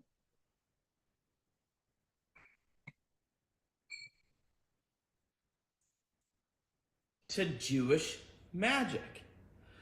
In this little lecture and workshop, we're going to review, why is Jewish magic so important? Why is it important at all? We're going to review, who are the Jews? How did Jewish magic even develop? What is Jewish and what isn't Jewish? We're going to cover that. We're going to talk about the 3 essential principles of Judaism, and we're going to cover whether or not do I have to be Jewish to perform Jewish magic effectively. We're also going to cover the essential principles of Jewish magic, and the major forces of good and evil, and we're going to address what's the Kabbalah, and we're going to go over a timeline of Jewish events as well as Jewish folkloric history, superimposed with some very interesting when certain various occult phenomenon entered the Jewish folkloric history as well. And so we've got a lot to get through in this short amount of time, and that's okay. You can come back and watch as many times as you want. You can come back and rewatch, and you'll also have a PDF that references pretty much all of this material. So you don't need to take a pencil if there's something important or whatever. I'll tell you, what it is, but pretty much everything you should have. So let's start with our first topic. Bum bum bum. Why is Jewish magic even important at all? Okay, well, the Jewish people are a very ancient people, and they are the oldest of the self-described Abrahamic religions, the religions that have spawned from Abraham. And that generally includes, for the most part, Judaism, Christianity, and Islam. And over time, all of these cultures, which of course, between those three religions, that covers a great percentage of the overall world population. I mean, we've got Buddhism and Hinduism being other major players, but this is a big section. The Abrahamic religions is a big sort of section, and because of that, it has influenced all sorts of other magical practices. Christian folk magic, of course, Islamic folk magic, of course, right? That makes perfect sense. That Jewish magic would filter down into the other Abrahamic, sister religions. But then, Appalachian folk magic, and as it's carried around the whole world, we start to touch things like and get incorporated in voodoo via Catholicism, and then there's Christian Kabbalah, and then there's Thelema, which has Kabbalah with a Q, and Hermeticism, and powwow, and the Pennsylvania Dutch. I mean, we can go all over the place, but the tendrils of Jewish magic has affected everything from modern pagan magic to just the magic of many other cultures through both sharing and unfortunate appropriation. But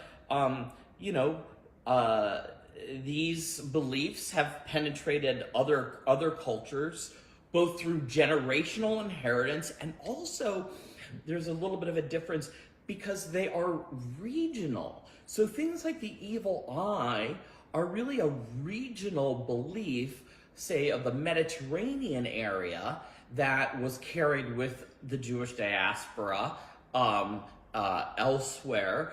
But so you've got beliefs that are transmitted to other cultures through time and across geography.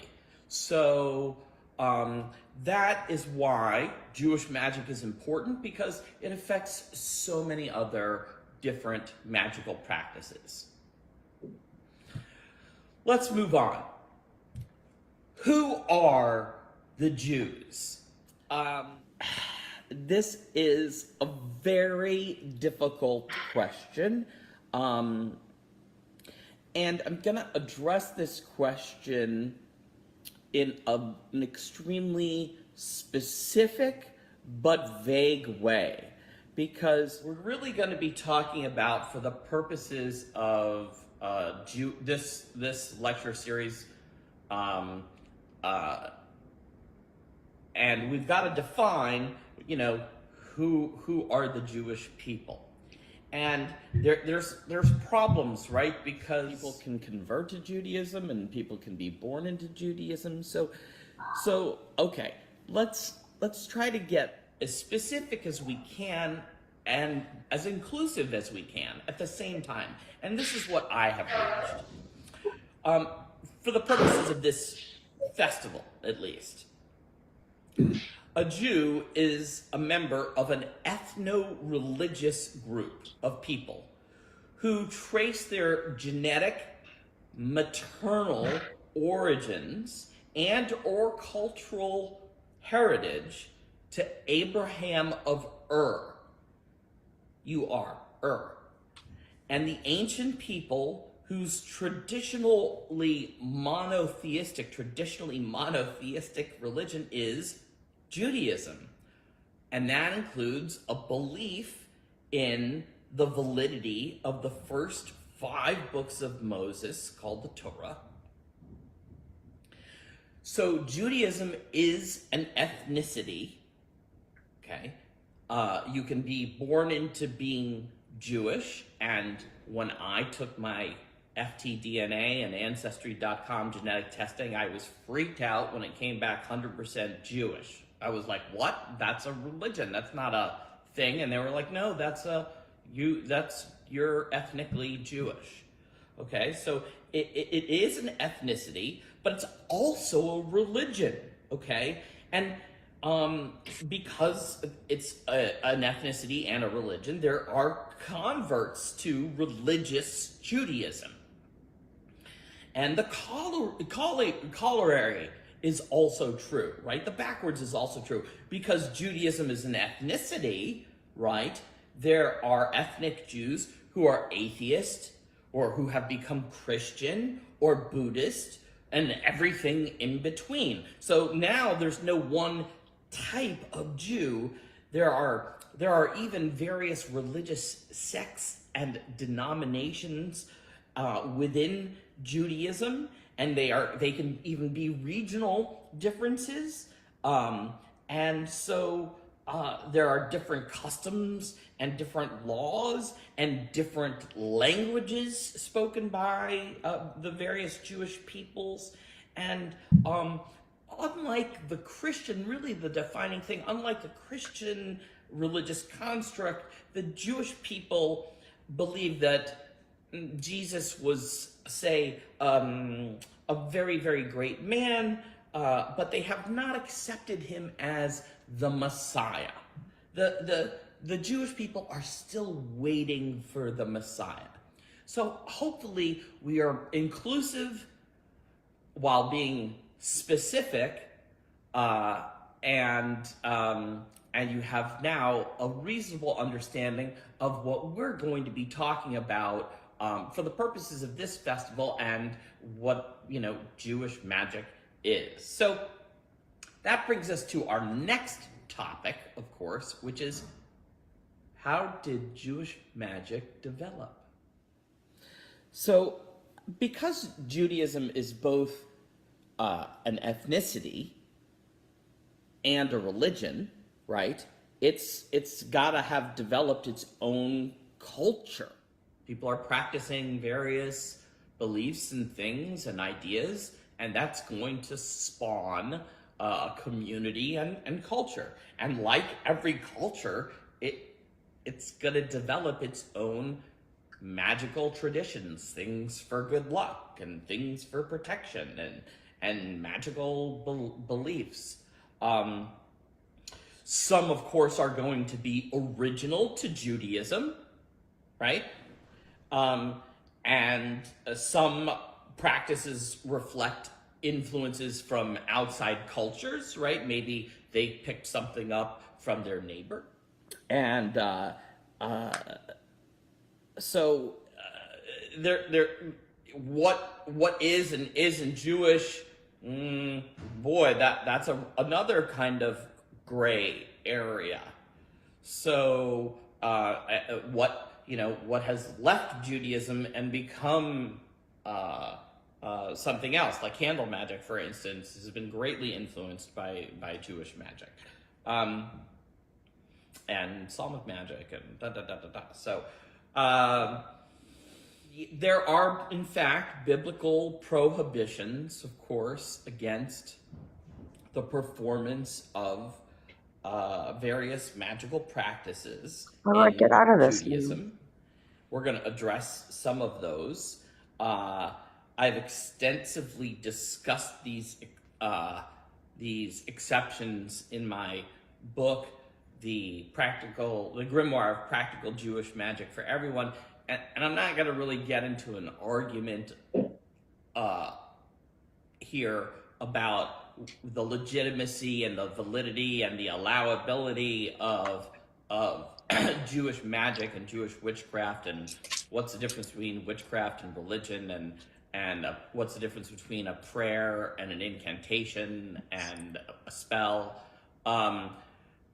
because you're here and we're gonna presume that you're already on the same page. We may briefly kind of touch on it. We'll talk about it probably during the live segments. It'll naturally come up, but it's kind of something that we're gonna navigate around right now. So now we've got to address what is Jewish, okay? Well, we can agree that there are at least three essential principles of Judaism. And outside these three essential principles, basically, even Jews can't agree about what is Jewish. Beliefs simply cannot be contained.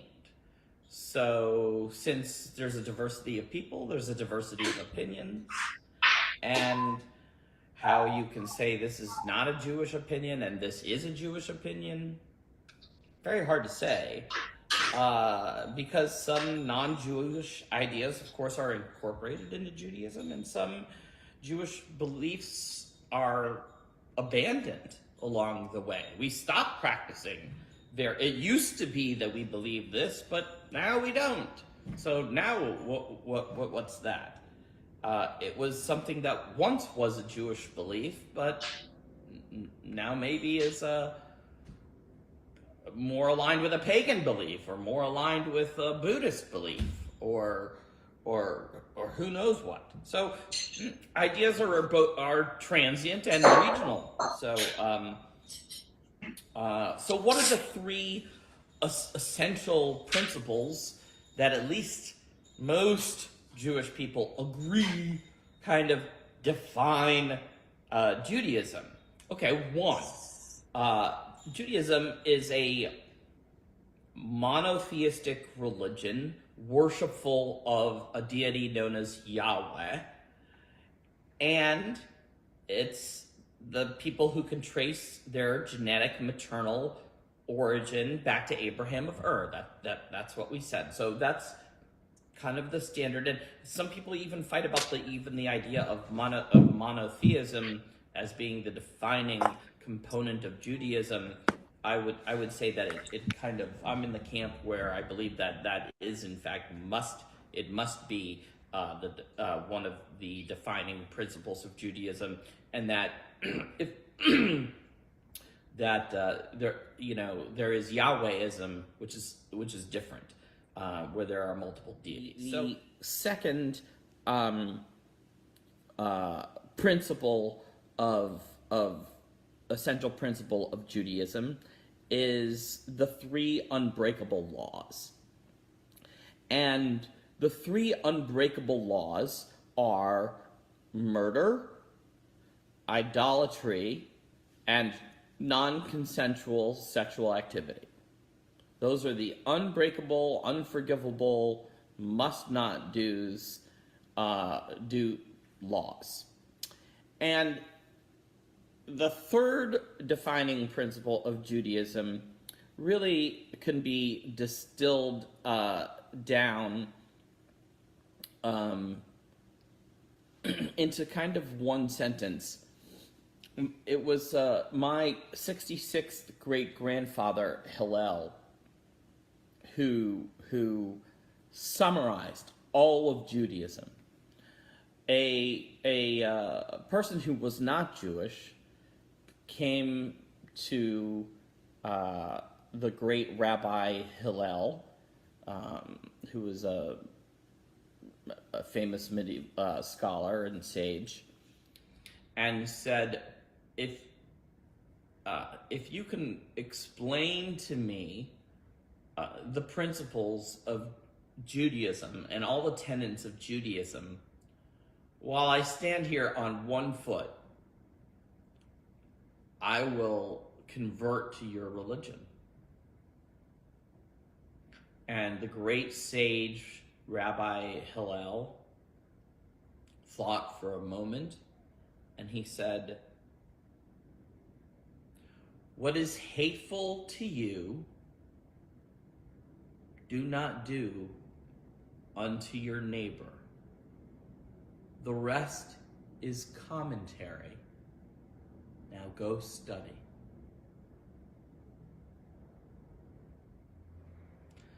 So the question is often posed to me, do I have to be Jewish in order to practice Jewish magic effectively? And I'm going to answer this question in two ways. Well, three really. But when I was a young boy, I was in Jewish religious school, and we prayed every day in Hebrew, which was a language I did not understand because I spoke English. And I went to the rabbi and I said, I don't understand why we pray in Hebrew. Why can't we pray in English, which is a language I understand, and I can say the prayers that way? And he says, God likes Hebrew. Hebrew is the language of God. And I said, well, what do you mean? I thought that God was omnipotent and he can do whatever he wants and understand any language. And at this time, the rabbi was kind of growing a little bit frustrated with me because he didn't have time for my philosophical nonsense, of course. And he wanted me to sit down and just say my prayers like the other good children.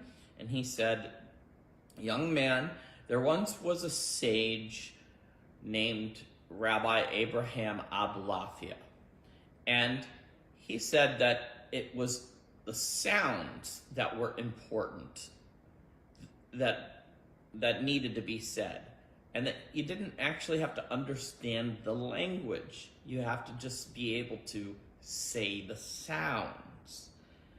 And he finished with, of course, now please go sit down with the other children and sing the songs like you're supposed to. And I, of course, thought instead heavily about that and thought, oh my goodness, I get it. What he's saying is there are magic words like abracadabra and hocus pocus, that the words themselves have power, and that in Genesis, the very first act of power or creation is an act of speech. And God says, let there be light. So he was saying to me, you don't have to understand the words. The words themselves are magic. You just gotta say them.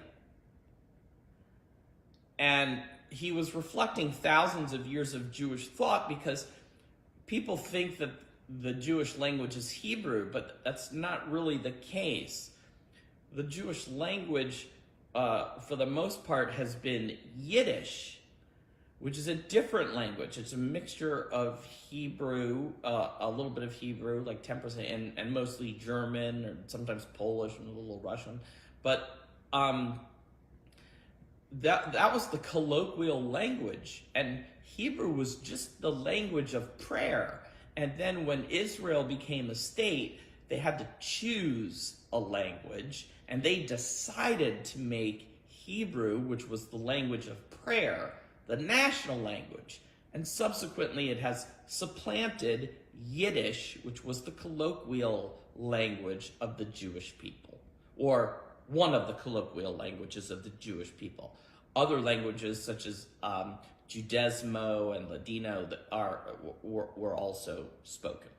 So that said, the rabbi was saying to me that the Jewish concept of sound is what is important, and it is a logocentric type of magic, and it is a logocentric religion. And this is going to crop up over and over again throughout all of these lectures on Jewish protection magic and invoking angels and all of the things we're going to be talking about, love magic. The names and the sounds are very important, and this has given rise to knowing the various names of God, and the word Hashem, which means the name. People think it is the name of God, but it actually is a colloquialism, meaning just the name, because it's like like Voldemort. You don't say the name; you say the man who cannot be named. Okay, so it's so funny when people say, well, Hashem is one of the name of God. Well, yeah, it's kind of a meta name.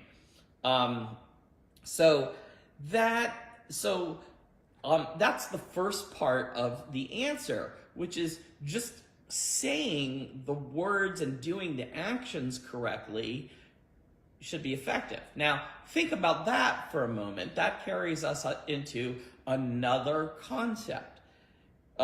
Do you have to be Jewish to perform Jewish magic effectively? And if you think about it, then the answer is no. If you're performing Jewish magic effectively, then by definition, you're Jewish, right? If you're doing and believing the same things as a Jewish person, then are you not Jewish? Right? I mean, if every day you wake up and you go to temple and you do Passover and who's to say you are Jewish?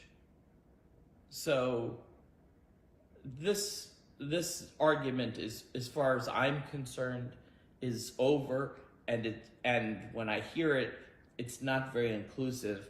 And the answer is whatever leads people to study Torah and to be kind to others and compassionate and to ease suffering and to be charitable is good by definition. So, that said, let's get on. We've kind of blurred onto the essential principles. We've already touched on the essential principles of Jewish magic. And I already mentioned one of them, which is that it's logocentric. It is a logocentric, meaning speech-centric type of magic. So words like abracadabra, for example, abracadabra and hocus pocus, they themselves have magical powers. Then you have to start thinking about as I did when I sat down as a little child in the audience. I remember thinking, well, wait a minute, what does that mean for translating stuff? Does that mean that when I get a spell or a prayer or an incantation, I can't translate it into my own language because now it's ineffective because the vowel, the syllables are different and the sonics are different? And the answer is yes. Strictly speaking, that's what the Jewish people would say. Intention is important, and we call that kavanah. And many people believe in the praxis of intention over sound.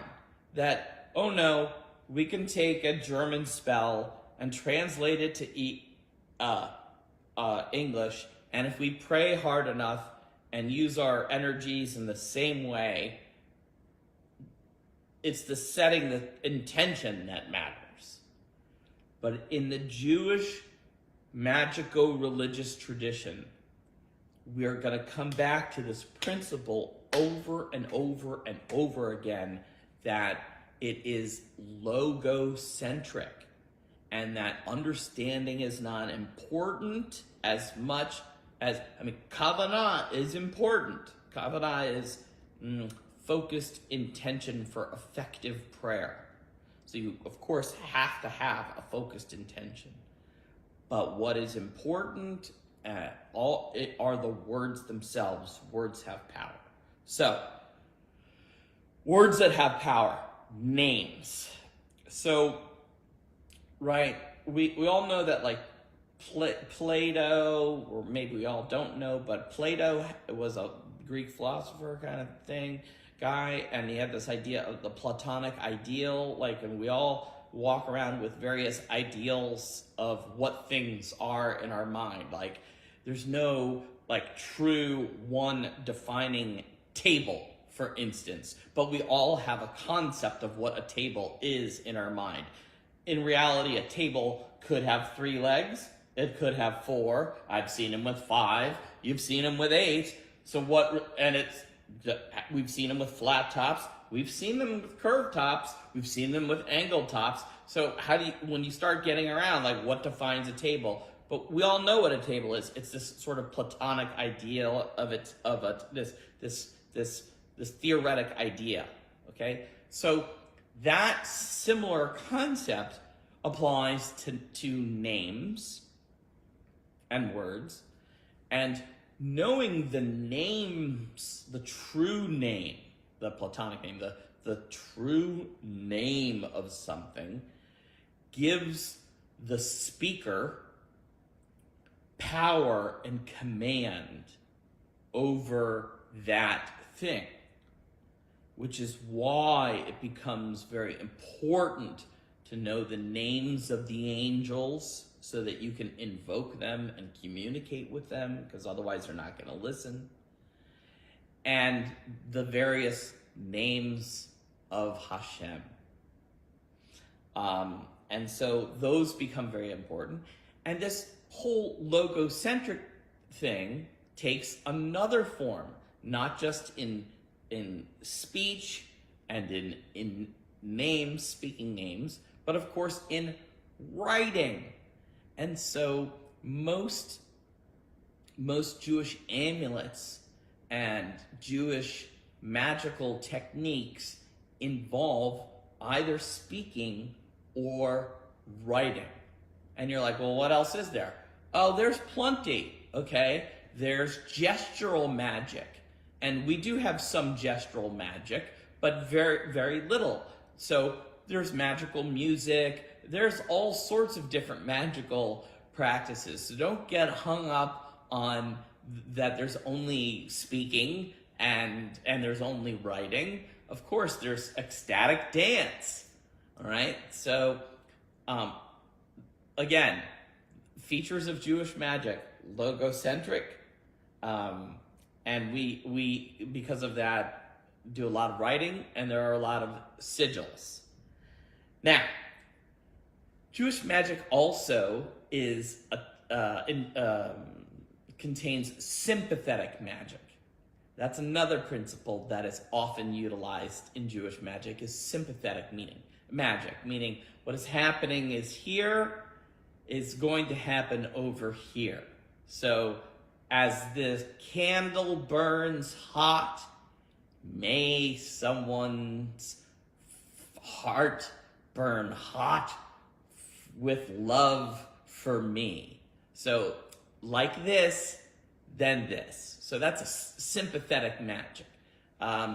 People think about the typical voodoo dolls or puppets, and you stick the needle in the thing and the person goes out. That is a form of sympathetic magic. What happens here is happening here. That's often used in Jewish magic. Another aspect of Jewish magic is called contagious magic. This is seen in many magical traditions, and that is where the magic has to be put on someone in some way. They have to come in contact with it. So it might be that a magical object is buried at a place where someone will walk over. And you see this in other magical traditions such as hoodoo, right? Or they might have to unknowingly, you want the victim to unknowingly step on something or sleep in it or so there's a lot of contagious magic where an object is tricked or like that. Jewish magic makes use of another form which you don't hear a lot of, and I really like this. you hear the words contagious magic and sympathetic magic, but this is kind of an interesting view. Jewish magic contains many exchange of fortunes. So this is where you can change places with someone, right? So one of the first examples of this might be Aaron and the scapegoat. They transfer the sins of the Jewish people, the Hebrew people, into the goat, and the goat, and banish the goat. But so you can have an exchange of fortunes, and this is often used, like in hoodoo, as a double action. You see this in hoodoo, where you want the cursor to have something bounce back, right? So what the Jewish approach to curses from other sorcerers might be an exchange of fortunes, that whatever they cast on you will go in, and the blessings that they gave to themselves, you'll get to intercept. So I love that concept. And then I've come up with my own kind of term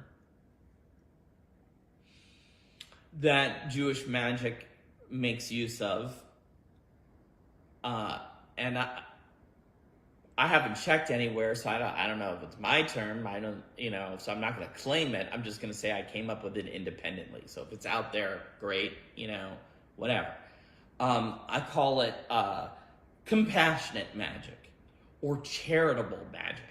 And there's a belief in the Jewish magical religious traditions that giving charity and doing kind deeds is the most powerful and efficacious form of magic. And not only is doing a good deed important and powerful, but the most powerful charitable action is done anonymously, okay, without any credit whatsoever. And so, that keeps people from doing things for personal gain, right? That's saying like, yeah, you should do a good deed, and that will probably make your magic more efficacious. If you do a good deed or give to charity, your petition may come true. But really, you should be doing that without any expectation whatsoever. And that's the most powerful person, is the person who does that. So let's talk a little bit about the major forces of good and evil in the Jewish magical religious tradition.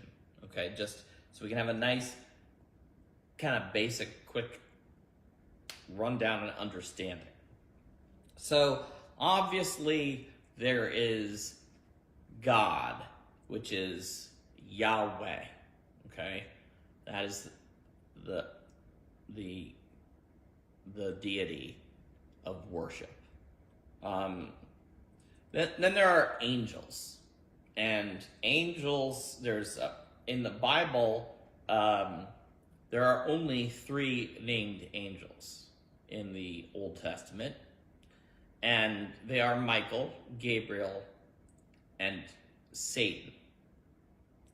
Now, in Judaism, there's a whole host of other angels too, and lots of it. But the ones that are mentioned in the Old Testament are those 3. Now, many people will be surprised. And many people will be surprised to know that in the Jewish religious tradition and magical tradition, we consider the angel of death is different than Satan. They are not necessarily the same. Some traditions they are, but they're not necessarily the same. We have Ha Satan and Malach HaMavet, the angel of death. Now, angels are all subject to God's will, even Satan. And in the Christian tradition, Satan is generally perceived as kind of a fallen angel or God's, arch enemy. And he has sort of power independent of God, and they're embattled all the time. But this is not the perception in the Jewish tradition. In the Jewish tradition, Satan is completely subservient to God. Satan carries out God's wishes. Satan is perceived as God's prosecuting attorney. And when you go and stand before judgment on Judgment Day, it tries to convince God that you did really bad stuff. And he lays tricks for you, but he's doing it under God's command to test you. So this is a very different perception that Satan is indeed an angel. So not all angels are good per se. They're all doing God's work. And that's interesting, because that means that maybe not all God's work is good, but by definition it is. So, oh boy, head explode. All right, so what other major forces of good and evil? We've got God, we've got angels. Well, there are humans. We're a force of good and evil. We got Adam, Eve, Noah, Abraham, Sarah, Isaac, Rebecca, Jacob, Rachel, Leah, Moses, Saul, Solomon, King David, all sorts of characters, and they're all forces for good and evil in the Jewish tradition. What else do we have? We have demons. We have demons. And we have spirits. And they're different. Demons such as Lilith are in the Jewish tradition. And we have Ruim, which are, Mazikim or Shadim, which are demons, and Ruim, which are spirits. And Ruim, they have no body.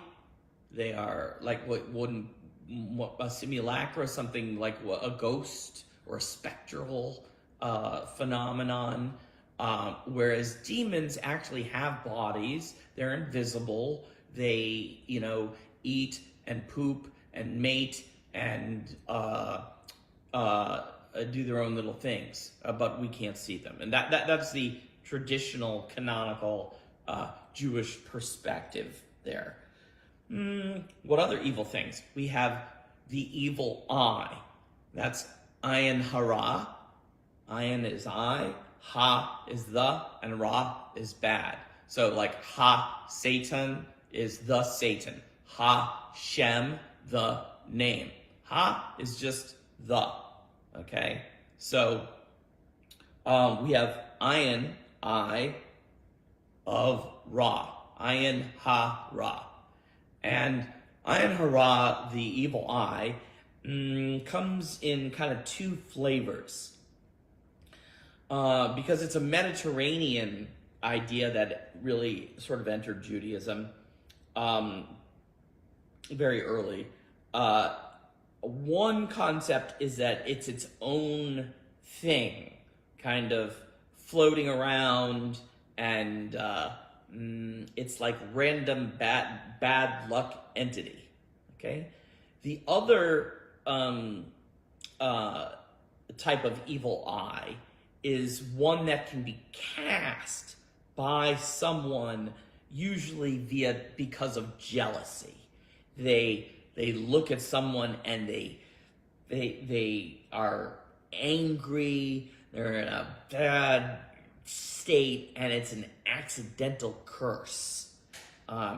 So yeah, there is the entity of the evil eye, and then there's sort of the power of the evil eye.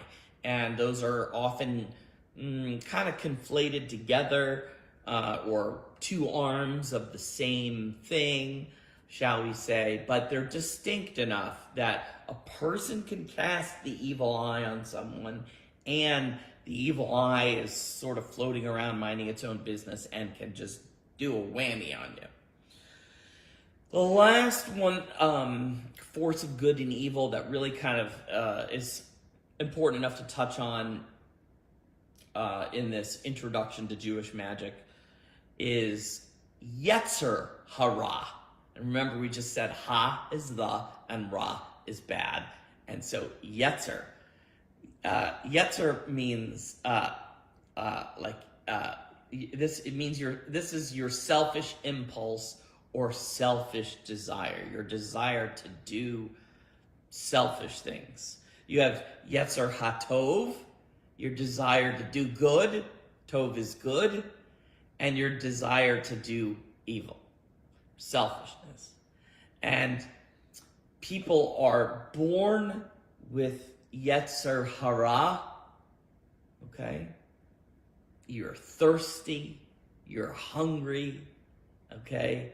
You have a desire for sex, for love. It's that visceral thirst. It's the id. It's the id, okay? And then there is Yetzer HaTov, which is the ego, right? It's the good. And we don't develop Yetzer HaTov until the age of 12 in girls and 13 in boys, the age of bar and bat mitzvah. And girls, of course, become more moral much more quickly than boys do. We're going to leave that one alone. But Yetzer Hara is not always a force of evil or selfishness. A lot of good things come from Yetzer Hara, like artwork, for instance. It's really your drive. It's your uncontrollable drive. And it can be used for good. Oh, here's a perfect example. Yetzer Hara is your desire for food, which can become corrupted like gluttony. You can have a desire, a very moral and ethical and wonderful desire for sex and love. That is Yetzer Hara. And it can become corrupted because of it's a selfish type desire or impulse. And you can, it can become perverted and corrupted. Okay? So those are pretty much the basics of the things that can do good and evil, for the most part, in the Jewish tradition that we'll be addressing. Now, everybody's already on the edge of their seats and they want to hear this thing about Kabbalah. They just are chomping at the bit. I know. We're going to get to it, okay? I'm going to get to it right now because everyone wants, okay, what's a Kabbalah? What's a Kabbalah? Are we learning Kabbalah? Is this Kabbalah? What's with the string and the Madonna and all right. Okay. All right. Stop trying to skip ahead. Okay. Kabbalah is a mystical practice, okay, that evolved in Judaism, okay? And this practice is a term that really only applies to an occult gnosis or knowledge that started in medieval Provence and Spain around the 12th century, okay? And colloquially, this term has become this catch-all for Jewish magic. And it's not only Jewish folk magic. And then Kabbalah with a K has then been kind of filtered into, there's Christian Kabbalah with a C, and then Thelema, which uses Kabbalah with a Q. And it just needs to be said that the Kabbalah does not represent the entirety of Jewish magic. Jewish magic existed before the 12th century, before the Kabbalah existed, and it had existed in parallel during the time of the Kabbalah, outside of the Kabbalah, right? In forms of domestic magic and other forms. And there's Jewish magic today, and there's Kabbalah today, and some of them overlap, but not all of it overlaps. So Kabbalah is not the umbrella term. Jewish folk magic includes Kabbalah, okay? And that's what you need to know right now. We will touch on it, but it's its own sort of philosophical mysticism and practice. And there is a segment known as Practical Kabbalah, which is about the performance of magic or bending the universe's to one's will. Now, here we're going to get to the meat of this subject. What you gotta know for this whole course, really, the basics, and this is going to be a rundown of Jewish folkloric history. So I'm going to try to get through it as quickly as possible, but as in a way that you're going to remember it forever, okay? And you'll be able to see it. It took me years to like figure this whole thing out. Like, it just came to me. So I'm very excited to share it with you.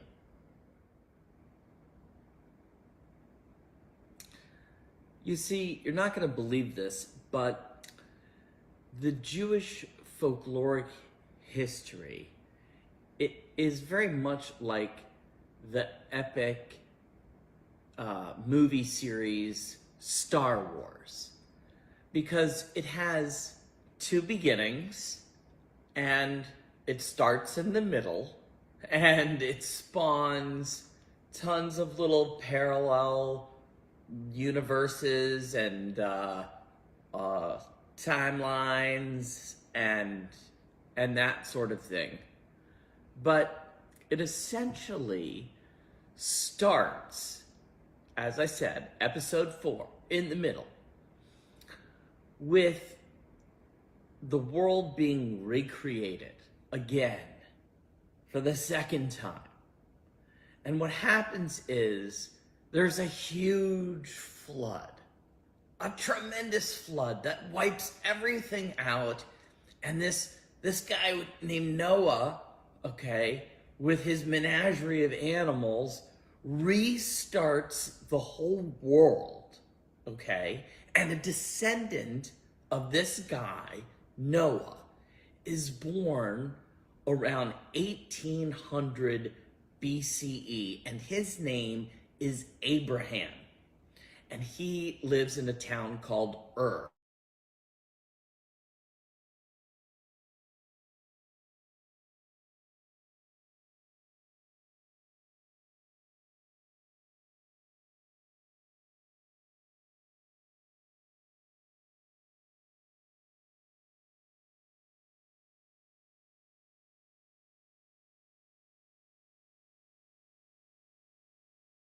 Looks like we lost Dr. Weiss. I'm not sure what to do. Was this a recording or was this wasn't him live, was it? Yeah, it's a recording. That's what I thought. I mean, he's with us. He might have walked away. Oh, no, I don't see him at all anymore. His internet probably got clipped. Hi, Christina.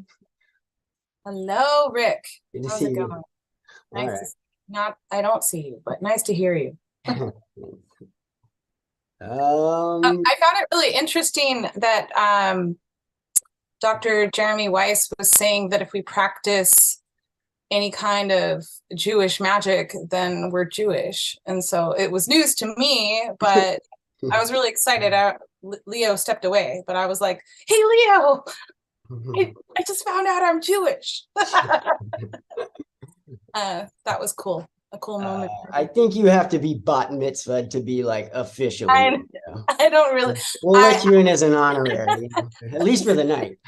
I take it all with a grain of salt. Whatever appropriation, people get all mad about that, but I just find the common thread in all religions and all spiritualities, and I just like mysticism. And I practice a few things. I practice candle magic, which I didn't know was potentially originated with Jewish traditions. I'd have to confirm that. I also do the Kabbalistic cross with a Q.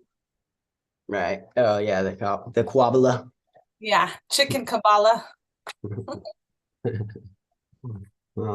Yeah, that's cool. Yeah, I don't know a whole lot about it though. I mean, I do research into a lot of like mysticism, or like hermeticism and alchemy and like all of that symbolism and stuff.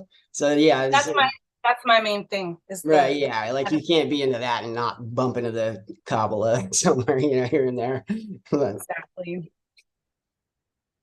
That's cool. I didn't know you were practicing. Yeah, some people get like, well, I'm more from like a historical and just, I don't know, a fascination with it. I'm not like like some people like get nuts with it and start tying in like all the cards from the tarot deck and like chakras, and like some people take their Kabbalah and like get a little too out there with it. But I mean, it's cool for sure. Did you guys see the message that he wrote? Oh no, I didn't. We were BSing. Yeah. Oh no, power outage. Bummer.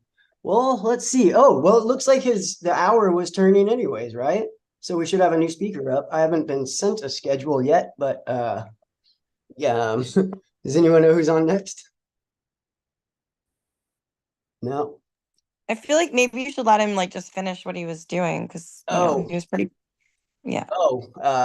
Yeah, I think you should maybe. He said to add the. If it's a recording, can he like email a link or email it to someone else, and we could play it? Someone else can play the recording he was going to play anyway.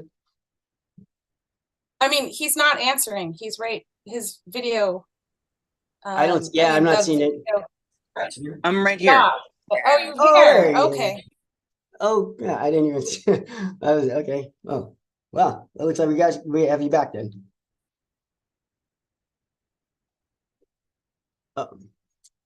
If you want to start up your second hour, it looks like you've been scheduled for 2.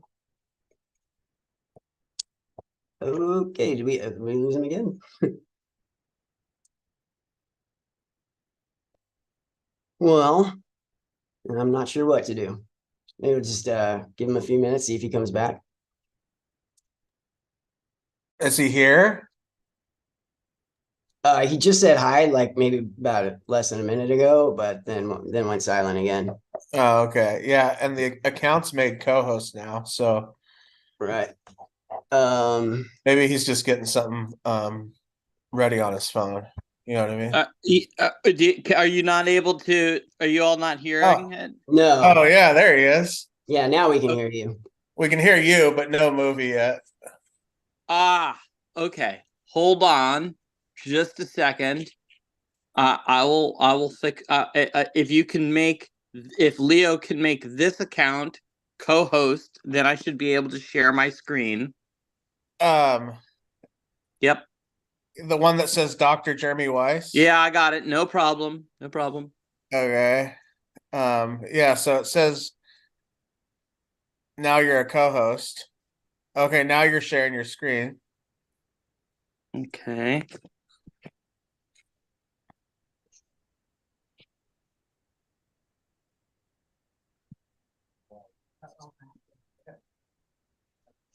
Oh, sweet. Thanks, Dr. Weiss.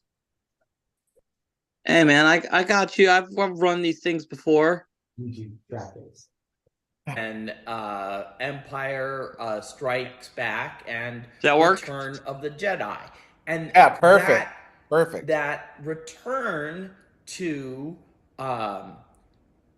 Israel, okay, happens around 1250 BCE.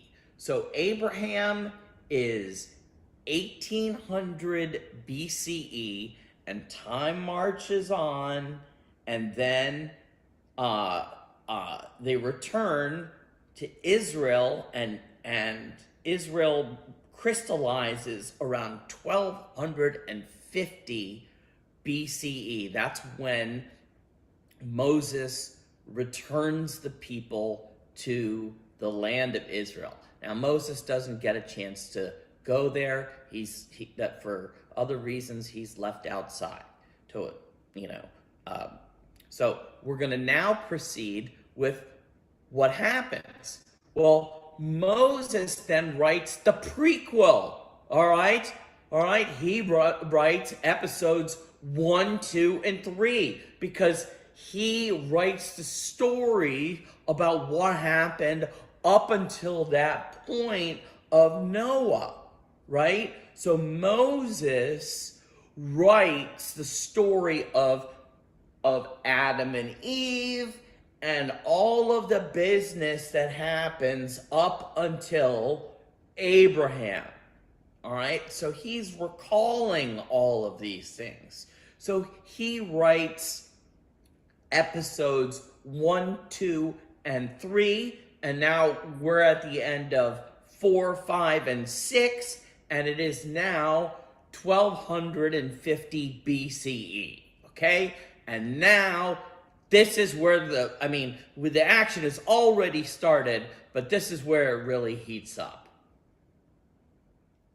Okay, so 1250 BC, the kingdom of Judea is going strong, begins, it's going strong, they're doing their thing, and they build the temple, and this is called the First Temple period. Now, the next big date that you have to really know is, oddly, 587 BCE. And this is when the Persians come in and Babylonians and the Jewish people are exiled, and people know the story maybe of Queen Esther and that's what's going on around this time. But they're exiled. The Jews are cast out of their homeland, and they're exiled to Persia for 50 years, which is kind of a short period of time, but over now that when we look at things over a millennium, obviously over a lifetime, that's a very long period of time. But then they get to return, and they get to live sort of semi-autonomously, but their temple is destroyed.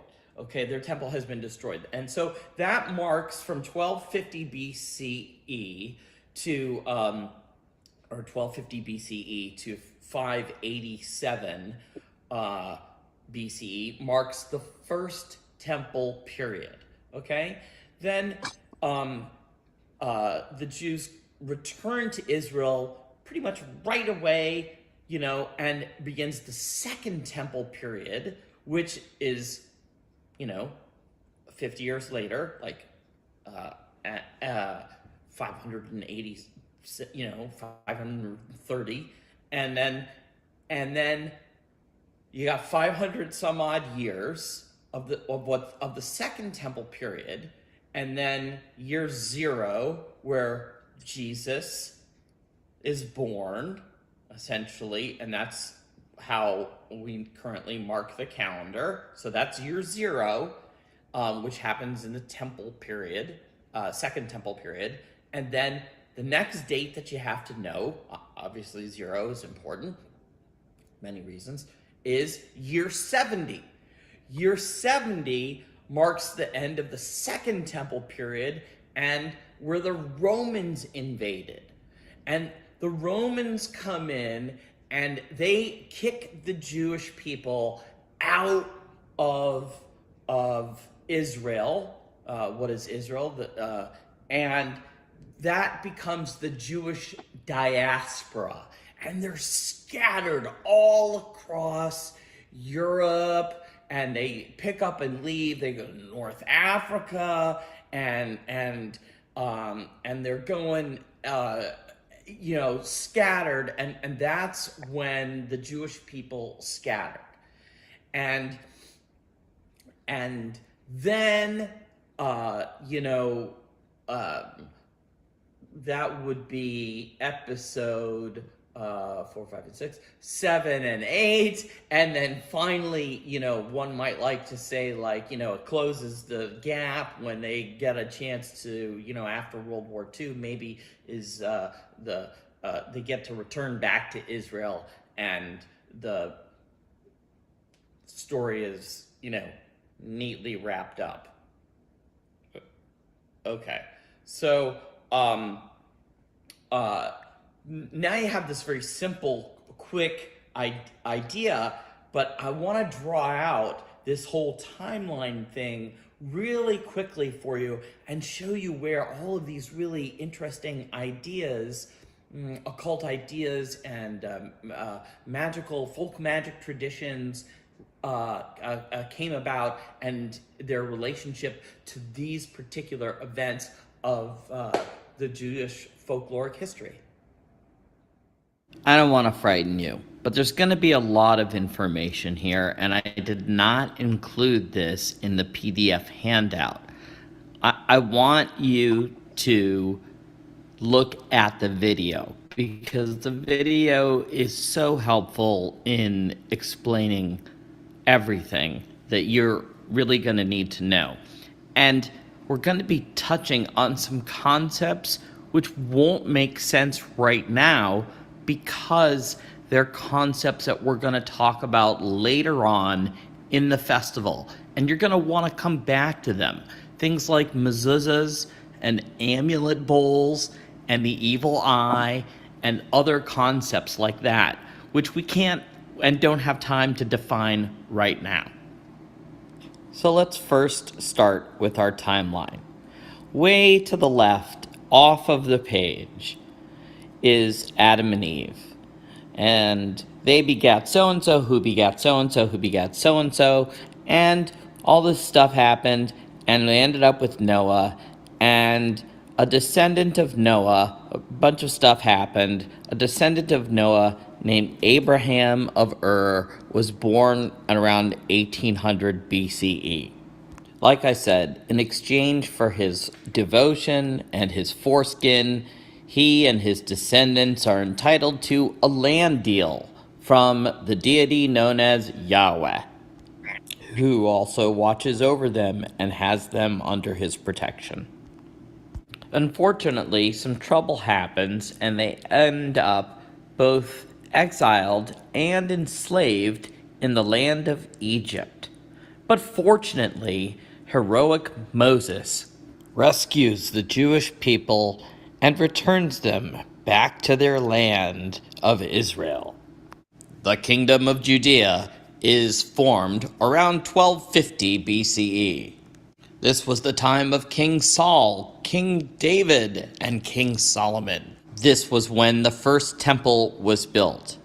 And the next important date is 587 BCE. The Holy Land of the Jewish people, Israel, was invaded, and the Jewish people were exiled to Persia for approximately 50 years. While occupied, They remained relatively autonomous and began building the Second Temple. The Second Temple period lasted until 70 CE, at which time the Romans invaded and dispersed the Jews throughout the world, causing the Jewish diaspora. This was only 70 years after the birth of Jesus Christ, who coincidentally happened to be born at year 0. During the Second Temple period, there were a lot of rules and regulations made up by rabbis and scholars and sages that remained oral and weren't written down until about the 3rd century.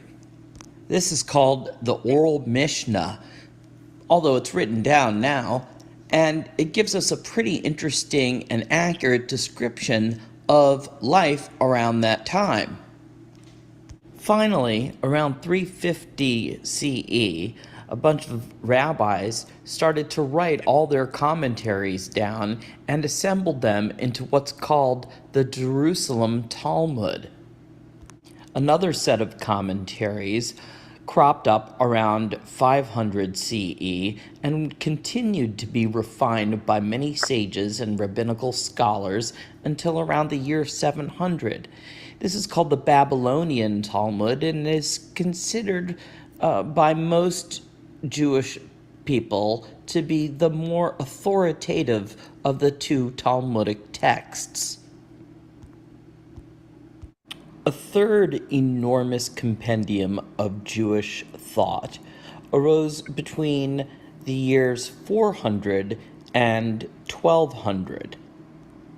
This important text is called the Midrash, and you'll notice it ends approximately around the 12th century, right at the time that the Kabbalah started.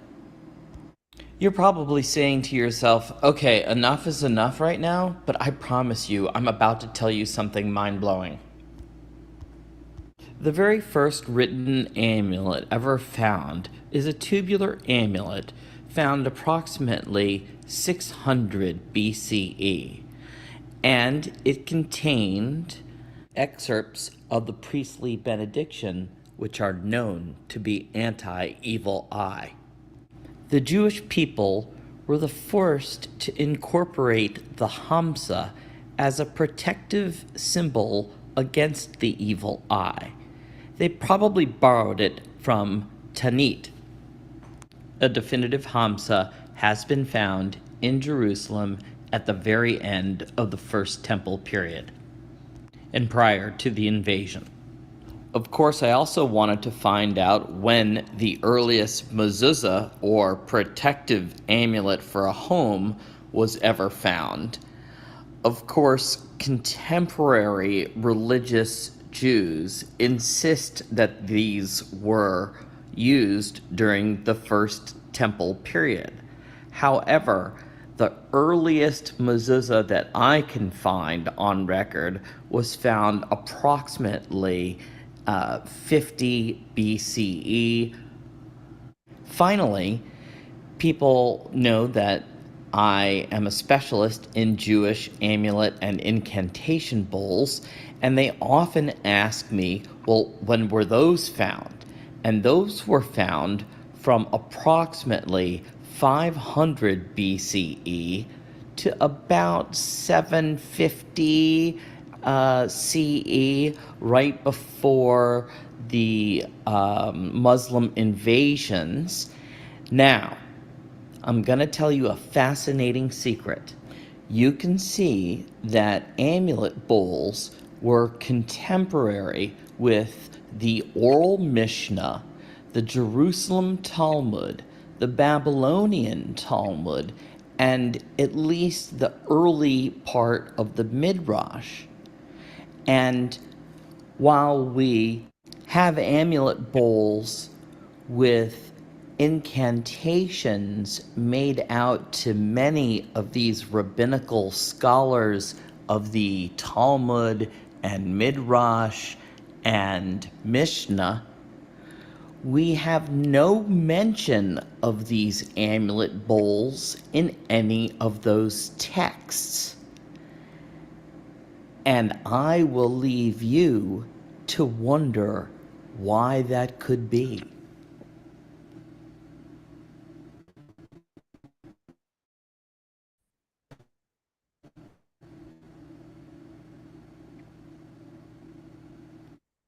All right. I'm sharing my screen.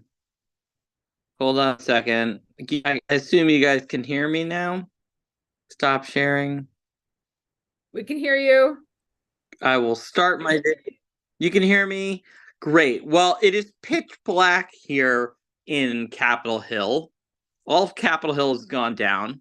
So while I am shining a light on me, none of you can see me. Can I answer the last question? Well, that is quite the mystery, and I will give you the answer.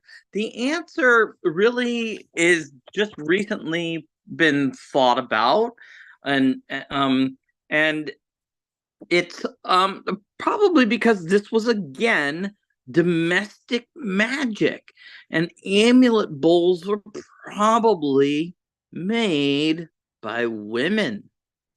Therefore, they were not included in the patriarchal,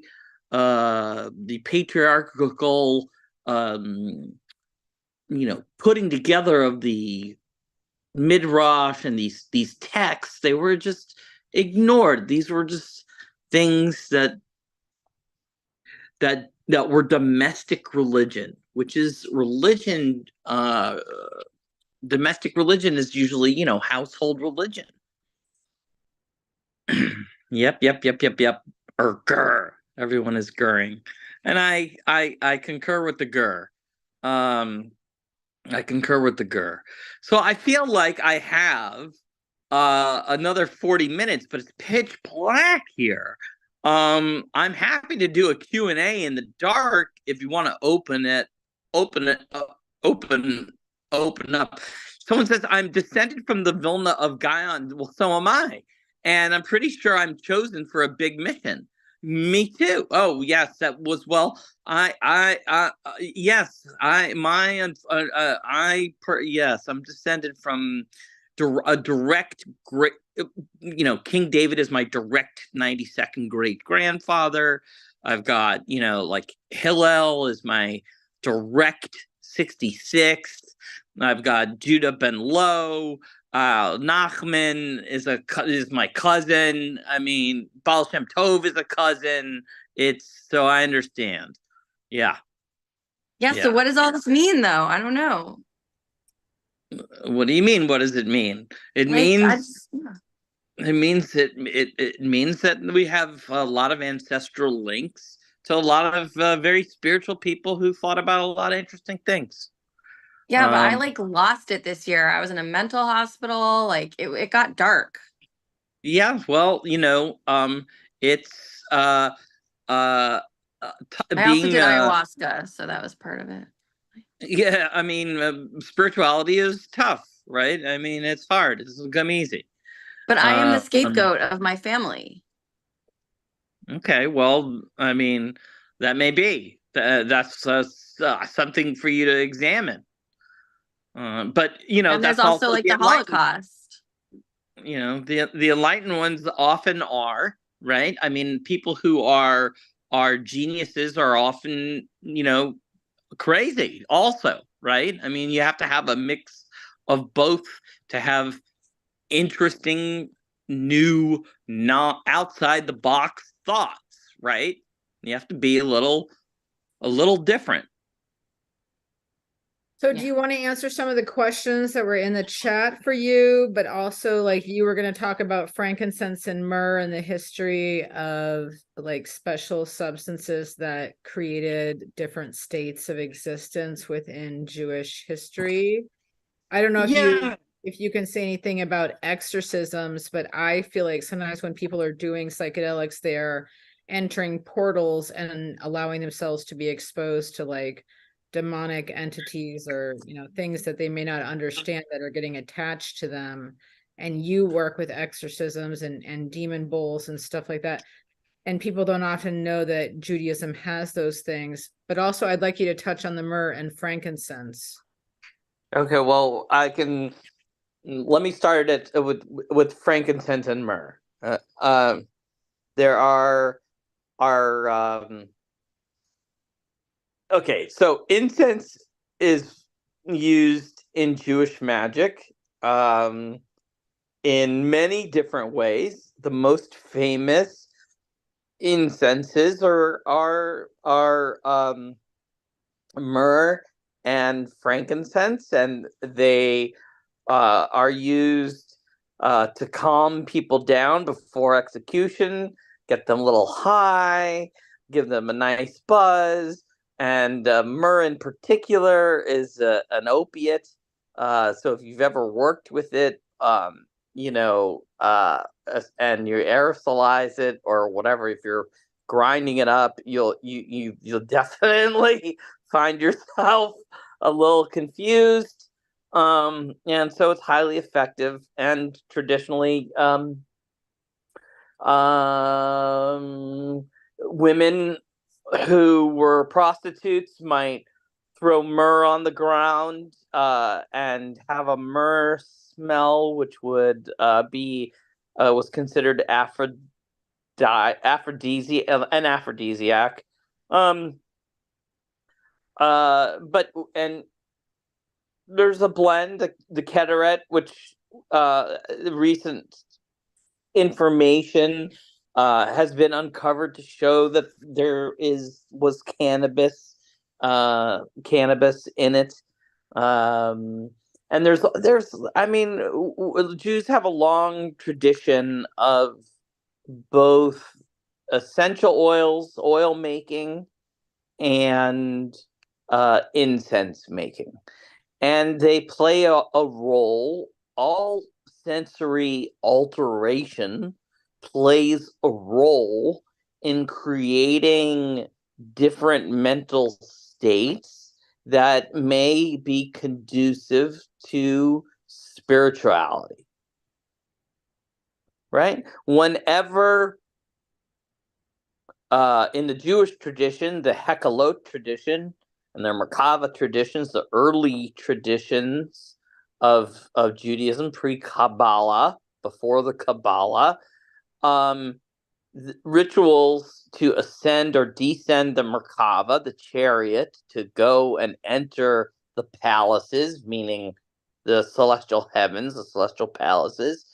The rituals often involved purification, right? Extensive purification, wearing white clothing, perhaps food, fasting for a certain period, or just avoiding certain foods, avoiding sexual activity. Although asceticism is a sin, actually, worthy of a yearly offering at the temple. So so it's interesting that many purification rituals require abstinence from wine, but abstinence is usually thought of in Judaism as a sin. But of course, so if you're going to do a spiritual undertaking, of course you have to prepare yourself, and preparation is necessary because dangers are encountered, even in the celestial realm. If you read the Hekkalot literature, you have to get past certain angels by answering, complicated questions and performing various tasks. Kind of like crossing the bridge in Monty Python's not the meaning the Knights at St. which whatever it was, that one, the funny one, they're all funny, but you have to answer the questions, and you have to prepare yourself, and there's a extensive ritual for that. What else would you like to know? Yeah, the Holy Grail. Perfect. Yes, that one. Right. Answer the questions, right?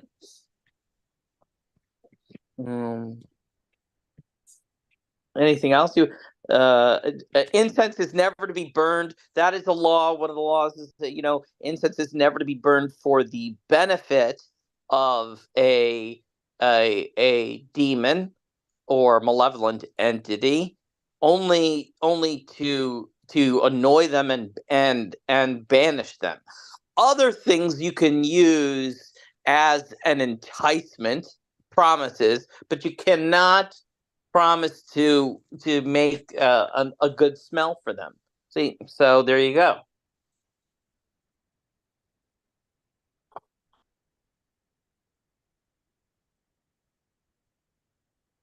Can I talk about the 12-day fasting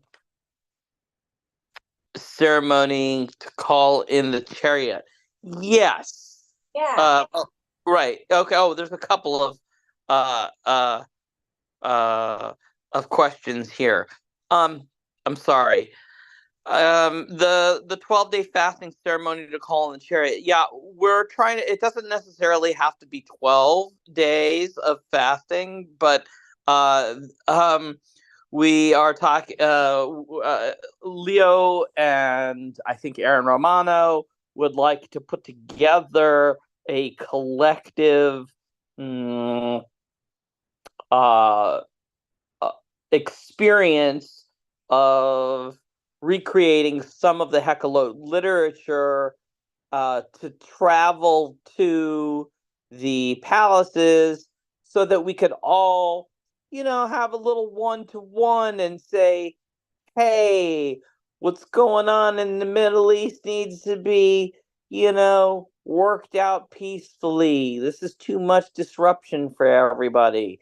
And to kind of discharge that. And so we've been planning, and I've been asked to reconstruct a ceremony. And so I'm trying to review the literature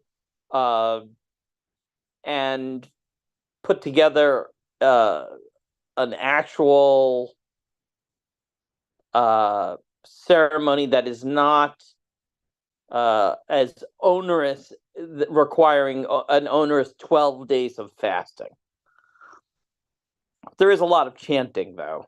There are you have to chant certain angelic names 212 times, and there's a lot of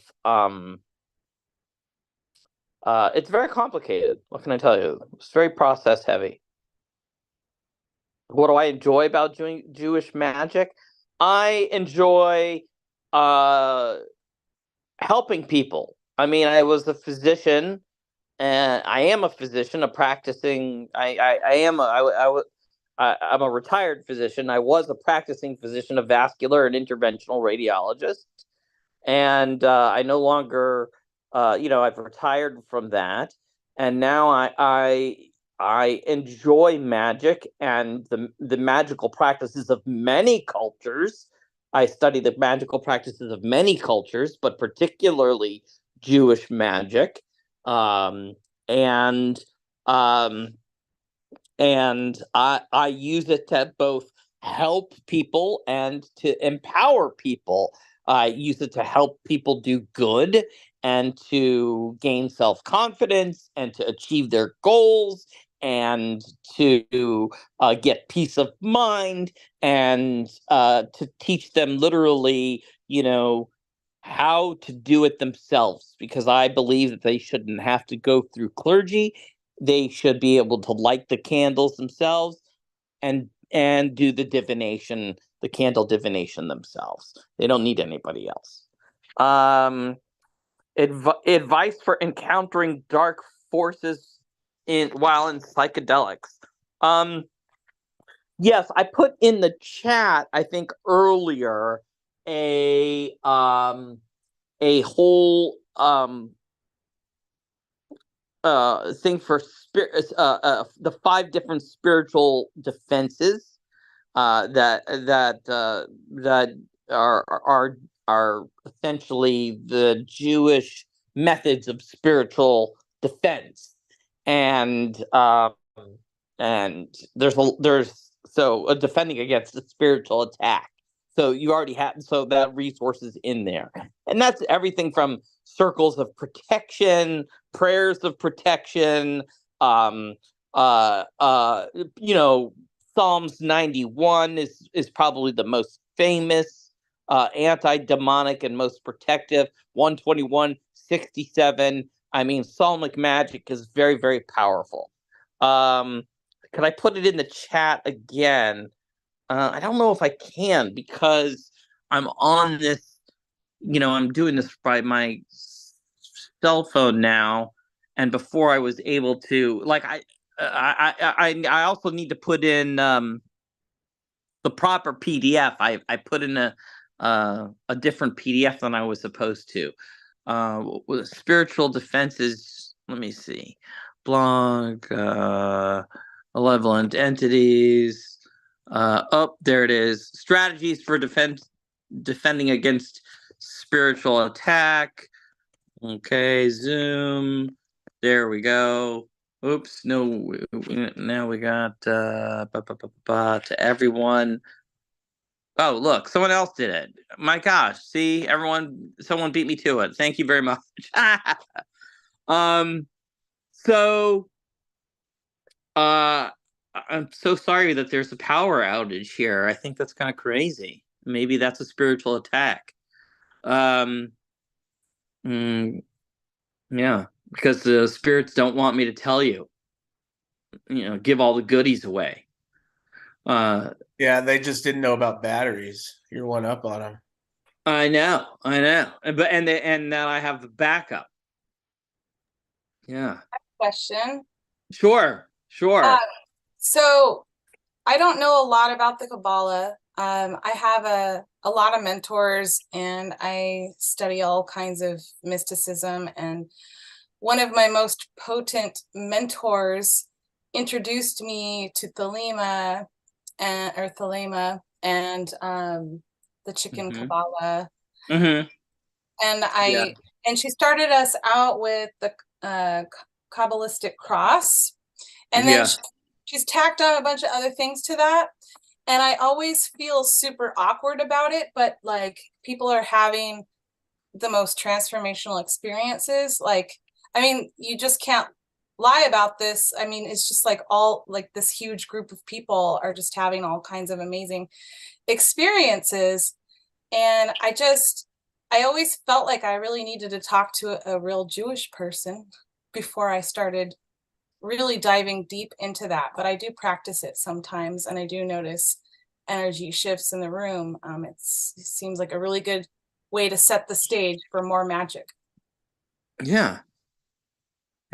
Well, I mean, I think there I see it all the time, right? I mean, I teach classes on crystal gazing and using a pendulum, and I have a very healthy business doing spell work for people. Yeah.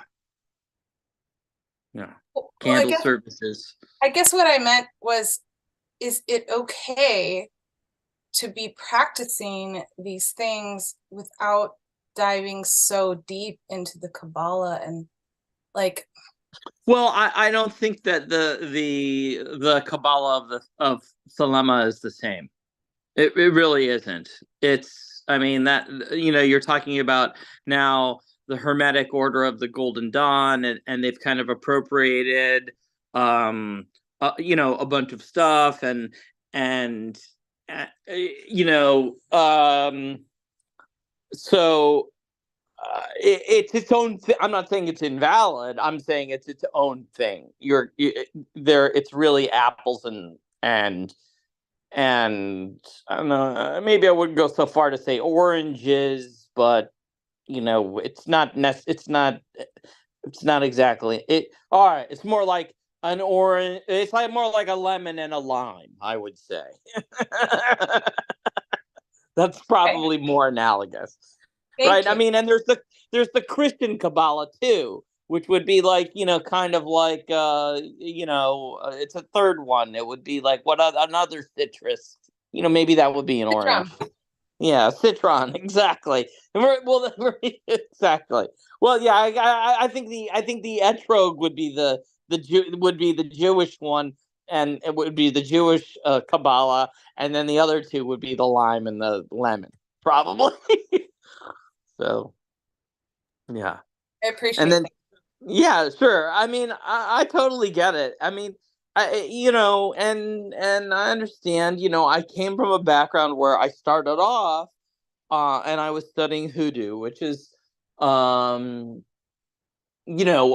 African American, Black, post slave, American folk magic, right? And so much of it was derived from Jewish magic, right? And I'm reading this, magic from Marie Laveau, and I'm reading magic from Louis de Clermont, and all of these famous hoodoo practitioners, and realizing them that they're all crypto Jews, and like Mikhail Strabo, and their whole the huge chunk of hoodoo. I mean, they're quoting Nachman, they're quoting Rabbi Breslov, Rabbi Nachman in Louis de Clermont's herb and incense magic. So I kind of got decided to like look up my own magic. Yes, please talk about Metatron. Okay, I put in something about. I had a whole blog about Metatron. I have any more anything more specific about Metatron? He's the lesser Yahweh, right? And he's unlike the other angels. He gets to sit on a throne. He's the only one. That's why he's the lesser Yahweh. Um, and he's a big shot. What do you want to know? I don't know. The name came into a psychedelic journey, and I just had no idea what just, Oh, what that angel is like about, or whatever. Yeah. Oh, okay. Well, yeah, he is like, sort of like number 2 in command, I would say. He has 12 names of his own, each corresponding to the 12 tribes of Israel. And other people, like Abraham Abulafia, say he has 72 names. Well, jeepers. Always with the fighting. 12, 42, 72, 300. I call him Sheldon. That's my name. I think that's my personal name for him. Metatron is Sheldon. That's the real name. But no, it's in the book of Enoch, Metatron tells Rabbi Ishmael the story of his transmogrification that is facilitated by 2 of the 3 angels that are named in the Bible, Michael and Gabriel. And he's one of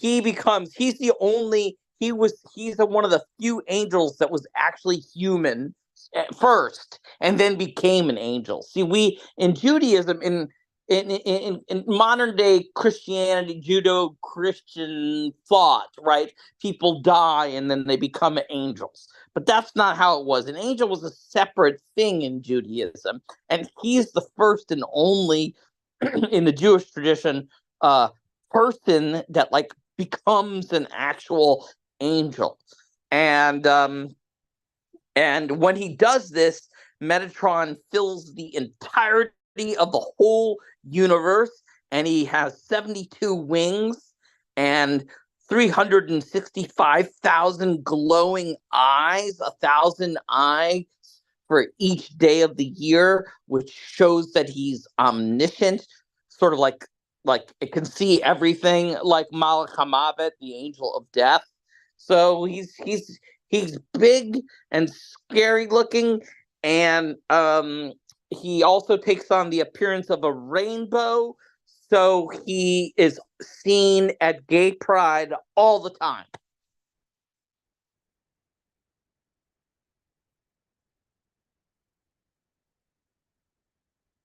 So he's big and scary looking. I can't get a feeling for him. Like Raphael heals, right? Like these angels have usually a feeling for them. This guy seems like he's everything. Yeah, well, he's big. He's got 72 wings and zillions of eyes. I have a whole article on when did angels actually get wings.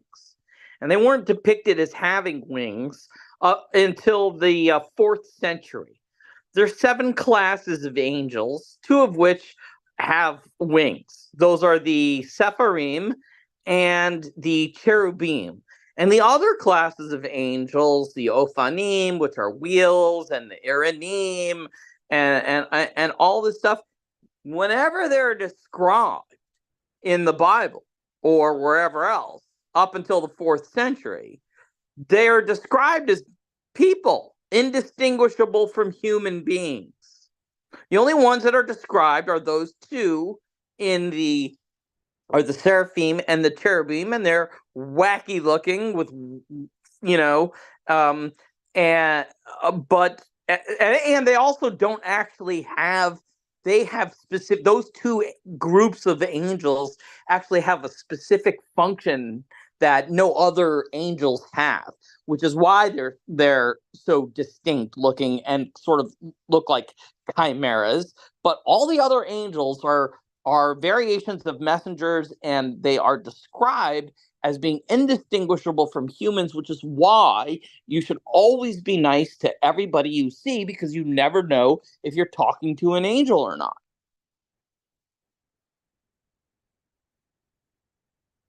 Right? When Jacob, right, has the wrestling match, he tries to get the angel to tell him his name. The angel won't tell him. It's because if the angel reveals his ineffable name, Jacob has control over him. Because once you know someone's ineffable name, I mean, that's how we deal with demons and malevolent spirits such as Dybbuk in the Jewish tradition. You learn their name, and then you can command them.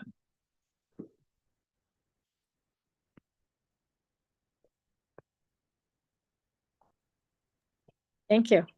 Yeah, sure. Any other questions, comments, queries, worries, thoughts, concerns as I sit in the dark? I love it. It's kind of cool. Well, I guess how can all this help us during this time, this horrible time in the Middle East? How can well, it can help us both, individually bring us inner peace. It help to remind us to have faith, which is extremely hard in times.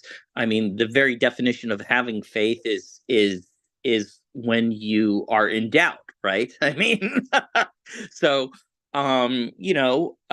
it's to keep your spirits uplifted. It's to make sure to support you in your outreach for others. It helps you become kind and compassionate and sensitive to others, and restore balance to the universe. Everybody wants peace. Everybody wants peace.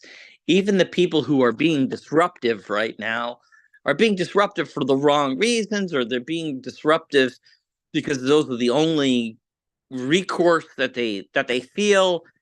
And some are frankly, corrupt, just corrupt people, because people are agents of both good and evil. But Jewish magic is here for good. That is the purpose. Righteous magic is the magic that succeeds, and that's why we have tzaddikim, tzaddiks, the righteous, and they can perform miracles.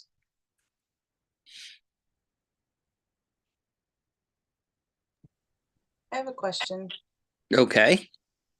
You mentioned Egypt, and it made me wonder. I mean, I'm sure I could Wikipedia it, but I'm just really curious about the connection um, between Jewish mysticism and Egypt. Between Jewish mysticism and Egypt? Well, Egypt was sure. I mean, Egypt was another, another land, right? Another group of Semitic people, and they had their own Kemetic deities, and a very sophisticated religion, and they were living side by side with the Jews, who had their own deities. And at that time, you know um prior to Judaism becoming monotheistic, it was henotheistic, meaning every Jewish town had its own god. And those gods, Shaddai and El and Yah and Way, they had their own little towns. And then ultimately, Jews decided that they were going to become monotheistic, and we weren't going to have this like multiple deity stuff anymore. These were all going to become aspects of one singular deity. So when we talk about Shaddai, which means breasts or the mountains, you're talking about a feminine aspect of God, right? I mean, it's like as if New York, was a big metropolitan town, had its own god, and it decides to merge with San Francisco. And now they're going to create a mega metropolis. And that's what happens. And then now they're like, fuck, but yeah, right, I know. But we got people also like in Kansas and shit. How are we going to incorporate? Well, all right, well, we'll give them, we'll call their little guy an aspect, their god, an aspect of our god. And those pre-Canaanite gods became the many names of God, of Yahweh. Yeah, that specifically. So and the story of Moses and Aaron, when they march into the Pharaoh, and the Pharaoh, they've got their own religion, right? They're Egyptian, okay? I mean, and Joseph worked for the Egyptians too. They got their own thing going on. And God never, Yahweh, our God, never says there are no other gods. He never says that. He says, "Thou shalt have no other gods before me." He says, "Put me first." He says, and why? He says, "For I am a jealous God." Well, if there's no other gods, what are you jealous of? Right? You're not, I mean, all right. So he clearly admits that there's other deities out there. And what happens in that battle with the staff and the snakes, okay, is that what happens is, Aaron and Moses approaches Pharaoh and they go, "Hey, let us go. We're hot shit. We've got this like kick-ass deity behind us. You better, knock it off." And he throws down the staff and it becomes a snake. And Pharaoh looks at him and goes, "Yeah, big fucking deal. My magicians can do the same thing." And he calls over his magicians and they throw down their staffs and they become snakes too. The big deal, the big shocker comes is when the Yahweh snake eats the other snakes. Right? That's what happens. And that tells them, yo, there are other deities. Our magicians are just as, we got magicians that can do magic too, but yours is a little bit, has an upper edge. All right. He's the, Muhammad Ali of deities. All right. So that's what happens. It's not that God says, there's nobody else. If everybody, that there's no one else out there. He doesn't say that at all. So what do you think about channeling the divine? Do you think that we can become inhabited by gods in our bodies now? Sure, lots of course, absolutely. You have I mean, Magid possession is common. That's benevolent possession, right? So you can have a possession by a malevolent entity. That's what we think of, like, Linda Blair, the vomiting and the Exorcist, and blah blah blah. Get out, and okay, and so you can be possessed that way. But you can be possessed by an angel or a spirit guide, such as a magi, and Jews have extensive rituals for invoking possession by Sar HaTorah, which is the angel of the Torah. Okay, to become possessed, to look for guidance, and so yeah, and then there's Iber possession, which is different than Magid possession. Magid can be a Magid, like I said, is a spirit guide, but it could be an angel. It could be a concept such as wisdom or generosity, okay, or an embodiment of charity, or something like that. But there's also Iber possession, and Iber possession is what Isaac Luria, the famous Kabbalist Isaac Luria, and Chaim Vital would do, which is to seek possession from the spirit of a holy ancestor, someone who did live before. Okay, and the way to do that is you go to their grave and you do a practice which is forbidden in the Bible called incubation, and you sleep on their grave and merge with the bones of the dead. Oh, you've done that? Yeah, me too. Well, I've also done a Heiner Plet, which is a different type. A Heiner Plet. In fact, there's video of me doing a Heiner Plet, and that is a death trance, which is a catapletic trance that is put one in, and then when one is receives gnosis from the divine or divine or supernal knowledge, and then can then answer questions put to them, and know their neighbor's secrets, okay, and say, yo, you need to stop taking $5 out of the till all the time, so and so I've done that a Heiner Plet. Yeah. And that actually it was initiated, Leo, by an inhalatory experience with frankincense, myrrh, and some other acacia and some other Jewish incenses. Yeah. So, you have about 3 more minutes. Do you want to say anything to the crowd about, how to reach you and how to reach me? Yeah. Well, I put like 85 things in the chat. But you can go into templeofmiriam.com. There's a contact form. If you want to become a member, we offer memberships.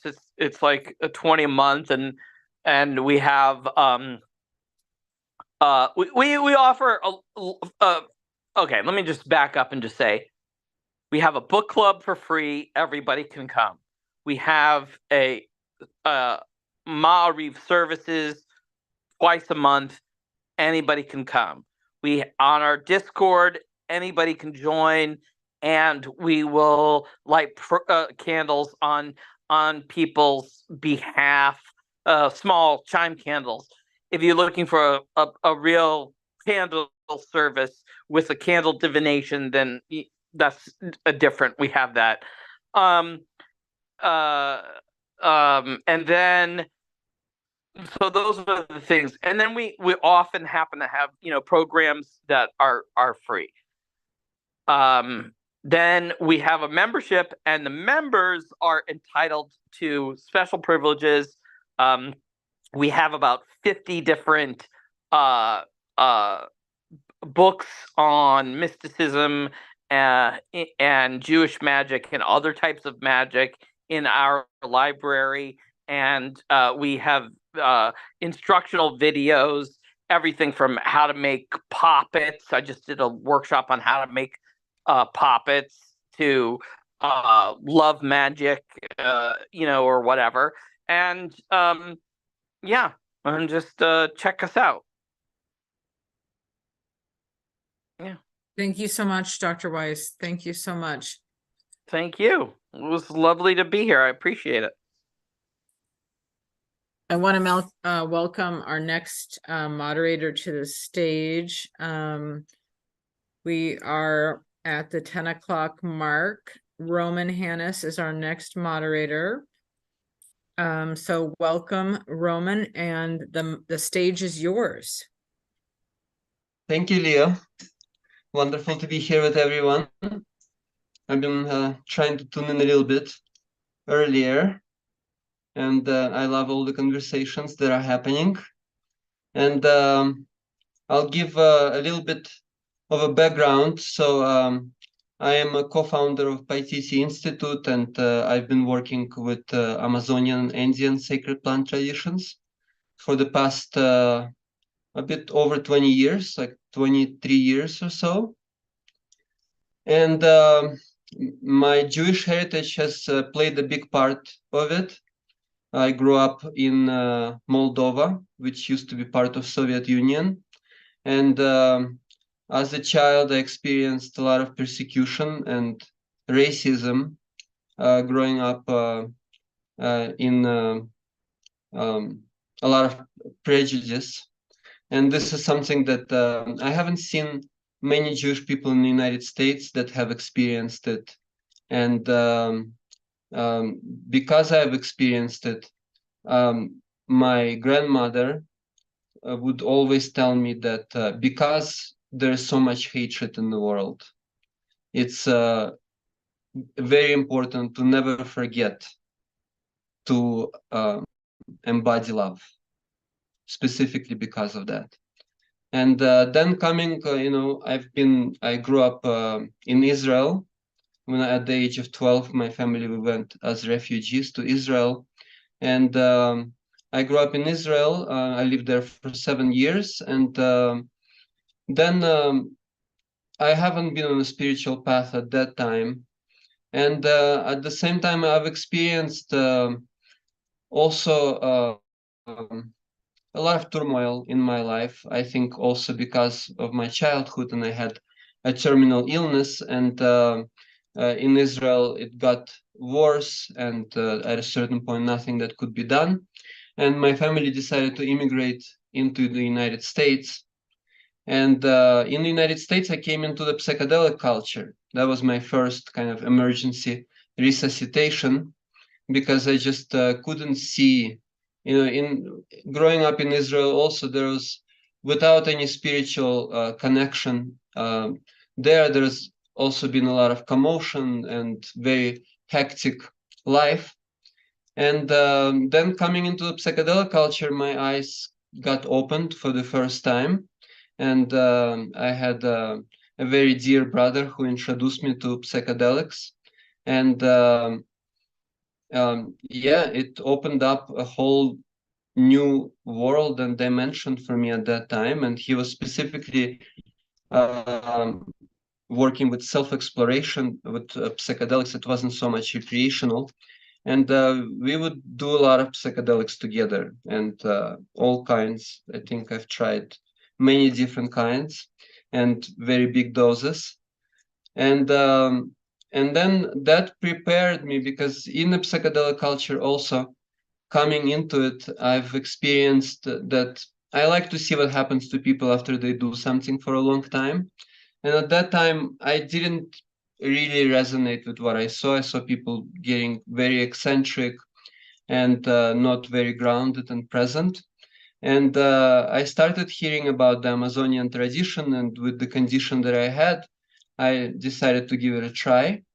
And coming into the Amazonian tradition first, then I realized that all the psychedelics I took, and I took a lot and big doses and had very profound experiences, but they were not so sustainable. And so I had very profound awakening. Some of them would last for over a month or so, but then I would just crash after that. And I realized that there was no steady practice that I could find. And coming into the Amazon, I found that there was thousands of years of human experience of how to work with entheogens and find the most beneficial results that were lasting and sustainable. And I saw the people who were 100 years old and drinking ayahuasca a few times a week throughout most of their life, and they were still very resilient and had great sense of humor and very vital. And I liked what I saw, and I started working with it. And it was a culmination of my path because I was already engaging with psychosomatic healing and transpersonal Jungian psychology and Buddhist psychologies. But a lot of the dots got connected for me. And my elders in the Amazon, they were specifically pointing to this path of remembrance, remembering the original nature of who we are and learning to trust in the capacity of the heart to be with all the ups and downs of life. And that brought a lot of perspective for me from my early childhood and what my grandmother used to tell me. And then in the Indian tradition, also my Kero elders, they speak about the path of the mastery of love, and they engage with the coca plant mainly to realize there are many subtleties to the lineage of the coca in the Andes as well. It's not just the stimulating effects. And so since then, it's been my path in life to continue to implement that and to engage with this science of heart's wisdom, so to speak, and to see all the intricacies and the elaborate self-deception manufactured for collective consumption that I witness in the world today that is happening, and really to learn how to think for oneself. And since then, I've experienced many people go through the deep transformation in their life. And I've also seen people that ayahuasca saved their lives, where in specific situations of aggression and violence. And I can bring one example that is very profound. It has been for me through one of the participants that I've worked with. And it was an elderly man, and he was engaging for many years and coming into retreats and doing the ceremonies. And each ceremony, he had this very dark experiences where he would remember his past lives when he was a kamikaze in Japan and would just be in this very strong situations where he would crash, and he would specifically do it intentionally. And every time ayahuasca would come to him and would teach him how to bring deep compassion and forgiveness for both himself and also the people that he affected in his past lives. And he could never really make so much sense of it, but the lesson of love was continuously prevalent in all of his experiences towards the end of them. And then it was maybe 5 years or so ago. He was he's from Colorado, and he was in this rural area, and his neighbor called him and told him that somebody is breaking into her house, and asked him to go if he can go and check. And so he went, to check, and he's elderly himself. He's about 70 something years old right now. And so he went to check, and he came face to face with this burglar who was this kid on drugs, on some heavy drugs. And the burglar had a crowbar and started bashing him and broke his arm and broke his leg, broke his hip and his rib, and was about to smash his head and was standing over him. And in that moment, ayahuasca came to him, just like in the ceremonies that he had. And ayahuasca reminded him about love, that if this is the last moment of his life, then it's crucial for him to die with love in his heart and not fear or hatred. And in that moment, he opened his eyes and looked at this burglar with eyes full of love. And as that was happening, suddenly he said later that it was like exorcism for the burglar. Suddenly the burglar didn't know what he was doing there. He just got totally stumbled, and he got confused and dazed, and threw away the crowbar and ran away. And in that moment, he knew that ayahuasca saved his life, because ayahuasca reminded him about love. And for me, also working with intergenerational trauma in my own family, so I had grandparents and relatives who were in concentration camps. And when I came into the Amazon rainforest initially, for me, and I think it also had to do with the illness that I had Crohn's disease at that time. And so for me, the first 6 months were complete and utter hell. And then it would continue. I would have experiences with ayahuasca where I would find myself in the gas chambers, and I would see just piles of bodies, and I would see as it was happening and people climbing on top of each other with fear and panic. And it kept happening for a long time, and I was just crying and bawling in many ceremonies, and it felt like it was never going to end. And my elders, they encouraged me to continue staying there, to continue being present and see what is the lesson that ayahuasca was trying to teach me. And then it started to happen less, but then about a year into my healing process, I had this very profound ceremony where once again I found myself in a guest chamber, and I was just kept asking ayahuasca, why are you showing me this? Why do I have to go through this? Because it felt much more than just my own personal issues. And in that moment, ayahuasca showed me that in that situation, there were people who made a conscious choice. And there were people who did not go into panic and into fear, and they just went aside and sat down and made a conscious choice to die with love in their hearts and not fear. And that was a very profound healing moment for me. And I experienced just this realization that there is always a choice. There is always, even in those situations, there is always a choice. And ayahuasca kept bringing me into those experiences until I could recognize that lesson, until I could actually open my eyes and really see what is there beyond the horror and the atrocities that were happening.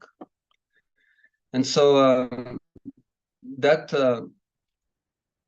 also informed my life in a way where I cannot go into this kind of situations where there is prejudice and judgment. And I also had a situation a few years ago where there was a participant that would come to us. He came a few times, and he was a young guy in his early 20s, and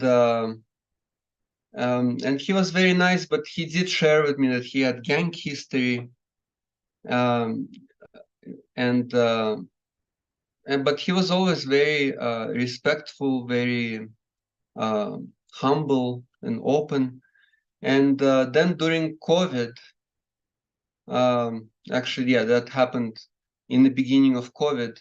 So during COVID, it seemed like he started losing his mind in Australia. It was very hard there, and I guess he went back into crime and found himself in jail. And in jail, he got brainwashed and recruited by the neo-Nazis. And then he started sending these very horrific messages to me about me and my family and my children and what he's going to do to us. And I asked him, what did I ever do wrong to you? I mean, I haven't, he was always so nice, always so grateful. And he said that the only reason is because I'm Jewish. And of course, it brought some trauma from my childhood, and it's definitely not something that I wish for my children to experience. And I was just contemplating, and there was so much hatred. And I meditated with it, and again, the message was that he was reminding me to not go into hatred myself, and because there's so much hatred, and to abide in the heart, and even for him, and to recognize how he is really confused and lost and doesn't know any better, and got himself into this situation where he did share with me that he was in jail, and yeah, there's a lot of intimidation there, and I guess he was told that if he wants to be protected, he has to join them and become one of them and do what they tell him.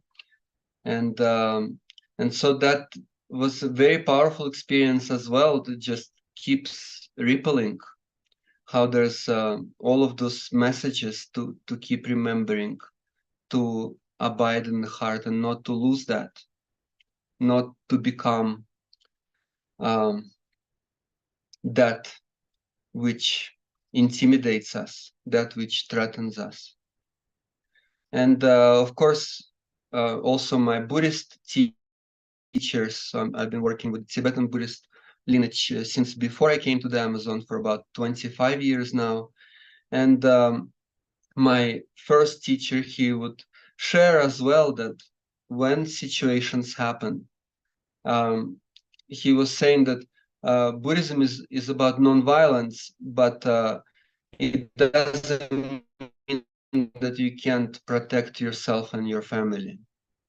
And the way that he would share it is that if there is a situation where you have to stand up for your own life and the life of those dear to you, then you do it like a surgeon that is removing a disease without any hatred, without any aggression, but you face the situation very clearly with objectivity, and you either get out of the way of that aggression or you deal with it swiftly, but without any charge or any judgment, but to really to see that something has to be done.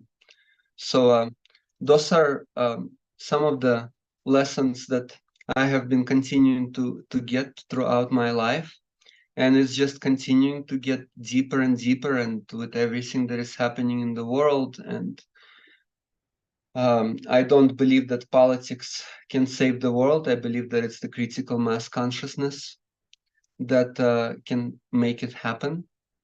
And so with that, whatever is happening, I do see that it's so essential to keep cultivating that mastery of love, and to recognize that there is love even in the harshest of situations, and there's always a lesson there to come into the heart's wisdom, to recognize it. It's not easy to recognize it, and especially in those very hard situations, but I'm grateful to the ancestral traditions to keep pointing how the sacred plant medicines can be utilized as skillful means to remember ourselves and to come back into our original state of being, into our natural state of being, and to trust in the capacity of the heart to be present with everything unconditionally.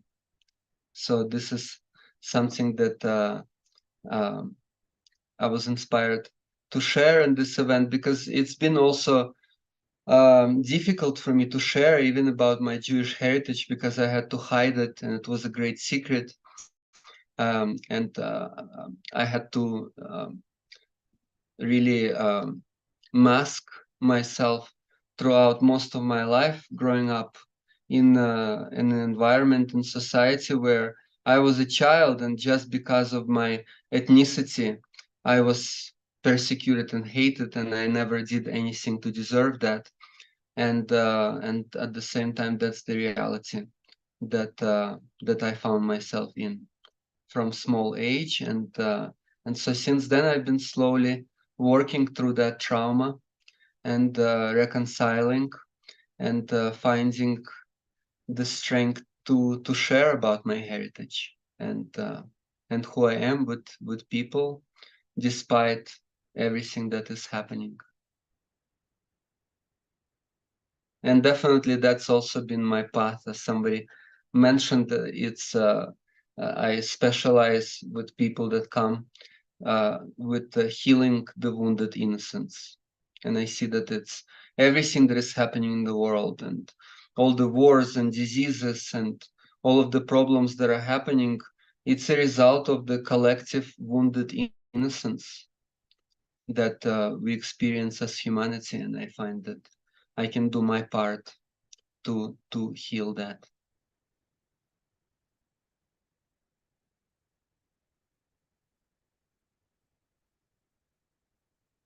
So if let me see, I'll open the comments. Yeah, so so definitely this is, you know, Viktor Frankl, he speaks a lot about that. There's always that choice. And yeah, we find that in many ways. And also there is this story when a rabbi, he asked his students one time, he asked when do they know that the sun has come up, or something like that, that it's morning time. And people started saying, well, when it starts to get light outside, when the birds are chirping. And the rabbi said, no, it's when all humans start to see each other as brothers and sisters and open the heart to each other. And that's when it's going to be the dawn of humanity.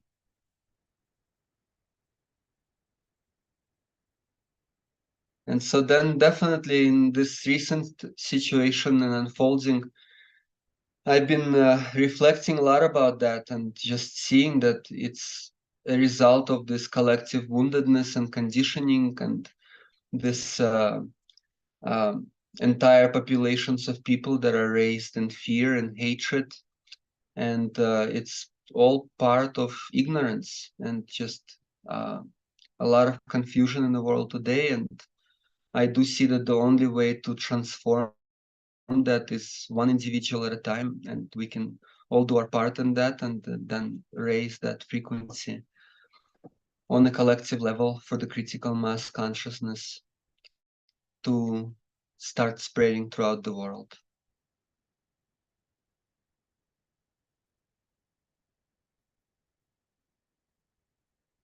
So if there's any reflections or something that anyone wishes to say about that.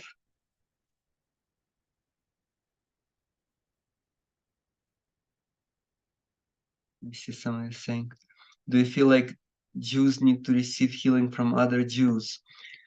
I think it's important, definitely, because like I was sharing, this intergenerational trauma that we all share, and we all have a piece of the puzzle to bring into the picture. And so I see that it is very important. And yes, somebody sharing they're also on a mission to break the cycle of hatred and bullying. And yeah, that's something that when I faced bullies in my life, I just saw that, yeah, basically the bullies, they themselves are often abused or bullied. And then they basically start to act like that which threatens them as a defense mechanism. And so, yeah, inside there is that scared child in the bullies as well, and they just found this very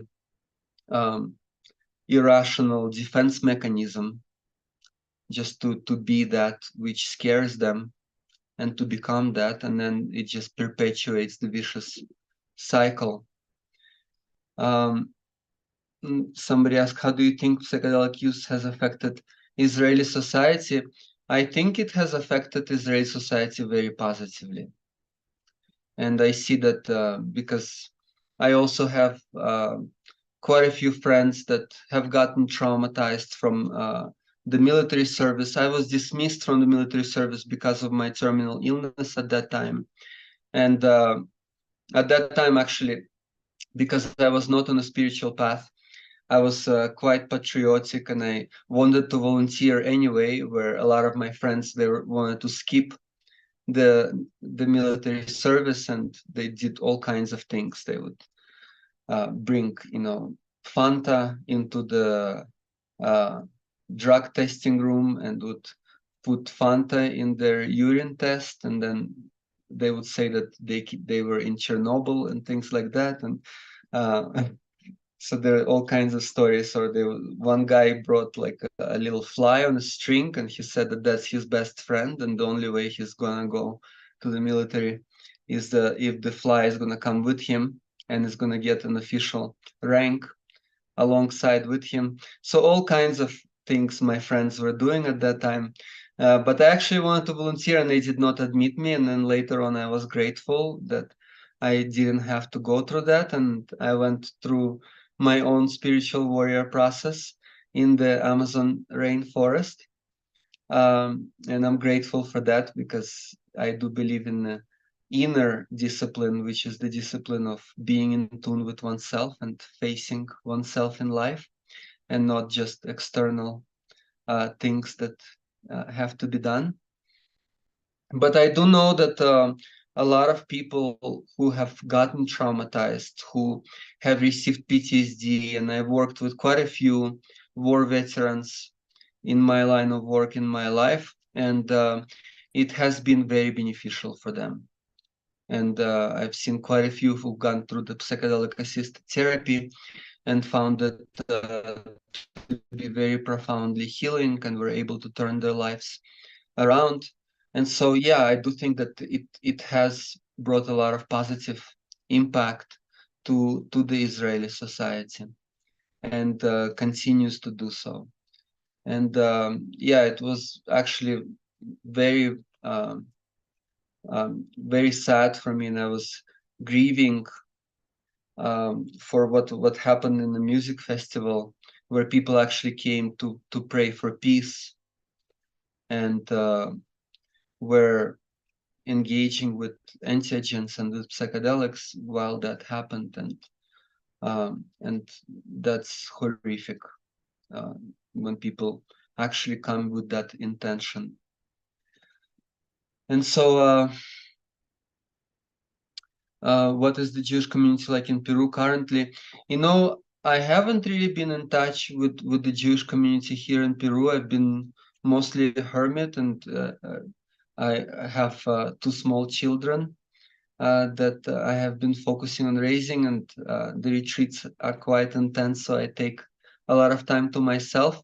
I recently started to reconnect, to the Jewish community here, and it seems like it is something that is growing. There's a lot. I live in the Cusco region, and so in the Cusco city itself, up until a couple of months ago, there's sometimes up to 5,000 Israelis that live in Cusco and come to visit here. So I know that there is a community here, but I haven't really been connecting with it so much. I've been working with a lot of the international community, and then recently I started to have more and more people from the US and from Israel.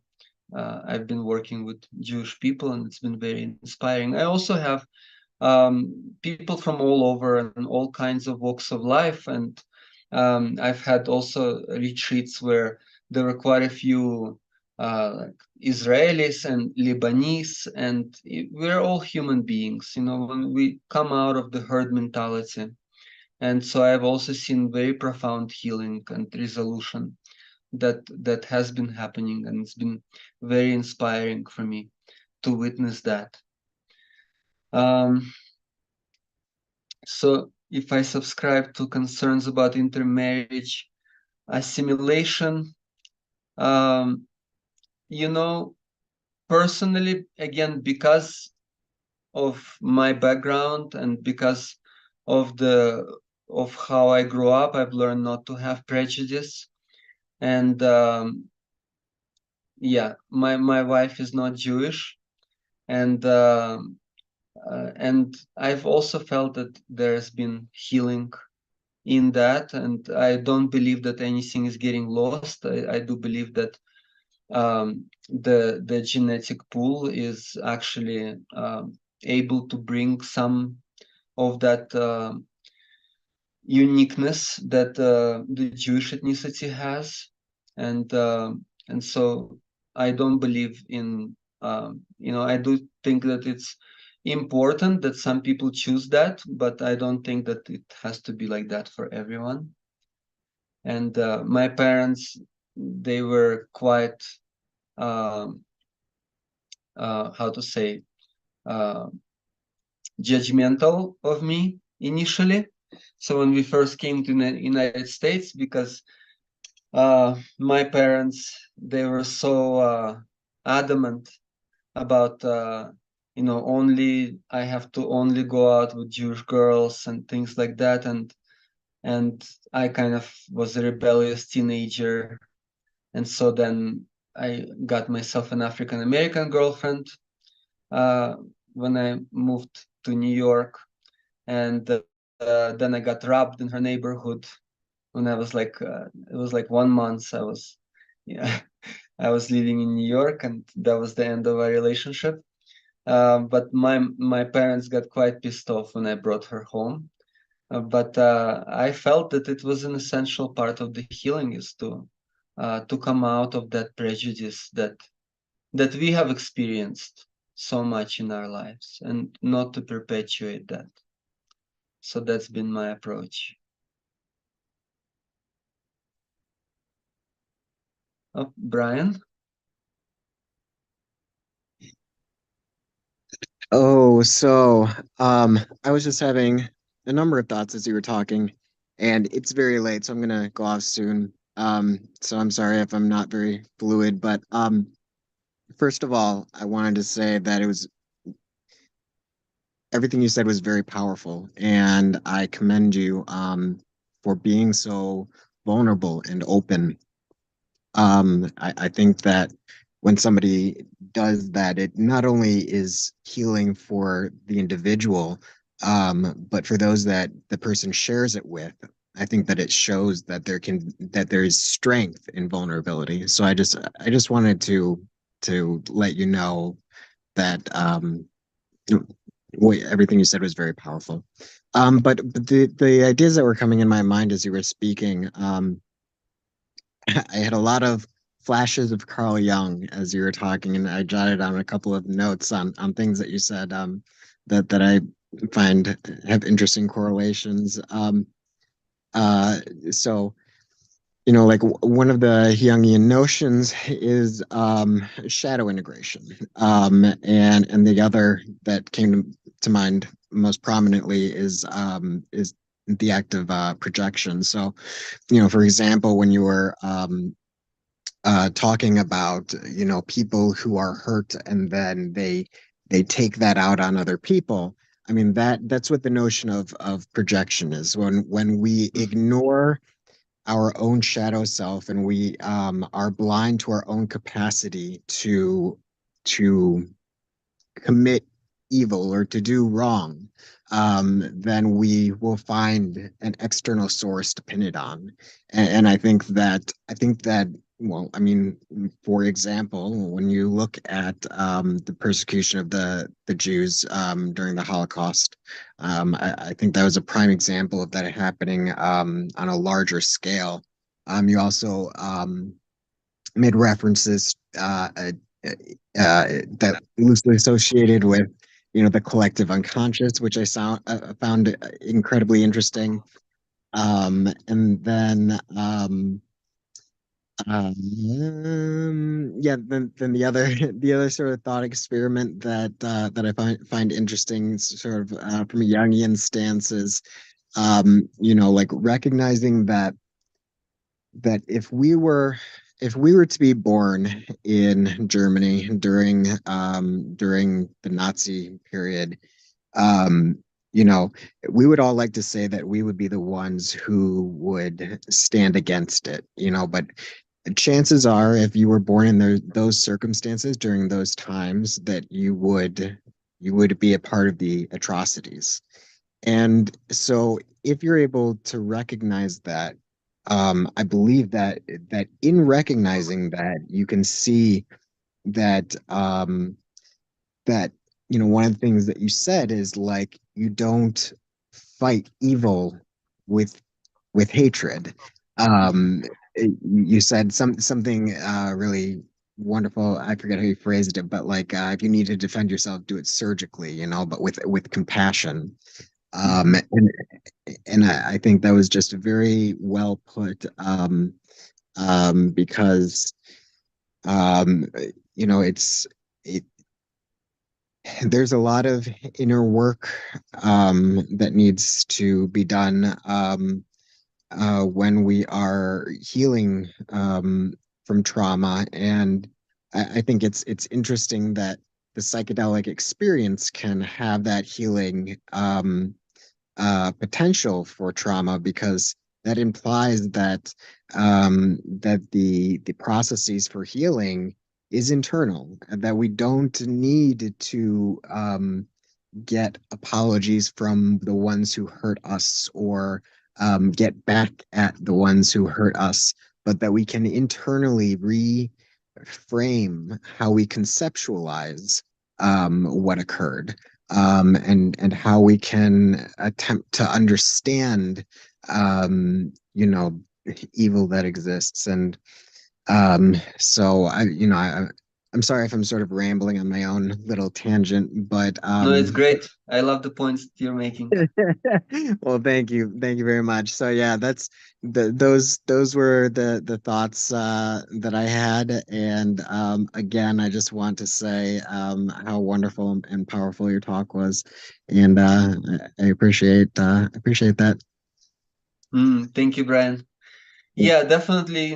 There's the ignorance is the root of suffering, and the ignorance is potentially within everyone to different degrees, but it is something that has to happen from the inside out.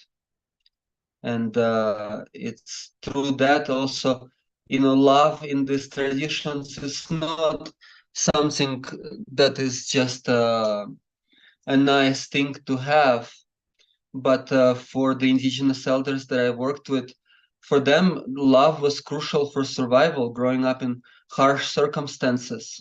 And if there's a lot of emotions and panic and all kinds of things, it prevents objectivity. But with a heart-centered awareness, there is objective perspective. So love allows for higher consciousness to bring a resolution. where if I'm all in turmoil, it's very hard to see. And so, especially in situations of danger, in situations where life is under threat, it's important to stay with love in the heart. So there is a way out. So it's possible to find a way to resolve the situation. And then, of course, again, it's the greater the adversity, the greater it's possible to discover the capacity of the heart to face it, because the heart has this capacity for unconditional love, and everything else is conditional. Even the greatest pain that we can experience is still conditional. It's not timeless. It's not permanent. And so then, yeah, it's hard because in our society today, we grow up in a world where we are not confirmed in our innocence, in our heart-centered nature. And then we are being taught to doubt ourselves and to doubt our capacity. Most people don't know that they have what it takes to deal with all of the pain, both emotional and physical. And so these ancestral traditions, they're pointing us to the possibility that it's possible, that to this possibility, it's possible. It's actually possible to overcome the greatest adversity, the greatest pain. And I think that that's something that is very helpful for the world today, very essential to keep remembering that. And of course, psychedelics, they help us come out of that tunnel vision of the conceptual mind, and to recognize a much greater spectrum of who we are and why we are here and why we are alive in this world, and not just be this kind of ants in the conveyor belt running through the hamster wheel. And so, yeah, I do think that it's very essential to face our shadows, to integrate our shadows. And you can see that in every war that has ever been fought, the other side is always demonized. And to break that cycle, it's important to bring compassion into it and to see that it's just confusion and people not knowing any better, and conditioning and brainwashing and indoctrination that happens on the level of the masses, right? Jung has this quote. He said that the masses, they're always a breeding ground for psychic epidemics. That's one of the quotes that Jung gave specifically in relation to the Second World War. And it applies today as well with all of the conspiracy theories, and people like to hide behind all kinds of isms and behind all kinds of political movements and religions and all kind, because they are afraid to face themselves, because they're afraid to be with themselves, and then they need to be in this herd mentality where they feel that they are safe, that they don't have to be conscious, they don't have to think for themselves, and it's done for them. And then they can just repeat things that they hear and feel self-righteous indignation. And so I don't think that that's the solution. And so I do encourage everyone to think for themselves and to be their own individuals, and not to just go with what's popular and with the masses. And especially nowadays, I feel it's very relevant. You have a question from iPhone? Mm-hmm. Oh, I see. Okay, so iPhone. So thank you, Brian. Those great reflections. Okay, iPhone. Hello. Hello. Hello, can you hear me? Yeah, I can hear you. Hi, Roman. Um, I don't know much about Judaism or Jewish history, but it seems to be persistent, the resentment and kind of recurring. I was wondering if you had any thoughts or any information on what you think that could be. Like, is there a charge that the you know, that The the Jewish resentment, culture. the resentment towards the Jews.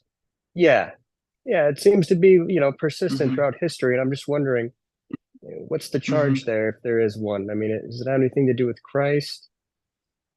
Well, I think, you know, Christ is maybe a small part of it. You know, it is part of it, although it wasn't the Jews that persecuted Christ. It was just the political elite at that time, from what I understand. But it was blamed on the Jews. But you know, in Europe, when I grew up, there is this term in Europe. I don't know if Jewish people in America heard about it, but there is this term, the eternal Jew. The eternal Jew, and it's kind of a derogatory term, and it basically means that it's just someone who is meant to always be persecuted and always be blamed for everything and judged for everything. And it's something that I think has a reason from again because Jewish people were exiled and have wandered through the world for many generations and never fit in. And then it's an easy scapegoat. It's an easy scapegoat wherever, you know, whenever something is happening. When I was growing up in Moldova, basically the kids in my school, they had this very popular kind of how to say, a poem or something like that. Basically they would say that if there is no water in the sink, then it means that the Jews drank it all. And if there is water in the sink, it means that the Jews peed in there. And so and it was things like that. So no matter what you do, it's always your fault. And that's the mentality that I grew up under. And so I had to hide, and it was a great secret, and it was very dangerous. And then and that's just the ethnicity, not even speaking about the religion, because the religion was against the law in Soviet Union. And so if somebody would find out that you were practicing your religion, especially Jewish religion, then the next day you would not be seen again. A black car would pull over by your house at night, and they would take whole families away, and they would never be seen again. So they would be sent to the gulag and all kinds of things like that. So perhaps just their vulnerability as a society is like kind of an easy target, maybe, huh? Yeah. That it's like, you know, people who are, you know, don't belong and who are not, you know, because wherever, you know, in Europe, in different countries, you know, even though I was born in Moldova, but I was not really considered Moldovan. I was considered Jewish. You know, everyone else were considered Moldovan, even the Russians that were born there. But the Jews were always kind of specifically, how to say, pointed out. And then, of course, Jewish people were not able to get, you know, jobs, or, you know, go to good, you know, sometimes the schools wouldn't receive them, or, you know, and until they would change their last names and would pretend like they're not Jewish. And, you know, a lot of the scientists in Soviet Union who were considered to be Russian, they were actually Jewish, that they had to change their name so they could be recognized. So that's my experience. And yeah, I grew up until I was 12 years old. So my family left as refugees when I was 12 in 1990. And it's possible that the situation has changed. But when I grew up, I have personally experienced a lot of prejudice and persecution, and from, you know, mostly from other kids. But then where did those kids get that from? They got that from their homes and from their parents speaking, you know, like that. And again, I do see that it's just ignorance, and also I do see that because it was harder for Jewish people, they had to try a lot harder and work a lot harder and study a lot harder, and then through that they were also able to be more successful than the general population, and they were also persecuted for that. Yeah, I was thinking about that as you were speaking. I mean, they might be sort of a smaller population and vulnerable, but they're quite smart. They stick together and they're very successful. So maybe it's just, you know, a little bit of envy. Mm. Yeah, I mean, you know, there's a little bit of a little bit of everything, but yeah, it's an easy target, and so yeah, it's been a deep healing journey because of that. Then I saw that it's so essential to have all-inclusive approach to life and to all people, and not to have prejudice, and everyone have something unique and different talents and skills, and we can recognize the unity of diversity and make our entire human civilization so much more happier as a result of that, if there would be not so much separation and hatred and prejudice in the world. I think there's another hand up, and I'm probably going to seem like I'm hogging it, but and you know this might not be the time or place, but I would love to hear some elaboration on the idea of the shadow sometime. You know, maybe right now is not the time, but I know you have some in-depth knowledge of that, and I've been looking into it and trying to articulate exactly what that I mean, means.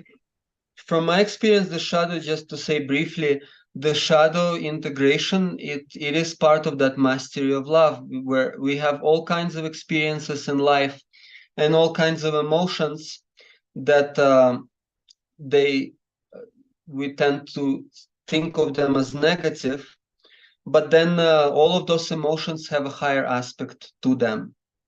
So, for example, even anger, where if I become blind by anger, if it enslaves me and dominates me, I do all kinds of stupid things that I regret later.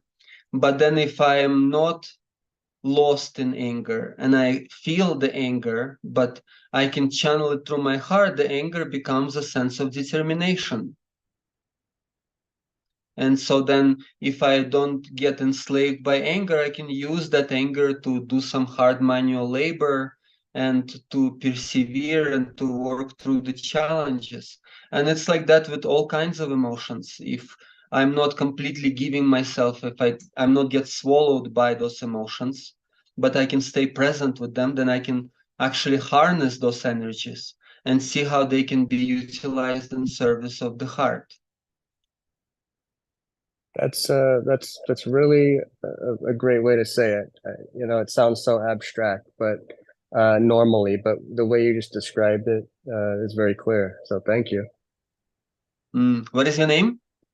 This is Joe Serino. Sorry, I thought my name showed up Oh, on Joe my. Serino. Oh, great. Yeah, Yeah, I thought my name showed up on my I Zoom. thought your voice sounds familiar. Yeah, Yeah, great to I'm have you kind of here with laying us, down Joe. too. It's kind of late here, but so probably sound a little different. Okay. Take care, Joe. Thank you. Thank you. Okay, Larissa.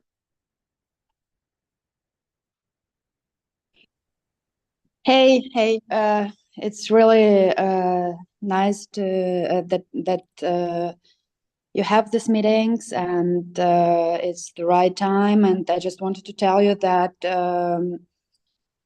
yeah, I mean, I had the same experience. As you know, I'm also from the Soviet Union, and the whole story is very, very close to me. But to the question, actually, why Jews? I think that, you know, I was also thinking about it a lot. And I think that, you know, it's also about the chosen people, but chosen to suffer for the world. Because whenever it gets really bad, whenever the sickness of humanity gets bad, then the hatred towards the Jews is growing, and you know, and then the Jews pay with their lives for it, and so on and so forth. And I think this is kind of, you know, they help to heal the humanity through being Jews, through being hated. I don't know, but this is my theory. Yeah, I mean, you know, I don't think that it's just meant to suffer. Thank you, Lisa. Thank you for sharing that. I don't think that it's just because meant to suffer, but also because maybe there's, you know, just a willingness to continue facing the lessons of life and to engage to, because I do recognize in my life, because I have experienced, you know, my share of suffering, and because I couldn't avoid that suffering, I couldn't run away from it, both with my physical illness and my life circumstances. So because I've experienced that suffering, I wanted to get to the root of it and not compromise.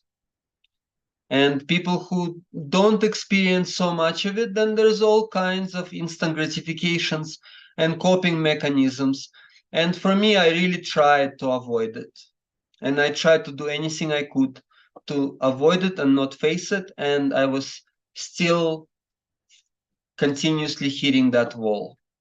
And then at a certain point, I saw that it was pointless to try to run away from it. And then I decided to get to the root of it and to see how I can eliminate the suffering at its root. And what is the root of suffering? And then recognizing the ignorance in myself. And then, of course, I continue to recognize that the more I learn, the more I realize the grandeur of my ignorance. And then to see how it is based on this kind of unconscious behavior and all kinds of patterns that have developed over time, and also inheriting that from previous generations. But I do think that it, you know, the only virtue about suffering that is that it can be overcome. That's also from my Buddhist teachers. There is no other virtue to suffering, and I don't believe that it's about just being martyrs. Although I've experienced myself in that role quite a few times in my life, but I don't believe that it's about that. But there is an evolutionary love within the experience. Suffering is not something specific. Two people can be going through the same experience, and one person will be suffering and the other person will not. And for me, I was suffering in my life for a long time because I couldn't see the higher purpose. I couldn't see the meaning, why I was going through what I was going through, whether it was the persecution at a small age, or it was the illness that I was diagnosed with at the age of 12. And then it was very painful, and I had all kinds of agonizing pains with the physical illness, but that wasn't the worst part of it. The worst part of it is I couldn't understand why. I felt like I was being punished for something, and I didn't even know for what. And then coming into the ancestral wisdom traditions, and then starting to see that it was not meaningless, it wasn't just a random punishment, but there was a profound evolutionary lesson of remembering what it means to be a human being, what it means to love. And so I do believe that there is, you know, something to that. And it's just continuously bringing us to greater awareness and consciousness to get to the root of it and to eliminate it so it can never be repeated again. And for me, that's what it means to never forget, to always remember love. And this is actually exactly what I meant, right? That, you know, through suffering, you heal yourself. And by healing yourself, you heal the world in a way. And if you are a Jew, then you experience suffering sometimes for no reason. And you are actually pushed to go through the process. If I'm not suffering, or I'm not aware of my suffering, then I'm not pushed to go through this process. So this needs to be obvious. And I guess for the Jews, it's obvious, the suffering. So they have, all of them have to go through this process in one way or another. And this is how you actually help to heal the world. And this is why you also have the some kind of the concept of this through the Jewish religion and so on and so forth. This is what I meant exactly. Yeah. Yeah, there is that principle in Kabbalah, tikkun olam, fixing the world through our own existence. Definitely. Yeah, for sure. Thank you so much, Larissa. Yeah, I do see that there's a lot of meaning in what you shared. Connects some dots for me. Okay, I think my time is pretty much up.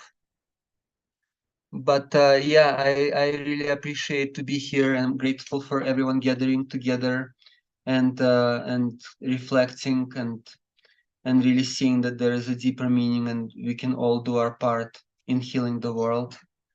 Astaria? Hi, Roman. Thank you so much for being present, sharing your wisdom. It's always such a blessing to hear from you. And yeah, I just wanted to invite you. I posted something in the chat here, but I just wanted to invite you to do a little bit of promo before you hop off. I mentioned that you have your by donation virtual primordial breathwork series starting on Tuesday, this November 28th. I highly recommend everybody to check that out. And I also mentioned about your retreat that you have coming up in December. He's also doing other retreats at other times of the year if you're not able to connect this December. But yeah, I just wanted to give you some space, Roman, to make a mention of that because we had 3 or 4 people that expressed interest. Thank you, Astaria. Yeah, we have on Tuesday, we have a 3-day workshop and it's a Amazonian-based workshop. It comes from the Yanomami nation and it was shared with me over 20 years ago and many people find it to be very healing and very helpful.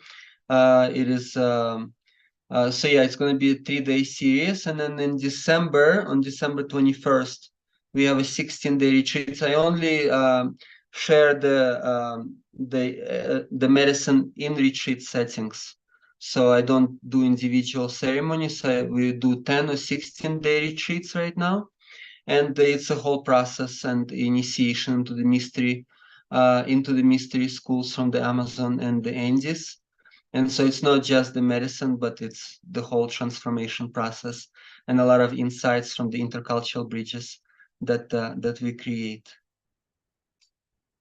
Okay, I think my time is up. I don't want to take someone else's time. Thank you, Roman, so much. Again, it's very special to have you join us. So thank you so much. And our next moderator has joined, and so I want to thank you, everyone. Pass the mic to him. Great. And so Noah Rubin is our next moderator, and he's a comedian who runs the Shroom Show. And just want to welcome Noah to the stage. Noah, I'll pass the mic to you. All right.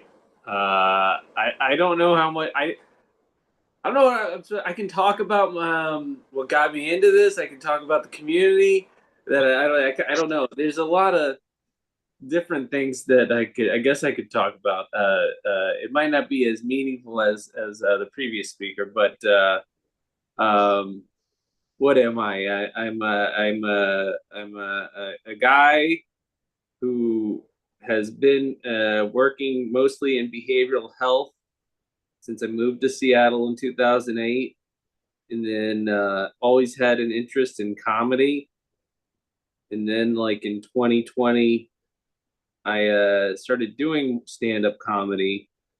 And then I ended up taking over an open mic and running that, but I quickly started to see it as an opportunity to like bring people together, and just kind of kept at it consistently. And I don't know, I've done a lot, I've had a lot of background like doing organizational stuff and case management, so it just seemed to apply. And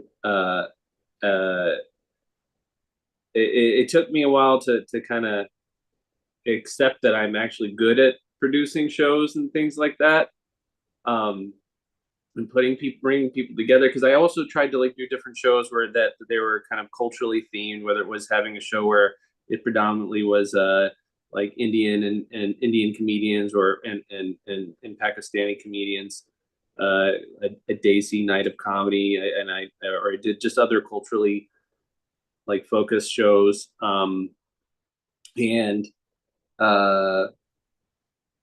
yeah, and I've also done this Shroom Room comedy show, which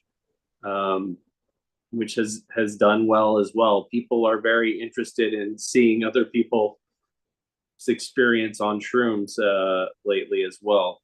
So I've been doing those things, and the next big comedy show I have coming up is on December 6th, where it's a Muslim and Jewish comedy night. And it's been interesting. I planned that show before this whole war thing. And then I started promoting it, and I get like different feedback and criticisms of it, you know, mostly positive, but there are a few people out there like, why are you doing this? Why are you putting on this show at this time? And I don't usually respond to people on social media, but I've been responding just saying, because people still get along. Like, and the people that are on stage with me or we're performing with, we can put all these opinions aside, and that's not the way everybody thinks. There's like a vast majority of people who are trying to just, I mean, it feels weird how, like, when we think about what's going on over there and trying to say I like not have a strong opinion about it, while just thinking I'm just trying to get along with people, because people keep asking me, "Oh, Noah, you're Jewish. What do you call it? You call it Israel or Palestine?" And I'm just like, I try not to think too much about it. Uh, uh, but so that but the more important thing, I guess, for me has just been kind of networking and helping other people through this thing that I'm doing. But I don't know, it's been interesting too, you know, and I think about being like a therapist and a comedian. People ask me about that. Like what is it? What like what's that like? Because people tend to do comedy as their therapy.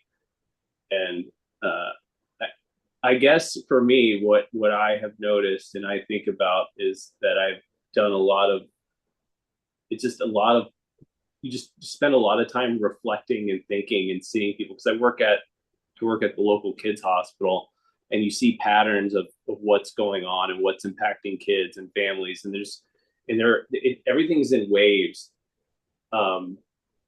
Just you just notice what's going on. There's like certain levels of anxiety that are just seem consistent during the week. And I notice that even when I go to the open mics, what comedians are talking about or how they're presenting themselves. So it feels like I'm just kind of in this world of observation, and which I guess can be good for comedy too. But I don't know. I mean,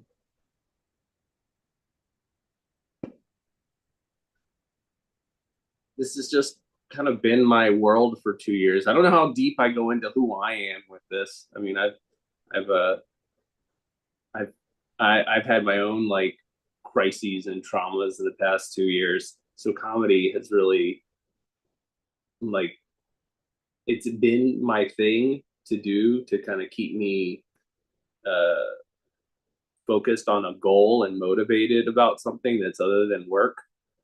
Um, um, and and and and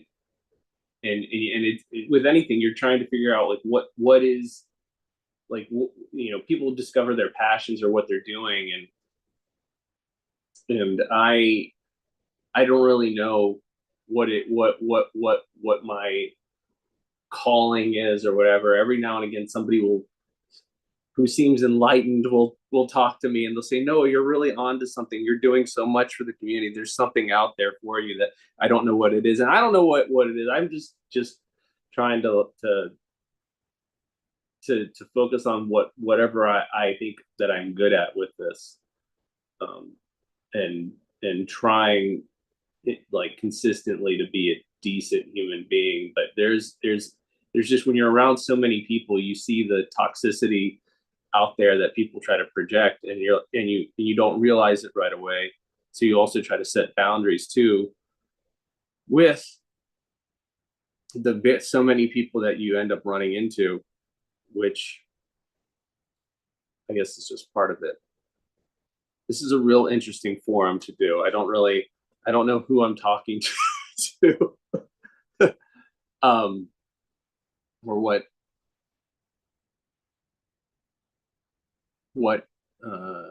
would be helpful for me about what I am doing. But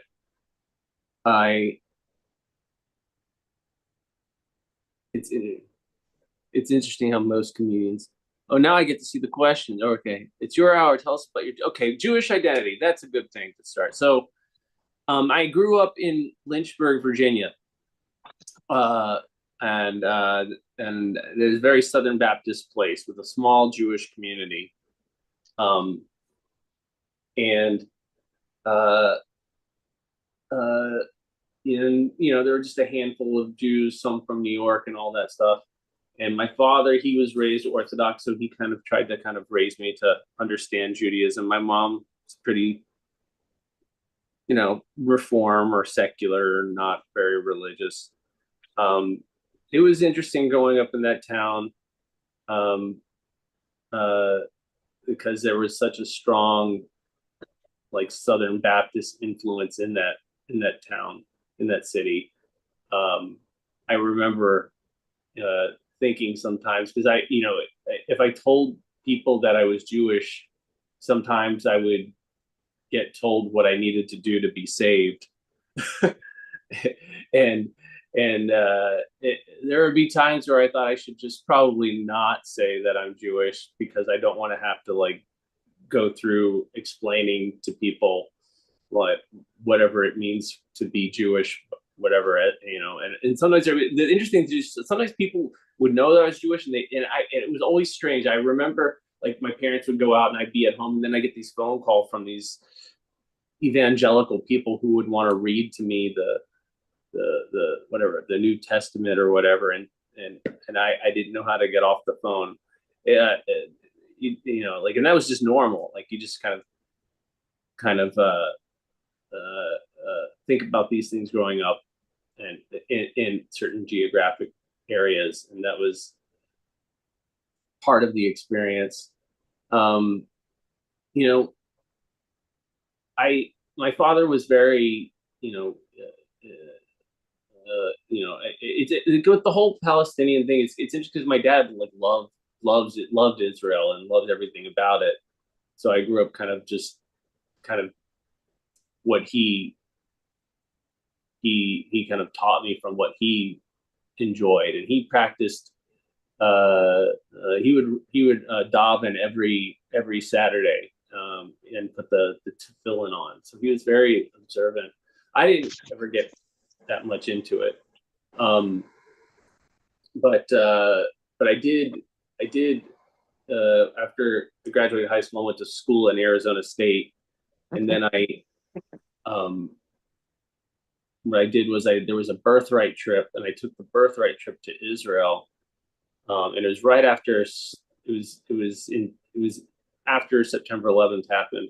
So I went out there, and I remember like feeling really overwhelmed with the experience of feeling like, oh, this is there, because everybody says, welcome home, this is your home. And it just felt so much pressure just to accept like another lifestyle of Judaism. And you know, the person running the trip, I remember the person facilitating the trip, I kind of kept telling me, just Noah, just keep the door open, and you will find your Jewish identity. And I was very just skeptical about the experience and all that. And I remember that there was like this film crew going around, and I guess the facilitator had asked them to go talk to me, and I didn't know what this film crew was for, what they're doing, but they just asked me a few questions about what my experience was like on Birthright, and I kind of gave a answer like, you know, this is a good experience if you're interested in discovering your identity, but you know, for some it might just be a, you know, a free trip to Israel. That's what I said, something like that. And then they had this convention center. And it was of all the Birthright groups from all over the world in this huge arena. And we were in there, and then we all had to kind of walk around to these different, you know, tables that were talking about different things. And then they all brought us into the arena room. And then at the time, the prime minister was Ariel Sharon. And he comes up and he gives a speech. And at the end of his speech, he says, and now for your presentation, and he points up to this big giant movie screen, and there I am on top when it was filmed, and they took out everything I said, and they said, this is a great opportunity for if you're trying to figure out your identity. They totally took the part off where I said it was a free trip. Anyways, that was me above Ariel Sharon, and that was all the propaganda, and they threw me in the mix for that. Yeah, it's been a interesting being here and being a Jewish comedian too. There are not a lot of us, but we find each other, and you know, I have put on a few Jewish comedy shows before, but we find each other, and it always kind of feels like we generally look out for one another. I don't know. I think that's just kind of part of it. But yeah, I mean, most of my background in being Jewish, and even kind of my humor, you know, my understanding of Judaism definitely came from my dad. My humor, I think, comes from both of them. And I think people who know me and know how I was raised, if they see my stand up and know my parents, they can see that I'm kind of doing a version of both of them as a persona. And yeah, it's interesting how most comedians are troubled and have experienced trauma or pain that comes out as comedy. I can see a connection, how pain can lead to compassion. Yeah, I mean, when I was in school studying for my master's degree, I remember one of our classes, the professor said there's a fine line between comedy and tragedy, and that what brings you pain can bring you joy. And so when I get in kind of my mode of trying to figure out writing jokes, I just try to think about what's so funny about these terrible situations. Because that is, you know, what is the common thread here of these two different things that can bring us together, you know. And as this Jewish and Muslim show comes up, you know, I keep trying to think about what am I going to say to the folks that are watching or come to the show. And I don't know if anybody on here is going to come to the show, but I thought about it, and I was thinking, you know, like Muslims and Jews, you know, people don't realize how much we do have in common. You know, we have a long history, and the one thing about this show tonight is that there will, of all the people performing tonight, there will be no Christians occupying the stage. So it'll be only Jews and Muslims. So I'm workshopping it with you folks. Yeah, I don't know. I don't know. But I keep going back to community because I think in the past 2 years, like and guess during the pandemic, I started to realize like even how isolated I was feeling even before the pandemic. And you know, growing up, my mom used to always ask me kind of like what I wanted to do when I grew up and as a job, and I always just said I just wanted to do something meaningful. My father, he was a psychologist, and I ended up being a therapist. And my mom was a teacher for a while, so we kind of were always in kind of this helping kind of profession. And I like the work I do at the hospital. I do a lot of crisis work and evaluations of kids in the emergency department.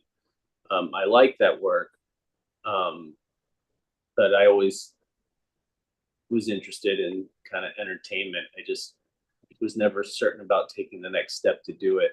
And even now, I don't perform as much as I produce. And, you know, I think part of that is still kind of finding my voice with being on stage and how to, you know, I don't want to be like a very offensive kind of comedian. That's not what I want to do. I mean, the comedians now that I kind of watch closely that are Jewish are like Modi. I like him a lot. I don't know if you folks know him, but he's just very warm in how he connects with the audience. Yeah. What else about me? I don't know. I'm trying not to go How have too. mushrooms helped you in your journey with comedy? Is this Rob? Yeah. I recognized your voice. How have mushrooms helped me? I think. See, I'm still learning how to understand mushrooms. I think the mushrooms have, at least when I enjoy them, they just they just make me feel a little bit lighter, and I can sense the positivity, you know. But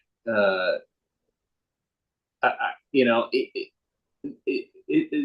but learning too more about mushrooms and what they do, because I think like the more that you do them, the like you see more of just kind of like the consistent general positive effects of them. It doesn't feel as, you know, I think there is like an kind of like this awe and maybe misunderstanding, because when, you know, I think that people who come to watch the Shroom Room like don't like think that the comedians are tripping out, but if there are somebody who has a little more experience taking them, they're probably just going to be in a good mood on stage. So I feel like it's kind of become demystified lately, just by understanding what they do. I think every now and again, when you take enough, you can kind of feel like your brain going into that third eye or whatever you want to call it. I don't know. I haven't really experienced doing them on stage to see if they really impact how clever I can be or anything like that. But I definitely can see that they kind of can lift the mood a little bit, you know. Yes. Oh, there we go. Okay, that's yeah. I'm just reading what's being written here. Yeah. Oh, good. I don't know. What else? What else about me? I mean, if I think about comedy too, and I kind of just think about how I was raised, it was like we see like stereotypical stuff on like TV of like, you know, like Seinfeld of like George's parents yelling and stuff, and that's kind of what it was like in my house. You know, like my mom just yelling about nonsense, and my dad sitting on the couch with the remote, just like acting, you know, very dry like, okay. Well, she's like, losing her mind over this one time that I ate her bagel. Seriously, there was a big giant fight in my house over me eating the bagel. My mom threatened to like run away from the Why'd house. you eat the bagel? That's pretty messed up. Why did I eat the bagel? Yeah. Because my dad said it was okay. It was on the table. It was if she just came back from New York. I assumed that if my mom was coming from New York and she brought a bagel, she knows how much I love bagels, and she was leaving it there for me.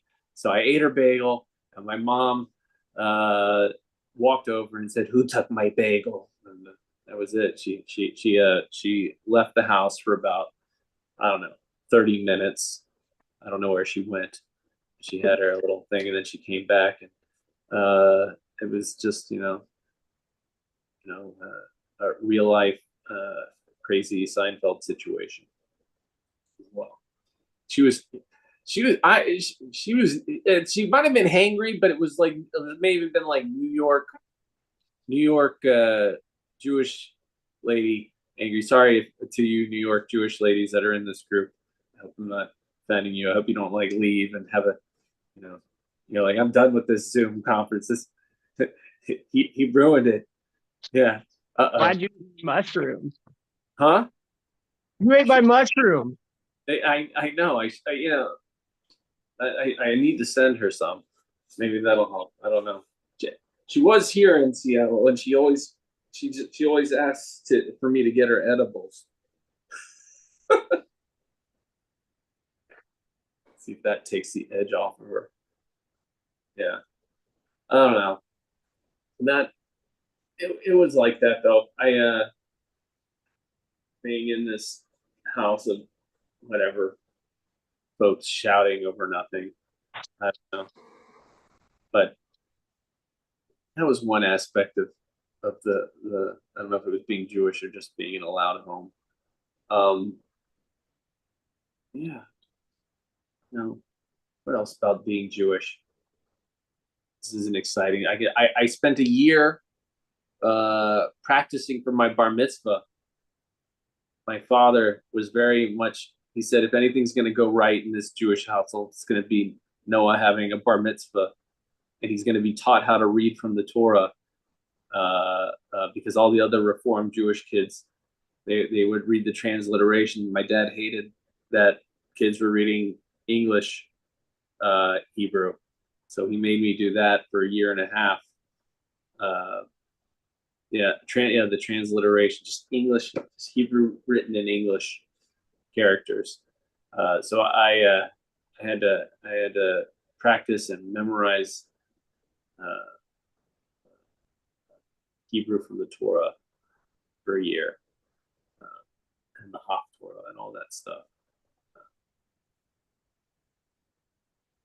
It was good. I can still read Hebrew. What do my parents think of psychedelic advocacy? My dad probably would have been fine with it. He's no longer around. My mom, this is what my mom says to me. She said, if you're doing comedy and you make fun of me, you have to make money. That's all she said. That's all my mom said. That was the most Jewish thing. Just make money. No, my folks, they're pretty open about this kind of stuff, so they don't. Yeah, they're from the '60s, or at least my mom was. She didn't really care. Although when I remember being a teenager though, and when I first started smoking marijuana, I didn't know where to hide it, so I just like put it under my bed, and like I didn't realize that people are gonna smell it. And so like my best friend and I kept it at my house. And it was ours. We were gonna share it. I left it under the bed, and then I get home and my mom's like, Noah, I need to show you something. And I was like, what do you need to show me? She said, go look in the bathroom. I look in the bathroom, and like there's all this marijuana in the toilet. And she said, I found your marijuana, and you got to flush it down the toilet. And you got to tell your best friend that I found it. And And then so I told my friend, and I said, you got to tell your mom. My mom's going to tell your parents about the marijuana. And anyhow, my friend had gone, like, he felt so upset and worried about whatever. I think he went into like a depression for like a month over this whole thing when we were teenagers, and I didn't talk to him for like a month. And then like few years later, my mom says to me, "Hey Noah," and I said, "Yeah, remember that marijuana that I dumped in the toilet?" And I said, "Yeah." She says, "I didn't dump it all. I kept about half of it and smoked it for myself." And I said, "Mom, you know, you know, put my best friend into a serious depression." Anyway, so that's what my mom does. She took my weed and then she kept it. I guess it's what a smart parent would do anyway. It's like you wouldn't throw it all out and keep it for yourself. What does it say here? Oh yeah, okay. Yeah. Yes. Yeah, I don't know. We can FaceTime my mom, and she's probably awake. She doesn't sleep, so she's in the East Coast. We can FaceTime her in, and she'll just have her as a guest. She could do a 24-hour Jewish show. She would just talk about anything. She'd talk about socks, frogs. She has frogs that are around her house. So she'd talk about how annoying they are. You know, it would get dramatic at some point. She would probably have some like emotional thing. Then she'd call me, and I have to tell her, "Don't worry about it. It's not a big deal. Like nobody's as upset about the things as you are upset about, that kind of thing." I always say she means well, though. She means well. Yeah. All right, more Jewish stuff. More Jewish stuff. I don't know. I'm not going to do my set here. I don't know. But my mom said she found a joint. I just thought I would be. And well, that's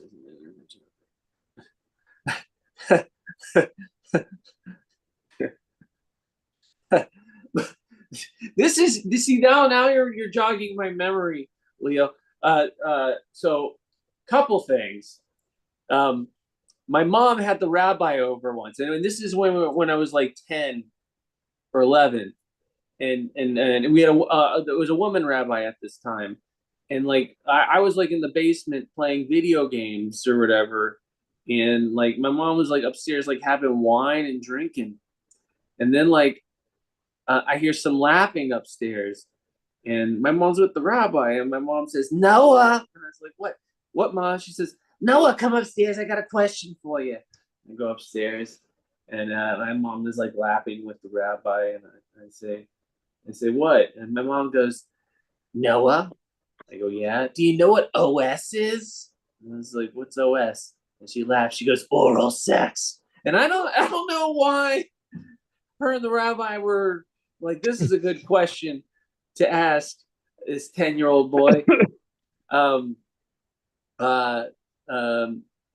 there's that, and my mom, she liked to make like gag gifts for people, but I didn't really know what they were. She would take these like see if you can guess what it is. It's a like, it was in tin, and it was gold, and it was circular, and she clipped like glue like earring, whatever, the stud things onto them, and you could have these like gold circular tin things. You have condoms. There are condoms that you could hang from your ears, So she had all these condoms that she would just use as earrings. These gold. I don't even know if you can find them anymore, but they looked like they were like, they kind of looked like Hanukkah gelt, but condoms were inside instead. Condom earrings, an ancient Jewish tradition. Yeah, the ancient Jewish tradition of they think we have sex with a hole in the sheet. We just got, when the women wear the earrings, we know it's time. They're like, that's how we find her. That's the new path is like, are they the golden women with the golden earrings? Break out the sheets. Yeah.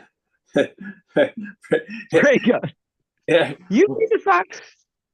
We break out the sheets and we it's first we get together and cut the holes in the sheets. It's part of the tradition, and then we have a party. We do shrooms and I don't know. It's the game is like it's like you have to figure out. Anyways, it's kind of like a horseshoe but with sheets. Whatever. Anyways, do people ask? People, people have asked that, and actually, we were at like a dinner with some really Orthodox family friends once, and I remember my sister asked if that was true, and the woman there said that there is I don't know this sect of Judaism, but she said there's a sect of Judaism where that does occur. So I don't know if it's true. But I don't know. I think at this point, like Jews, it's like an urban legend. But like it's like there's some Jews in the hills that have sex with the sheets. But I mean, it could be fun. I mean, why not? I mean, like we can all do it. This could actually solve the crisis in whatever Israel Palestine. Like just hey, Muslims, Jews, let's just put up the sheet with the hole in it and figure out if you had anyways, I don't know. Hashem's glory hole. I wrote down a joke, the Gaza strip club. I don't know, like maybe that could be it. It's in Yeah, I was just gonna say that like there's that sect of Hasidic Judaism where they do, I misspelled Judaism, but where they do talk about like having sex in certain situations or conditions. But one of the things that always like amazed me was that the time of women bleeding is considered like a non-sexual time. So the husband and the wife are not supposed to touch. And that means like I had read about how the salt shaker, like passing the salt shaker, you're supposed to set it down on the table and then they pick it up, because if your hands touch, there's like an electric charge. And that would just be like too sexual during that time. Yeah. It's funny. I when I was in California, there was this. I was just walking around a lot of Jews, and I was there for like a month, and like this, like I stumbled upon this young kid who was doing some Jewish ritual and asked me to participate in it, and then his dad, as a rabbi, came by, and I was telling him I was going through a divorce, and he was like, "You went wrong when you married the Catholic." And then he went into telling me more about. He said, "This is what is important. You want to tell you something about in Judaism? All the women, they have to have their menstruation. Do you understand what I'm saying, Noah?" And I was like, "I understand what a menstruation is." He said, "No. Do you understand that after the menstruation, what it is important? It's a law in Judaism." And I looked at him, he said, "They have to have sex with you. It is a rule. It is a rule. They have to. So you should marry a Jewish person, because at least you're guaranteed to have sex at least once a month." I was like, "Okay." I said, "I'll think about it. Think about it. I'll bring it up next time I'm at synagogue." I don't know. I'm starting to like Jewish law myself. I mean, you just become Orthodox, and just you should take your 2% Judaism, Rob, and just go full on Hasidic. I would love to see that, just at least for material, just doing that. If there is a charge, then wouldn't that indicate that it is indeed I'm reading or all right. I'm just trying to keep up with whatever it's saying in the chat. If there is a charge, then wouldn't that indicate that it is indeed a sect? Oh, okay. I get what we're talking about up there now. All right. So now we've covered like Jewish and Muslim show, Jews and shrooms, or my shroom show, Somewhat About Me, and we started to get into Hasidic sexual rituals, which I don't know a whole lot about. That can be the next topic. I will make more of an effort to meet. I'll go on JDate right now and see Hasidic women with fresh sheets. That's what I'll do. Have I done JDate? I am on there, but you have to like pay. You have to like pay more money to get all the special features. Then there's like J Swipe, which is the other one, which is a little easier. You know, I don't know. You have to pay more money, so obviously Jews run that app. Yeah, Jews run that one. They're like you can't get all the features. I get like emails that say a Jewish lady has shown interest in you, but then I go to it. It says, but please pay us $20 and you can find out who this Jew is. I don't know. I just got to show up to synagogue just for the dating. I don't know. All right.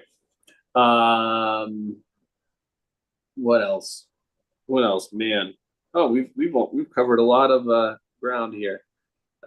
Yes, Jewish Muslim show, December 6th for you folks at the Shanghai Room. That'll be happening, and I don't know. I have not done a lot of. I keep telling myself I'm going to go to synagogue again. But I never do. I think I don't know. One of these days I'm going to check it out again. Do I celebrate? I celebrate. I mean, I not as much lately, and mostly just for my kids. I celebrate Hanukkah. But yeah, I grew up pretty. Pretty observant. We even had separated the meat plates and silverware from the dairy and all that. But again, that was my dad pushed that more than anything, and even he, after a while of being at the Reform synagogue, became a little more Reform in some of his ways, but mostly pretty Orthodox. Oh, divorce. Well, see, I think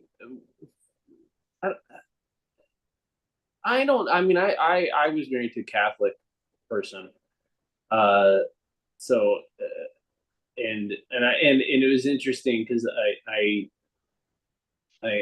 started learning more about being Catholic, um, as well. But I don't know what the real thoughts on divorce in Judaism are. I'm sure we don't mind because most of us are the divorce lawyers, so we're fine with it.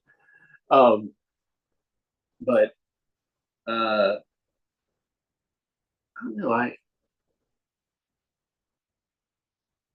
definitely realize, I tell jokes about like Jewish guilt versus Catholic guilt, but I feel like Catholic guilt's much worse. It feels like I don't know, just ever since I kind of stepped away from the Catholic culture a little bit. I'm still part of it because my kids are at a private school, but like, I was like, wow, you really get this different. Things are just a little less chill in the Catholic culture, at least how I kind of observe it a little bit. But I don't know. It feels like just the way I was raised, that just everything was just more outspoken and direct. There was nothing hiding. There was nothing. There was not much. There was no shame with my family. We were just openly. It was. And there, I don't think that people. I remember feeling like embarrassed about stuff, but I just felt like it was just normal to like somebody to embarrass you, or be loud and obnoxious. It just felt like every. I don't know. Us Jews were just loud people. I think I'm on the quieter side, but I don't know if that answers divorce. Maybe all that is kind of why I don't know. I'm divorced. Do I experience it? Did I? Yes. Not. I mean, there was some stuff there. Like our synagogue got spray painted with the swastika when I was a kid, and it was around the time that guy David Duke was running for office, and um, uh, and the thing is, I've been pretty like I'm pretty open, like try to see both sides kind of person. Um, it the more thing that I experienced was people asking me about like like if I was worried that I was going to hell and things like that, or or what would I do to be saved? Um, and but it comes from even like on the Jew. Like I'm not religious, but when I talk to more religious Jews, sometimes I feel this pressure that I am like not being Jewish enough, and it's problematic, and that's. I mean, I just feel with anybody with a strong opinion about something you're doing, they're gonna try to sometimes push you to participate in that, which is not what I want to do. Um, yeah.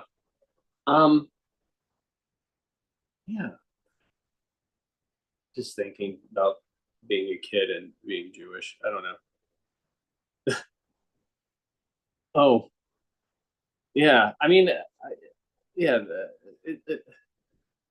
I actually I remember when the swastika was painted on my synagogue. Um, like my dad had. This is when my dad started explaining to me like about Nazis and what they were and all that. And then I got kind of like paranoid as a kid.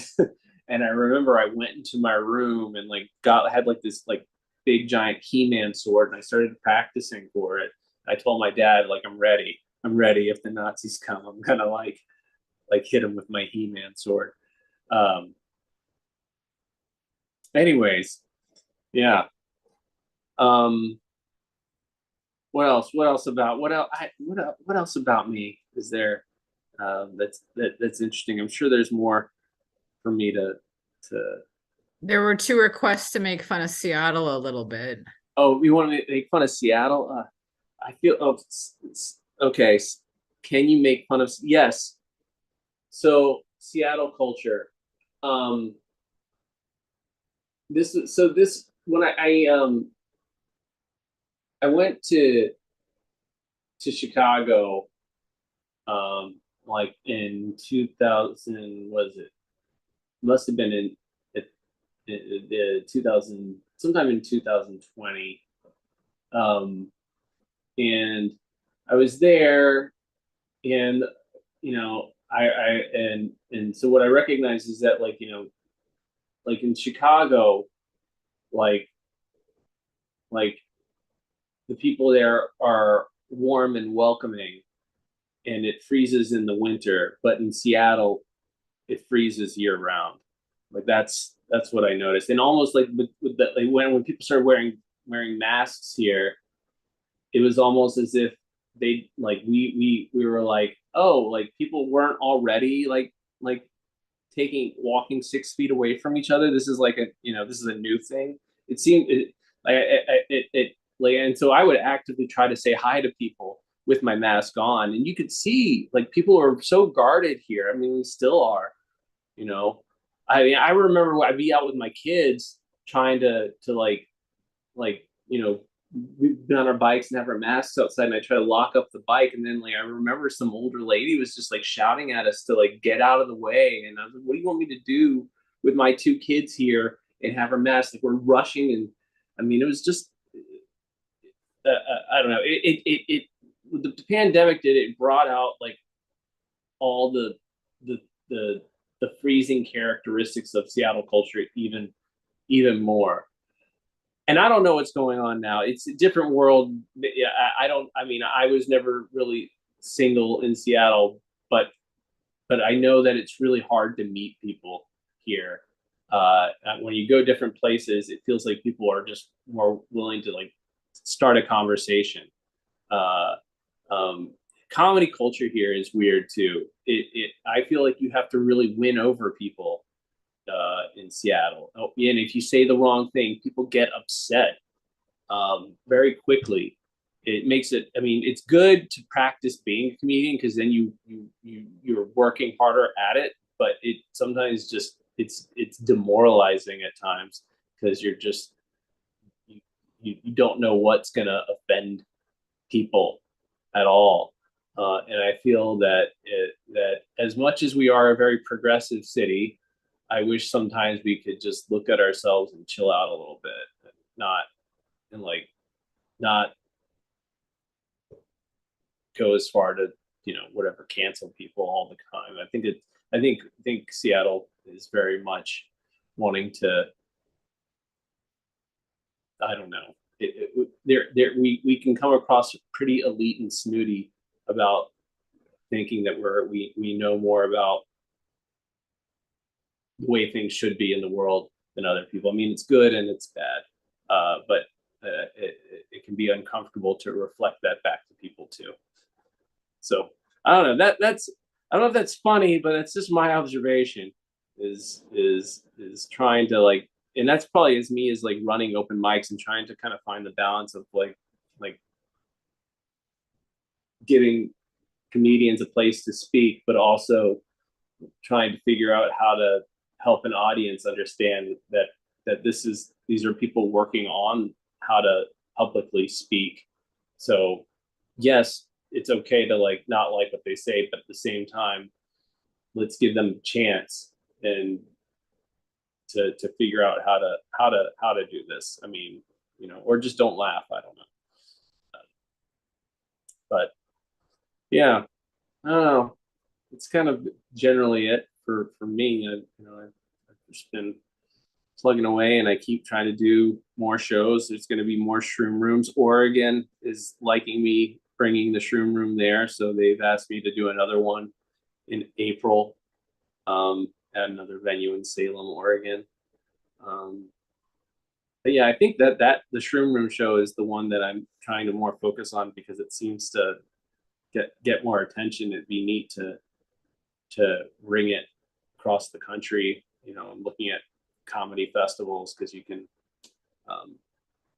submit comedy shows to comedy festivals to gain some traction. So yeah, that's me. Don't have much else. I don't know what else to say. I'm happy to answer questions though. If I'm looking through the notes here. Jews are in their heads a lot. That's true. Yeah. Any questions, anybody? Any thoughts? One new message.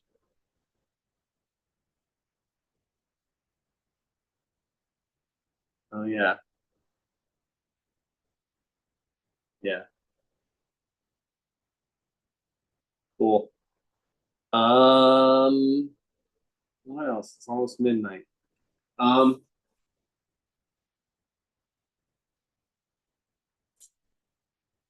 Any other funny anecdotes? Is Rob still there? He can prompt me on something. I'm trying to think one other thing. So there was something that when you were joking about your mom and eating the bagel, like I was just reminiscing about the women in my family and just like outrageous, crazy behavior that just seems so eccentric unless you kind of understand that cultural piece. But yeah, I just feel like your mom sounds like such a character. Like I was really having some belly laughs over that one. Yeah, no, she is, and you know, it can be a lot. If you don't understand, it can be a lot. Like I mean, I just got off the phone with her last week. She just started getting upset for like 20 minutes about like her coworker. She's like, my coworkers don't invite me to the parties and this and that. And I'm like, well, what are they, like 20 years? Yeah, but it would still be nice to be invited. And I'm like, are you gonna go? No, but it'd be nice to be invited. And she's like, my mom's literally like livid and mad. And she's like, I'm thinking about saying something to her. I was like, don't say anything, just let it go. Like she's like, but I'm gonna say something. And I said, say something, but don't expect people to like how you behave. And she's like, then I'll be mad at them about that. And I was like, I know. That's you like literally like make things happen that you don't want, and then you're mad about the thing.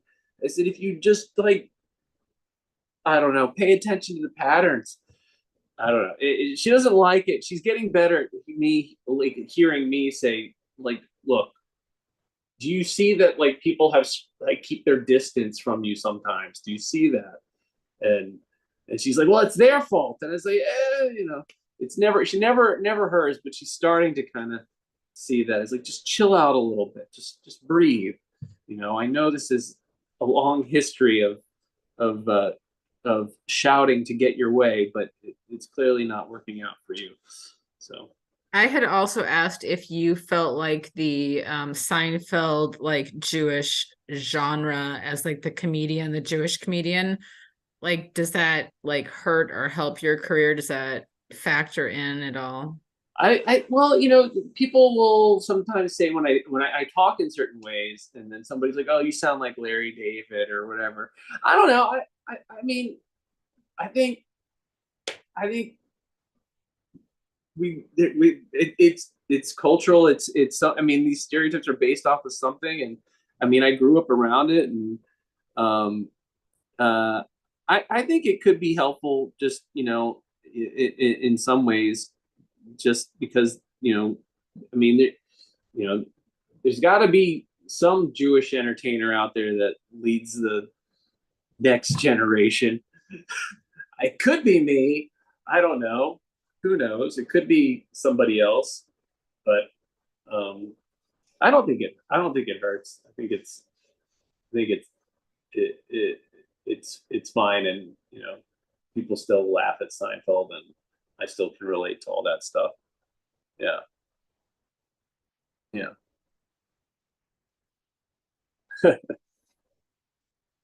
Yeah. Um, any final thoughts from anybody still watching? All right, thank you. Yeah, thank you so much for having me on here. I appreciate doing this. You know, we we try. We any yeah we try with our Jewish humor. Yeah. Cool. So can we get one last question or comment from the crowd? We've got 4 more minutes before our next moderator, and it'd be nice to send Noah off with some love. Appreciate it. Haven't had to talk about myself for an hour. This is, I guess, my first practice of an hour comedy special of something. What do I love about Seattle? Gosh, I I love it when I get to take a nice walk, like to any of the beaches. Like I actually over Thanksgiving I went on a nice walk through this park called Shoreview, and with another dad that I was hanging out with, and it was really nice because it was just reminded me of being a kid, and when you can find little cool parks and places like that, I don't know, it's kind of nice to adventure. I like when I can feel like I'm not in the city. I enjoy that.